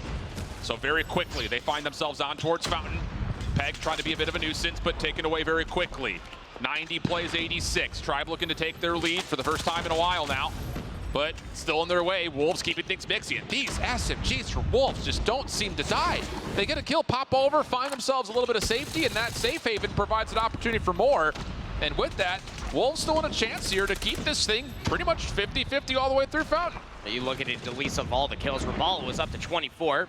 Hunter Killer Drone will be invested, has the operator should he want to use it. Claw now invested here for Zai up towards the top side of the staircase. These are massive kills on the rotation over towards New. 10 seconds is all that remains over by P1. Just a 7-point disadvantage that Tribe find themselves on. But still, it's the kills that are found at the utmost right times, like Zai's 3-piece there, that should help out the rotation over towards New. Plus the left-right combo makes this rotation for Tribe extra laborious. Now around the back, Hunter Killer Drone trying to sniff out the spawns. Rapallo, War Machine out, gets shut down by the Preg Missile, also called in. Tribe still spawn in, but they do lose a pretty key operator. Sparrow used to try to break. War Machine there to answer. Trades go back and forth between the two. Now it's on to the last 2 members of Tribe, trying to break this thing from the back, and that will work out. Good kills again from the SMG line. Wolves quick to try to find a way to rebuttal to this, and the Purifier will be spent, but Peg only getting one. Will not be enough to swing the color of the hard point. Still, the battle rages on. Smoke making things a bit disastrous as Space brings the Purifier in, looking for someone to spray down, and finally Tribe will establish control. The Wolves were still spawning close there. Both teams were, in fact. So if you are Tribe, specifically Space, you felt that you needed to invest that Purifier just to be able to swing the back 20 seconds. It's a big one to have for yourself, but you still have close spawns coming through from Wolves. 10 seconds left here on P2, and the rotation also needs to be required. Wolves have the easier opportunity. Tribe investing their last bit of numbers to try to get in towards this old hill to be able to get themselves this 10-point lead, but it's looking like Wolves are going to have to set up once again here at 3. But no operators to help this setup. On the other side, Tribe have already popped the equalizer, trying to use this as a way to break. Rihan also at the ready in case he wants to pop his op to try to get this thing into the favor of Tribe more convincingly. Backside fence being cleared out. Solo just spamming everything down, looking left, right, up, down, inside, out. Able to find at least 2 kills, but The trade does come out. Wolves from the front have to try to find a way to break this. Rehan trying to keep them at bay with the Annihilator. Slid on, but doesn't matter. Rehan hits the first. Now a chance to either establish control or take this into the spawn of Wolves, which has been flipped over to the backside at fences, but it looks like for Wolves, they're going to be late on this break attempt, and Tribe are going to be getting a lot of the time because of it. And keep in mind, this is supposed to be a recontest of all things for Wolves. They were here first, but the operators that were being invested for Tribe is going to be the spearhead, the catalyst, if you will, for the majority of time here at P3. 15 seconds left, and Wolves might just send a couple more members just to try to battle for the last 10 seconds, getting inside the hard point, which is perfectly fine. Now it's Tribe with a 30-point lead, and they have players rotating over towards New. War Machine at the ready. Rabalo's got streaks also building. 34 kills for Rabalo. 31, pardon me, for S-Thug. Two key players really having it their way right now. Zai up top. Found himself a garage. He's going to use this to lock down rotation. Here comes the hit for Tribe. War Machine shut down in the corner. Peg able to follow up on this. Opportunity for Wolves to get some numbers, but S-Thug, key double for him. He's still alive in the hard point. S-Thug for more. Oh boy, now he's got the Sparrow out. Getting to work with it. 162-126. Tribe all over the hard point and growing their lead. Now they have the reads for the spawns coming through from the Lambo side. One player does spawn out. It's going to be Zai there for the pinch. Has at least one player spotting in towards the boathouse. Last player alive was S-Thug inside the hard point. The Hunter-Killer drone will at least take down one more. But you feel like the damage was done through the second set of hard points for Tribe. Not only have they flipped the lead, they have made it about 40 points. Wolves have to find a way to claw themselves back into this game. This scrap time could be massive to try to assist in that effort. 3 operators at the ready. How much do we see spent as we rotate over to Fountain? That's the true question as Tribe continue to make things punishing. And not really any seconds were earned there at the end of the scrap time for Wolves. It was contested for almost the entirety of it, and the final 5 actually go the way of Tribe. So just about a 50-point game. Wolves will be hitting from the office side. Tribe on the opposite through Art. Back and forth battles all over the high ground. Neon trying to change things up, and he's got S-Thug who goes to the drop shot. Oh, it's filthy. And Tribe Gaming have the numbers in the hard point. Big old tango up top in the hallways. This is a big difference maker. Equalizer pulled out by Solo, shut down. Just getting as many resources out before we rotate over towards P2, but Wolves need the time. This could be the desperation moment that Tribe can catch them lacking. Lead is significant. Tribe in a position to try to close this map out. Wolves looking to claw their way back in. Having a hard time dealing with Solo in the hard point though, and I mean, I'm telling you, every second he gets is a massive one. Zai finds himself on 4, big triple for him. Has the operator at the ready. Looking to spam down more, but Rehan will take him out of the hard point. Peg forced to still contest. Again, every second's a bad second that Tribe earns if you're a Wolves fan. Over towards rotation. Keep your eye on the minimap. Team in blue needing to find a way to get themselves set up, and they are trying to play for driveway side, but there are members of Tribe in the way, and they're causing a lot of havoc. Got for Jing, though, actually opting in to take the office route to try to pinch this in from behind, knowing that there's going to be players on this south lane. Wolves need to find this, and they need to be a benefactor for a break quickly. Sparrow comes out trying to assist on the break. Rehan, Annihilator gets earned, but doesn't have a chance to even consider pulling it out. Sparrow will assist in the break. Now the claw to reinforce the hold. Do you get a read on how Tribe are trying to hit this? Oh my goodness, Rabalo spawns in alongside number 2 in space, and no one anticipated that. S-Thug pulls the Sparrow out, and that changes things dramatically. S-Thug from one side, the rest of Tribe from the other. They cannot win here, but again, they're able to put this thing at least at 240 if they can find every final second. And it's looking pretty good for it too. Rabalo spawning in, being the benefactor from that spawn. Occurrence pulls out the War Machine, layering in more damage. It's causing Wolves distress that they have to pull out operators of their own just to try to answer back for this time. We're fighting for all of 5 seconds, plus you have to get the rotation over towards New as well. Wolves will have it once again. But Tribe are trying to battle for the old time. It's going to leave them a little lacking as far as the rotation towards New. That could be a costly decision. Remember that final hit from Tribe. If Wolves are able to hold things down, they've got operator advantage. The Gravity Vortex gun spent first. S-Thug sucked into it. No problems there as the vacuum continues to find kills. Space hit in the face with a Hunter-Killer drone. 190, 228. Tribe not really putting together any semblance of a setup here for a break attempt. Everyone's getting picked one by one. Wolves are starting to make this happen, and players are earning streaks on top of it. This is how a breakdown can happen. 30 seconds to left to fight over. Tribe can close it out if they can find the break, but there's no point of interest to be able to work their way in. One player does spawn out. Ravallo needs to find value in this spawn once again, but still kills. Going back and forth, Predator Missile also being invested by Neon. They are keeping them at bay. Tribe is losing complete composure. Everyone's trying to solo chow this. No break comes through, and we have the possibility of Wolves getting a lead swap. S-Thug taking himself out of the picture. Final attempts here for Tribe, and it's all in pieces. What has gone wrong for Tribe? The major lead starts to all of a sudden battle against them. We rotate to New. 7 seconds till the hard point opens. Ravallo's going to be there first, but he gets gunned by Xing, and now Wolves will have numbers and a chance to fight. Spawns for the boathouse. 2 players strong. Ravallo and Space are going to be setting up for the pinch. At least some trades to speak of. Tribe have found themselves in, and Solo pulls out the equalizer. Lifeline from Solo. The equalizer gives him a double. What can be used for Wolves to try to break this? They're hitting from 2 sides at once. Kills start to come through. Solo, the last one standing. Solo able to find another 2 kills. Is that enough time and space for Tribe to get back into this? Wolves are the better numbers. Taken down by the Purifier is S-Thug. It's all about, can these operators find value? War Machine trying to blow them out of the map. Tribe are all spawning on one side. They're not going to be able to get here in time as the Purifier locks things down. And that is what we call in the industry an absolute breakdown by Tribe. Wolves steal away their bread and butter hardpoint. They had themselves somewhere near about a 50-point lead going in towards that set of hardpoints. Alan, that is despicable, to say the least. That way that Tribe were setting themselves up for that P2 looked great off of the spawn. That happened there from Ravallo. But then they try to hit for what, 5 seconds on P2? Instead of rotating through Office and Pillars to get themselves inside of P3, through all of the kills that Wolves were able to find across the entirety of P3, which, by the way, all times that we were at P3, they were the initial ones there. They got themselves the operators. It came down to the last-ditch effort from the team captain of Solo with the equalizer there at the end. And it was just an operator advantage that Wolves were able to pull out there and keep them at bay there at P4. And I will say, not only is the decision for Tribe to hit that scrap time super costly, but at the same rate, you gotta hit the regain button. You can't just keep going in 2v5 and expecting that things are going to go your way. And then I think the final thing, and maybe the more impressive part, we weren't really sure what Wolves are going to be able to give to us in the hard point. We knew that they're going to be a great search and destroy team, but their ability to manipulate spawns here, perfect. I mean, they're anchoring the left side of the map. They know for a fact that Tribe have to be hitting them from both sides, and then at that point, the operators of a War Machine and a Purifier aren't going to get beat. And Q9, I'm sure, just got injected with a huge life force, stealing that map away from Tribe. You can see the breath of fresh air, just immediately leaning back in the chair, just getting the job done there at the end.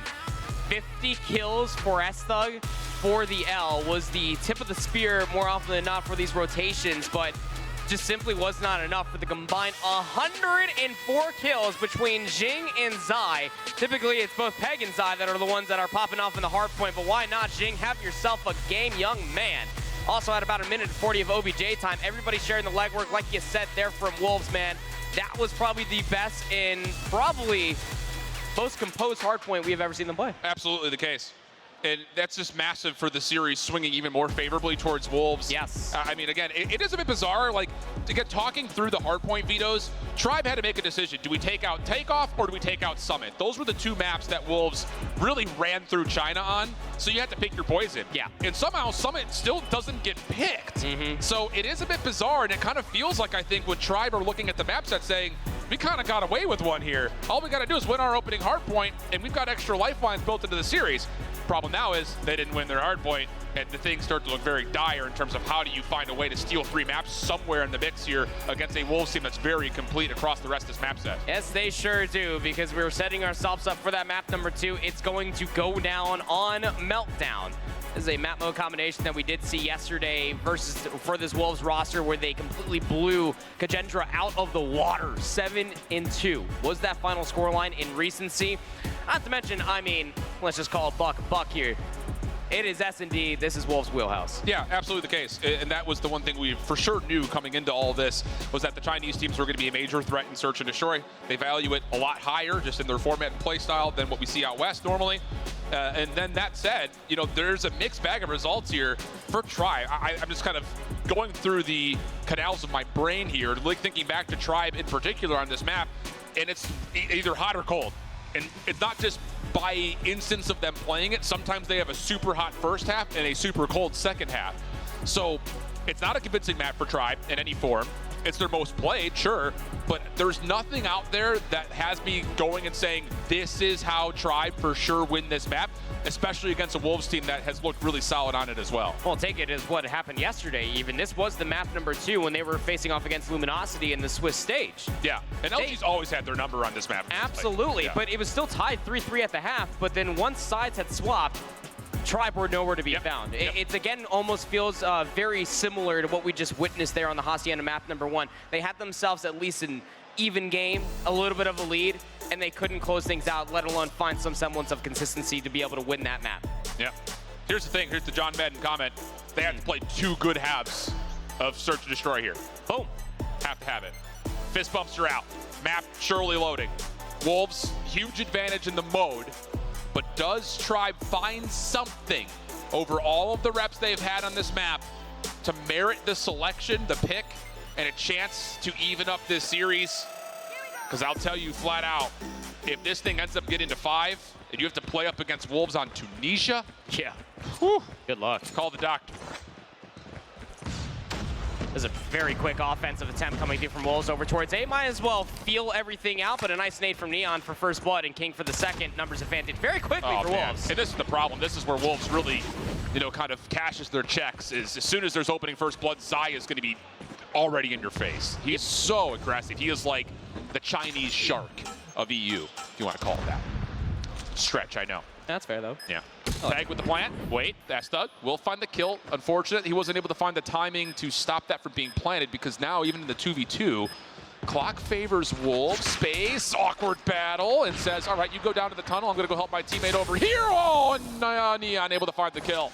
Just down to 1. That's Doug. Re-wrapping back. Not a lot of time to make this happen. Grau in hand, 1v2. Gonna have Neon right on the corner, and that will be where he meets his maker. Wolves, quick offense for the first. Point blank. Snipe coming through for Neon, who's just absolutely been electric this entire week. Realistically, his entire career. Finds 3 within that previous round. The sniper is nothing to bat an eyelash at. Tribe do need to be aware of these opening nades that Wolves are going to have for them in this opening offense. Second take here for Wolves. Kind of slowing down the pace. Not all 5 players rushing in towards A. Yeah, Tribe's trying to beat them with that same aggression, though. Hip fire not going to land. Solo to the pistol. Lots of damage, but no kills. S-Thug right there to pick up with the damage dealt, though. Now the focus goes back over towards mid-map. Peg has snuck his way through, and even though we're in a 2v4, Peg may find time to catch a handful for free. Just decides to get the 1 and get out. Recovery still required, though, here for Wolves as the bomb was dropped over towards A. And look at the coverage just around A as a whole. You also have an understanding from S-Thug that somebody should be around the flank. Peg is just expecting someone to drop down the ladder. Are they going to pass each other like 2 ships in a night? Really, there shouldn't be a reason that S-Thug has to move. His only responsibility is to watch this cross. Peg trying to find things in the backside of the Tribe spawn. Nothing yet. He's going to try to re-approach this from mid. Oh, but King sees 1. Nice little adjustment. Snaps out of Rabala for the headshot. 2v2. Tribe is completely isolated. Here comes Peg. S-Thug has to hit this if he decides to commit. Meanwhile, other side of the map in the 1v1. It's a sniper battle. Who's hit first? Pistol out for King, and at the same moment, Peg does cross with that Thug and still finds the kill. Wolves 2-0 up. Very interesting to be able to find yourself in a 2v2, and the answer is, well, let's just completely separate from each other and just find ourselves clearing different sides of the map rather than trying to conjoin over at A. It works out for Wolves. They have a 2-0 lead now. Going back to their first round strategy, this time 4 players strong inside of A while 1 watches the mid scoop. Same hit from both teams. This time Tribe kind of paying back a little bit of respect. But that told, S-Thug still drops. Wolves full control of A. And I will say this, thinking back to Season 4, this is how LG beat him too. Hit him with aggression, and if there's no answer defensively, just keep doing it until they figure it out. And with Neon collecting another elimination and the bomb being planted, it's looking good for Wolves again in their post plan. Realistically, all going to have to either come through mid or through the front of the defensive side of A. You don't have the numbers to try to do it. What throwables do you possibly have in your arsenal to try to work your way back in? Rehan looking for jump peaks. He's been tagged. King also gets a read on the player mid-map. That's good information for the post-plant defenders inside the site. In particular, it's Peg. Meets it head-on. More play from Rabalo. Jake now looking for a bit of a cross-up, and easy kills come through. And this is just Rinse, wash, repeat for Wolves. Tribe have to give us an answer right here, right now in round 4, or this search may be out of hand. Crazy call for a strategy. I mean, if you can't figure out our aggression, what are you going to do? Just continue to be aggressive. Yep. Why not? It's been working out.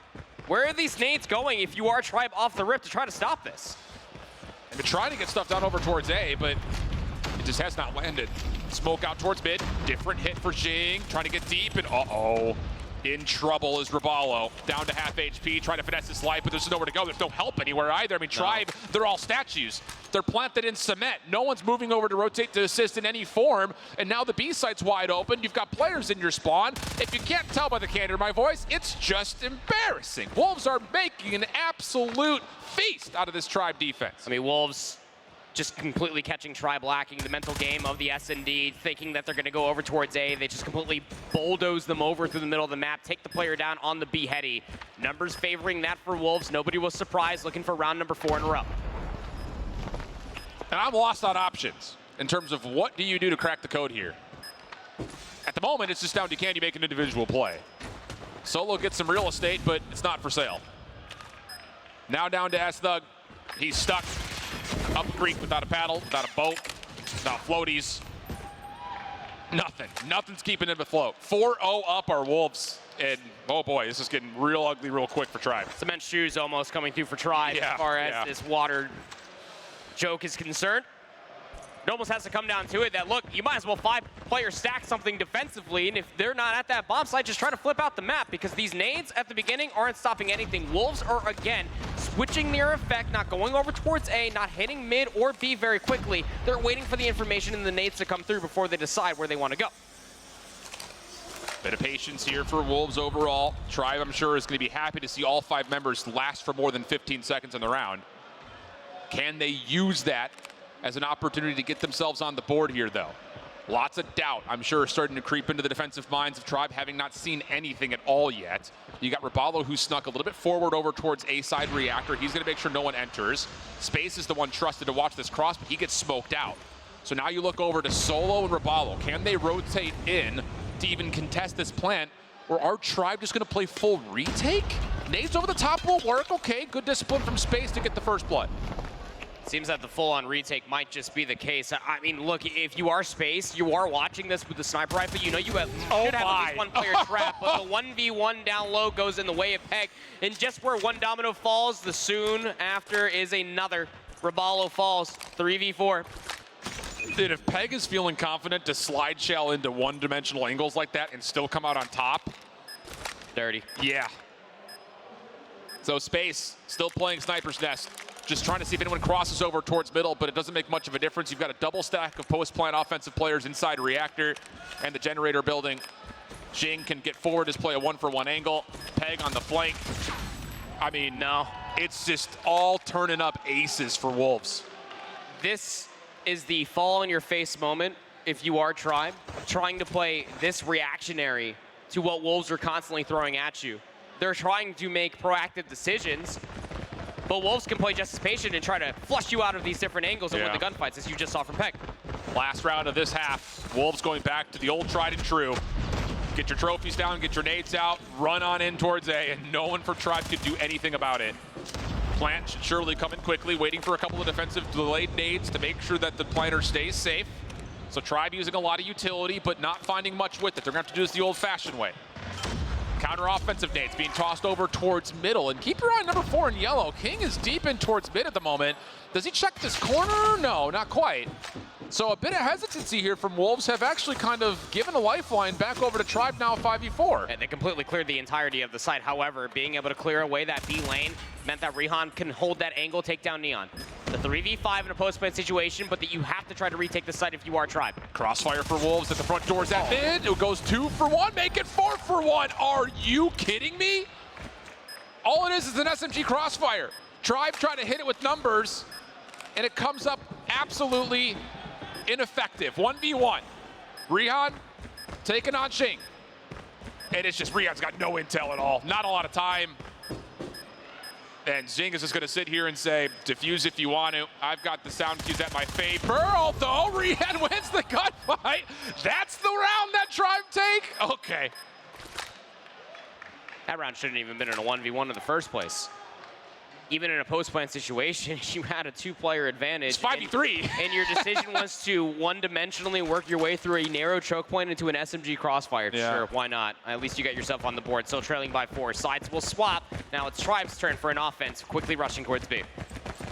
And I will say, just to kind of breed a little bit of confidence for the NA side of things in this conversation, we've said that Tribe sometimes plays one half of the map terribly, the other half great. Oh, good point. Not looking good here, though. Okay. First 3 kills quickly tallied by Wolves on this adjustment over towards the B defense, and the follow-up is perfect. It's just, you could tell there's just the coordinative level between these two teams is, there's a big gap between the two.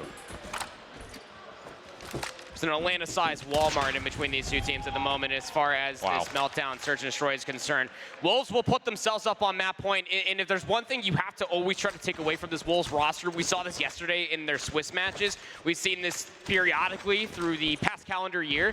Their retake potential is insane. They have no qualms giving you the bomb site for free and maneuvering through the map off of the slightest bit of information. Is that what a cow does? Maneuver? Anyway, sure. Throw all the hay bales. Wolves, this is the we're better than you strategy. We're just gonna run. Zai and Peg will trade each other out, so that'll be now a 4v4, but the map vastly in the hands of the Wolves defense. Tribe are pinned up and bunkered down in front of the B site. They will commit Raballo to get the plant. Wolves will allow this to happen, but there will be a lot of second guessing in terms of will this defense try to wrap around the back. Responsible for that is Space. Everyone else focused on mid or the front.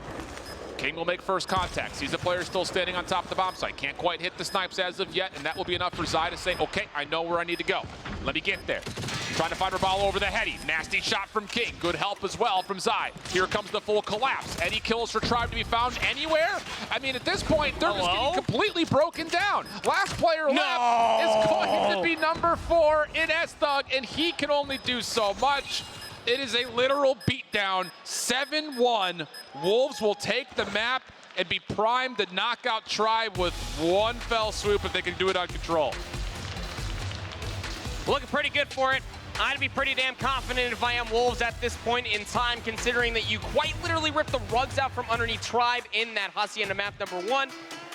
And to say that it was not only just a meltdown for map number 2, it's a full-on breakdown as far as the series is concerned from Tribe. They were nowhere to be found, and I need to truly exclaim that. Through so many different rounds, all throughout map number 2, Wolves were throwing the same thing. Rush towards A, it wasn't stopped. Nades were not adjusted to try to counteract that A push from happening. And by the time that you almost felt like Wolves got bored with it, they started maneuvering their way through the middle of the map and down over towards B. They only lost a single round on their offensive half. It's hard to find the words for it. I mean, it is a stark difference. And the understanding around Wolves Search and Destroy we knew was going to be good. Yeah. But I will say, like, in terms of options for Tribe, this was probably the best Search and Destroy map they could have put in the mix, considering that Slums was taken out from under them in the veto process. But this was the worry that we had in Seattle. This was the worry that we kind of had when Tribe was playing up against LG at the end of the group stage in Season 4. Their Search and Destroy was just not holding a candle to the teams that had done the work, done the research, and kind of diversified their map pool in a big way. So the weaknesses of Tribe really coming through. And now somehow, some way, you and I have to try to find a way to talk about a Tribe reverse sweep to beat a little bit of hopium in towards the NA side. But after the breakdown of map 1 and then an absolute slaughter here in the second, I just don't know how, even if you get to 5, you can take down Wolves on a map like Tunisia with that kind of gameplay. Even before I retap my tank of hopium, which I'm currently hiding underneath this wonderful desk. Doubt it. You don't know me. You already have Wolves, who are the #1 control team coming out of China. Yep. They're going over towards standoff, which it's not raid, so that's good. Yeah, but it's still standoff. And when you go back and you look at the total numbers in between all of the maps that have been played so far, even in a 9-point difference for that Hacienda map number 1, Wolves are a bunch of slayers. Yeah. And I think that's terrifying when you think about standoff, because standoff in COD Mobile, when it comes down to a control map, is overtime for a handful of spawn traps. Very much so the case. It is one of those things, like, I again, after day 1, going into day 1, is talking a lot about how Wolves is a very one-dimensional team. They only played Summit and Takeoff coming into this event on Hardpoint. Firing range in Tunisia was by far their best Search and Destroys. And then in Crossroads, or not, pardon me, not in Crossroads, but on Control, you know that they're going to veto Raid because they hate it. So you're going to have to prep yourself up for one or the other depending on pick your poison type situations. And it doesn't seem to make much of a difference. No. I don't think Tribe set themselves up for a tremendous amount of success in the map pool, but at the same rate, I just don't know how you pick between those two controls if you're Tribe, figuring that is a map pool, or a map 3 rather, that you have to win if you want to have a chance in the series. I will say this much, taking a look at the player cams and at least turning around, taking a look at all Tribe on the stage, there's some smiles coming through. Okay, so vibes are clearly there. They're not truly down mentally. And I think that's a very important step in the right direction to start the reverse sweep, just as I completely tap on my Hopium tank that we were talking about earlier. Still some gas left in that? Just, it's a little bit, but it's starting to run on E very, very quickly. So I think that if you are Tribe, you do have to come out and you cannot relent off the gas whatsoever. Once you start to find a handful of eliminations, you cannot afford to overextend. You have to maintain map control to keep Wolves in the spawn trap. Just for reference sake, Tribe are in combination of Season 4 3-0 on this map mode combo, but 2 of their wins were versus Dice and Devious in the group stage. The other was a 3-0 versus Mayhem yesterday. So that's where we have to try to find some confidence here from Tribe, and it doesn't start well. Already you've got Wolves players inside Grandma's trying to set up a bit of a spawn trap. Solo provides an exit over towards the backside of the A-bomb site, so maybe a chance for him to at least put some pressure onto Wolves and maybe find a way to get onto B early, but Nyan will shut him down. Zai follows right back up, and no Tribe member will touch a zone. Had at least a player over towards the statue tank and got themselves closer towards a hotel, but just as soon as you have any semblance of a map control offensively for Tribe, Wolves just step forward, shut it down. Tribe, however, able to work their way from their spawn, have a couple players past Deli trying to get back hotel once more. It's costing so much lives. Yep. 14 playing 23, 30 seconds on the clock. They have to find success now, and the SMGs for Wolves will shut down any play through gas. And look at the spread defensively on the minimap. You've got players at mid and cafe. You've got a double stack over towards tractor, players at gas station. There's nowhere for Tribe to go that's not a choke point right now. And you can see exactly what happens when you try to, be the Persians in the Battle of Thermopylae reference that I was about to pull for the Battle of 300. You don't want to go into a choke point. Deep reference. Yeah, very deep. Very historically facted. Yeah. All right.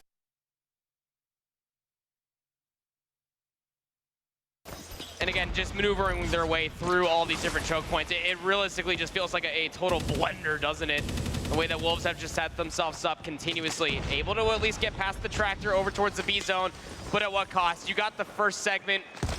All of that for a drop of blood, 1v14 winnable? Well, no. Not quite. Okay. And that's about as convincing as you'd expect. And here's the thing about it when it comes down to standoff. You start off on defense, you're going to build yourself a huge advantage in the operator costs if you do rounds like that. Yeah. If you're on your next offense, which Peg's already earned his. You would imagine with his 10 kills that Neon's not too far behind, and then Zai would be right after that. So you've got a lot of opportunity here if you're Wolves to get early operator usage, a chance to have an advantage over one of the two zones. And Tribe have just completely neglected the right side of the map here defensively. They're so focused on the A break-off that now Wolves have not one, not two, but 3 members deep over towards B. The only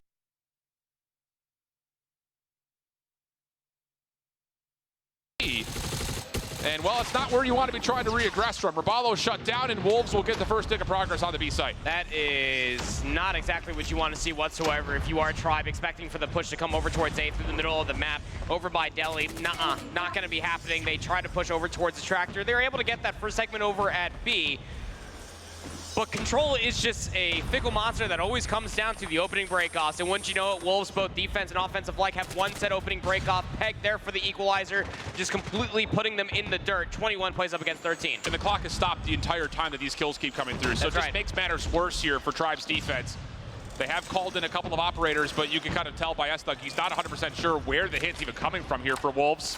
I mean, that's just a bunch of Sparrow shots that get thrown into the abyss. While Wolves are, almost going to be able to lock down the A zone. Just a fraction of a segment away, but regain comes through. Rabalo making a little bit more punishment happen with the War Machine out, and a bit of regain here from Tribe defensively. All right, War Machine now invested for Rabalo, trying to keep them at bay. Look, 9v14 with just under 50 seconds left. This round could be convertible. Able to at least find one on the Xing. The push is being stuck over by the tractor. One player has slipped the net inside of L. It's going to be pegged. Finds a kill, gets away with his life, but the trades are going to be good. Time becoming a bit of an issue now all of a sudden for Wolves. 30 seconds on the clock. 10 playing up against 7, but the biggest enemy may be the clock overall. Xing able to sneak through the statue tank side. Zai trying to join him, but shut down. Isolation should come through here for Tribe. Second tick of progress, also not going to be fully locked as of yet. There it is. Xing, 1v1 on the opposite side here at Bakery. And it looks like Tribe are not fully committed to fully clearing him out. If you give Wolves an extra 60 seconds here, that may be all they need to just play this as a TDM, and the Purifier gets shut down in the same breath. 3v2 situation. Minute 27 on the clock with that capture at B. Shut down on Rabalo, who tried to find the exit of Xing. Now down to 1. It's all on to Rehan. Slow start, just 4 kills. But can he be a hero and try to keep Tribe in the game? Third tick of progress being worked on, and he gets red. Wolves will take the offense with the eliminations and be 1 round away from 3-0 in Tribe. I mean, you feel like that if you are taking a look at it from Tribe's perspective, the Purifier does need to be invested just to be able to at least convert that round, considering that you're still down in lives. But the quickness that it did get shut down is a little concerning coming into this one. 2 operators into the back pockets for Tribe. Nothing on the board. The Annihilator's already popped for Zai, just starting things off as hot as he came in towards this series. It is a damn near flawless opening once again for Wolves. And now you've got lanes locked down. You can start to move forward into this potential spot trap, especially with the Annihilator out. Oh my God! Headshot through the hay bales. Space will eventually shut it down, but I wouldn't even call it a silver lining.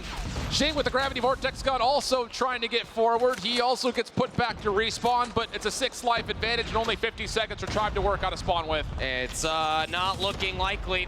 17 points up against 25 operators, not even around the corner, already being invested by Solo, trying to work his way closer towards some of these objectives. You do have some semblance of control around Hotel inside the courtyard, trying to keep these players at bay. I mean, Space is trying to wait for the push that's coming through over by Square, but they are at least stopping the clock progression at A. Yeah, and the equalizers will make sure there is no immediate follow-up here for Wolves. 3 life gap. Second tick lock, third on the way. Wolves likely to concede this and set themselves up around the B zone. Maybe one chance to kind of take a peek, see if you can find some kills and recontest it, but instead, with Tribe trying to find an exit, Wolves will hold their ground. 17 plays 15, minute 40 on the clock. Tribe trying to find a transition to B, but the long flank from Wolves will kind of keep them in place a little while longer. Good kills come through, and that breeds at least the opportunity for Tribe to get through mid-map.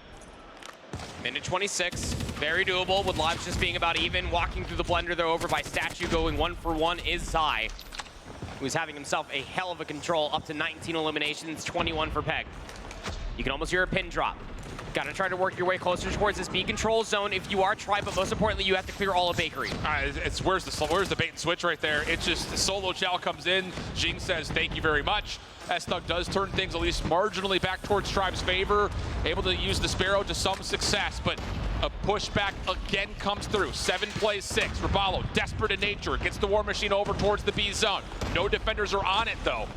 So it does actually thread the needle, find Xing. That's inside the doorway actually. You may not know it, but it was an impressive shot over the top. 5 plays 4. Here comes the potential hit for Tribe. Still kind of meandering outside the zone, and off respawn, Wolves are just picking them apart in no man's land. You gotta commit. Find a way to get onto the zone. 30 seconds on the clock. 2v3 was S-Thug gets 1, but King able to put things a touch more out of reach. Now just down to S-Thug. He will be shut down, and Wolves will clean things up. 3-0 the control, 3-0 the series. They make it top 4. Unbelievable scenes. It almost felt like this was guaranteed to go to 4 maps. I thought we were gonna see at least the Apocalypse, Alan, but you kind of you get a little complacent on a Hacienda hardpoint. You find yourself being 3-0'd here by Wolves. Yeah. Even throughout the entirety of that control, you felt like that there was at least 2 different rounds that were winnable for Tribe, respectfully, in that last attempt on offense. When you were starting to pull out different operators, you were calling out wonderfully that there was some very impressive kills being found by the War Machine, by a couple nades, absolutely. But at the point where Tribe had themselves operators, a distinct advantage for map positioning, it kind of goes back to how that Hacienda hardpoint did end, where you know, Wolves were actually earning their operators as soon after as Tribe was popping them, so it became resource management 101, and they just had to pop theirs to be able to call game. It's very surprising. And here's the thing, and this is going to be a lesson learned, I think, to everybody on both sides, whether win or loss, make it top 8 or not. When you deal with a single elimination bracket, you better come prepared. Yeah. Flat out. There's just no other way about it. You don't have that extra lifeline to try to finesse the map pool No after room you for kind error. of see what you're doing versus what your opponents are doing. You have to do the homework. And I don't know about the calls overall in this map pool. Not that I think it would have made much of a difference, that there was a pretty clear gap between these two squads, but it just felt like Wolves were ready to go, prepared. I think they probably anticipated a lot of this map set. I mean, hell, they had to have either selected Hacienda or Apocalypse, which are not two common picks for them. So they definitely had something up their sleeves, and they used it perfectly here to shut down Tribe. Looking at these replays here from that map number 3, it felt like it was inevitable looking at the standoff, but again, that is just the discrepancy that you have when you're taking a look at the abundance of map sets that Wolf have at their disposal comparatively to Tribe, who still have a lot of question marks ever since the change that they had from Seattle. Wolves came more prepared than Tribe, to your point there, Alan. And I feel like Wolves made a massive statement with this, though, because we saw the interview with Tribe. They knew they had a lot to live up to. You guys are saying that they, you know, considering Seattle, everything that happened in Seattle, this was another decisive 3-0. Wolves are like, even if Tribe wants to come back, they want to try and renew the dynasty. Right now, it's our time. Yep. We're going to own this entire stage. You can see reflected in the stats up here. I mean, come on. Peg and Zai are a problem. They were, and I will say, like, again, after yesterday's matches, I know Wolves came out of their groups 3-0, but I was not particularly impressed in any form with how they played their hardpoint in particular. Like, they had their map selection versus Kings able to play Summit, and they still had to put together some heroics to beat them there. They had to pull off a 250-249 comeback against Khagendra, who flat out threw the game. And then they got beat down by Q9 on Apocalypse. So it's just, you know, one of those things that the individual skill helped Wolves get through the hard points. And I think we've got potential MVP candidates here between Peg, Xing, and Zai. Just the three of them at moments throughout the entirety of the weekend, they've been unbelievable. And I'm glad you said that too, because Zai was one that was called out in the interview before we even started the match as a potential MVP candidate to begin with. Big time. We see that now, why that was even an option, but it's not just Zai. Like you're saying, there's multiple options. Wolves are going to be a team that they're going to be keeping their eyes on here throughout the rest of tomorrow. But match number 4 being done means that is our 4th and final team into tomorrow, and one more team knocked out, which means one more interview with F-Dot ready to go. F-Dot, how are they feeling? All right, fantastic stuff so far. And the end to our second day, the first day of the big bracket. F-Dot here on the floor in front of the bomb wall. We've got our friend over here, King from Wolves, and our buddy Zion, who's been doing a lot of work here with our international squads from the East. So, King, North America might be a little surprised to see their Tribe Gaming 3-0'd. You guys were dominant. Are you, or do you think your fans surprised? 对于 Tribe 他们来说，这一次被3-0，可能他们还有一点惊讶。那对于你们来说，你们有感到任何的惊喜吗？因为其实这次的3-0在我们的意料之内嘛，因为毕竟我们去年成绩就是4强，我们今年回来打这个世锦赛就是剑指冠军的。We actually saw this coming. We are super confident because we have been working super hard for the whole year, and this time coming back around, we are going to win the championship. I mean, it certainly looks like it. The play has paid off. Is there something specific about their game that has made them so dominant? 完全看得出来你们的努力现在我们都有目共睹。你们的战术上面有什么样特别的方案让你们如此的强大吗？我们并没有什么特别的战术，就是我们全部选手加上教练，我们心一齐就能打败任何队伍。We don't actually have any special strategies or game. We are just playing all together, all our players and our coaches. And when we're all together, we're powerful, we're unstoppable. And King, one last question. If, or rather when you win, what will be the most meaningful part of that win? 最后一个问题，当你赢了一切的时候，对于你来说，意义最重的地方是在于什么呢？我认为赢下这场比赛没有什么特别的意义嘛，因为这都是在我们的意料之内。There is nothing that is super meaningful to us because this was all expected. You gotta love it. Cool, calm, and collected. Well, as we've done, you knocked him out there, knock him out here.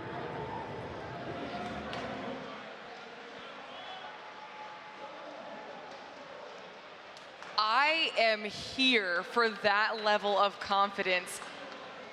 That was just, I mean, Diamonds under pressure? Like, dang. It's probably a good thing that Dot was holding the mic. Otherwise, I felt like that King was probably going to drop it on the floor. Expensive. Yeah. Oh, yeah, no, absolutely. But it will look cool. It's really hard to put into words what happened today, flat out. I think overall, the biggest thing about it is the West slept on the East this year. I think there was a lot of this, LG's going to be a super team. Sure. They're not going to sweat anybody. LATAM still has Inco. They were going to be like the big hope for LATAM to elevate above third. None of that's really come true to this point. The only hope really now rests with LG, the only Western team left around, and flat out, the West got handled by the East all tournament long, and that did not stop today. 3-0s. All day. All day. That's how dominant the top four were. We'll take a look back at the brackets. You can visually see what happened if you're just joining us, at least see those results for how today went. It doesn't tell the full story, but your top four heading into tomorrow are Luminosity Gaming, Godlike, Q9, and Wolves Esports. Is this the top four you foresaw? Nobody had this. No. No one had this. And if you did, honestly, at me on Twitter and show me the date that you created that file, because there is just simply no way that you even had Godlike, let alone inside your top 8, making it out of Swiss, let alone for Q9 versus Wolves, that we're going to have that not once but twice on the entire weekend. Nobody had this coming. This is going to be a really fun day tomorrow, too. I think that bottom matchup between Q9 and Wolves is a story as old as time now at this point. Yeah, it is. They've played each other a ton, and we're going to have a million storylines to run through in terms of Wolves have historically dominated that matchup, but you got to keep in mind that they beat them on the Swiss stage, but that's after Q9 had established themselves as being China's best from when they played at Masters. So there's a bit of drama there. As much as the Eastern teams have focused on the West, you can't keep it outside of China for that semifinal. And then I think for LG, I don't have this fear fully, but you can't overlook Godlike and prepare for one of the two Chinese teams for an anticipated grand finals, because that Godlike team was polished today. I know they beat up on SPG, but if you were to put any of those teams we saw today against them on the other side, they would have had similar results, I think. They looked really, really good. Yeah, I think every single one of these teams needs to be going home, back to the hotel for now, or wherever they are, and hardcore voting. They need to know every single in and out of the teams they're going up against, have every little bit of information they could use to their advantage, because if they don't, we saw how the smallest things, whether it is your map picks and bans, not taking a team seriously enough, how quickly that can lead to your downfall. Look, there was a small asterisk yesterday while you were playing through Swiss. You never really knew who your next opponent was going to be, that you could maybe have a small glimpse of not being prepared. Sure. That was thrown out the window coming into towards today. You knew who your opponent was going to be. You only had one series to prep for. There was no excuses. It gets furthermore less excusable that if you show up tomorrow in top 4 for $1 million prize pool at COD Mobile World Champs 2023 and you are not prepared, what are you doing here? Final thoughts. I think that all 4 teams have a chance to win a championship tomorrow. Final thoughts, Proper. I agree. I agree with Alan, which is very rare to happen, but I absolutely agree. He is spitting fire today. I'm not going to disagree with any of that. It's been a phenomenal day of competition, but day 2 of our Call of Duty Mobile World Championship has come to a close, and our top 4 teams have been decided. Tomorrow will be the epic conclusion of this competition, where we get to crown ourselves a global champion. It is going to be so much fun, so exciting.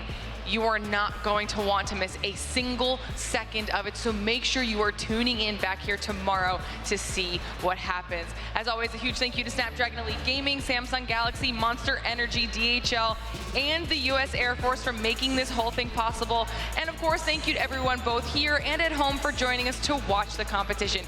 It is going to be fantastic. We'll see you tomorrow.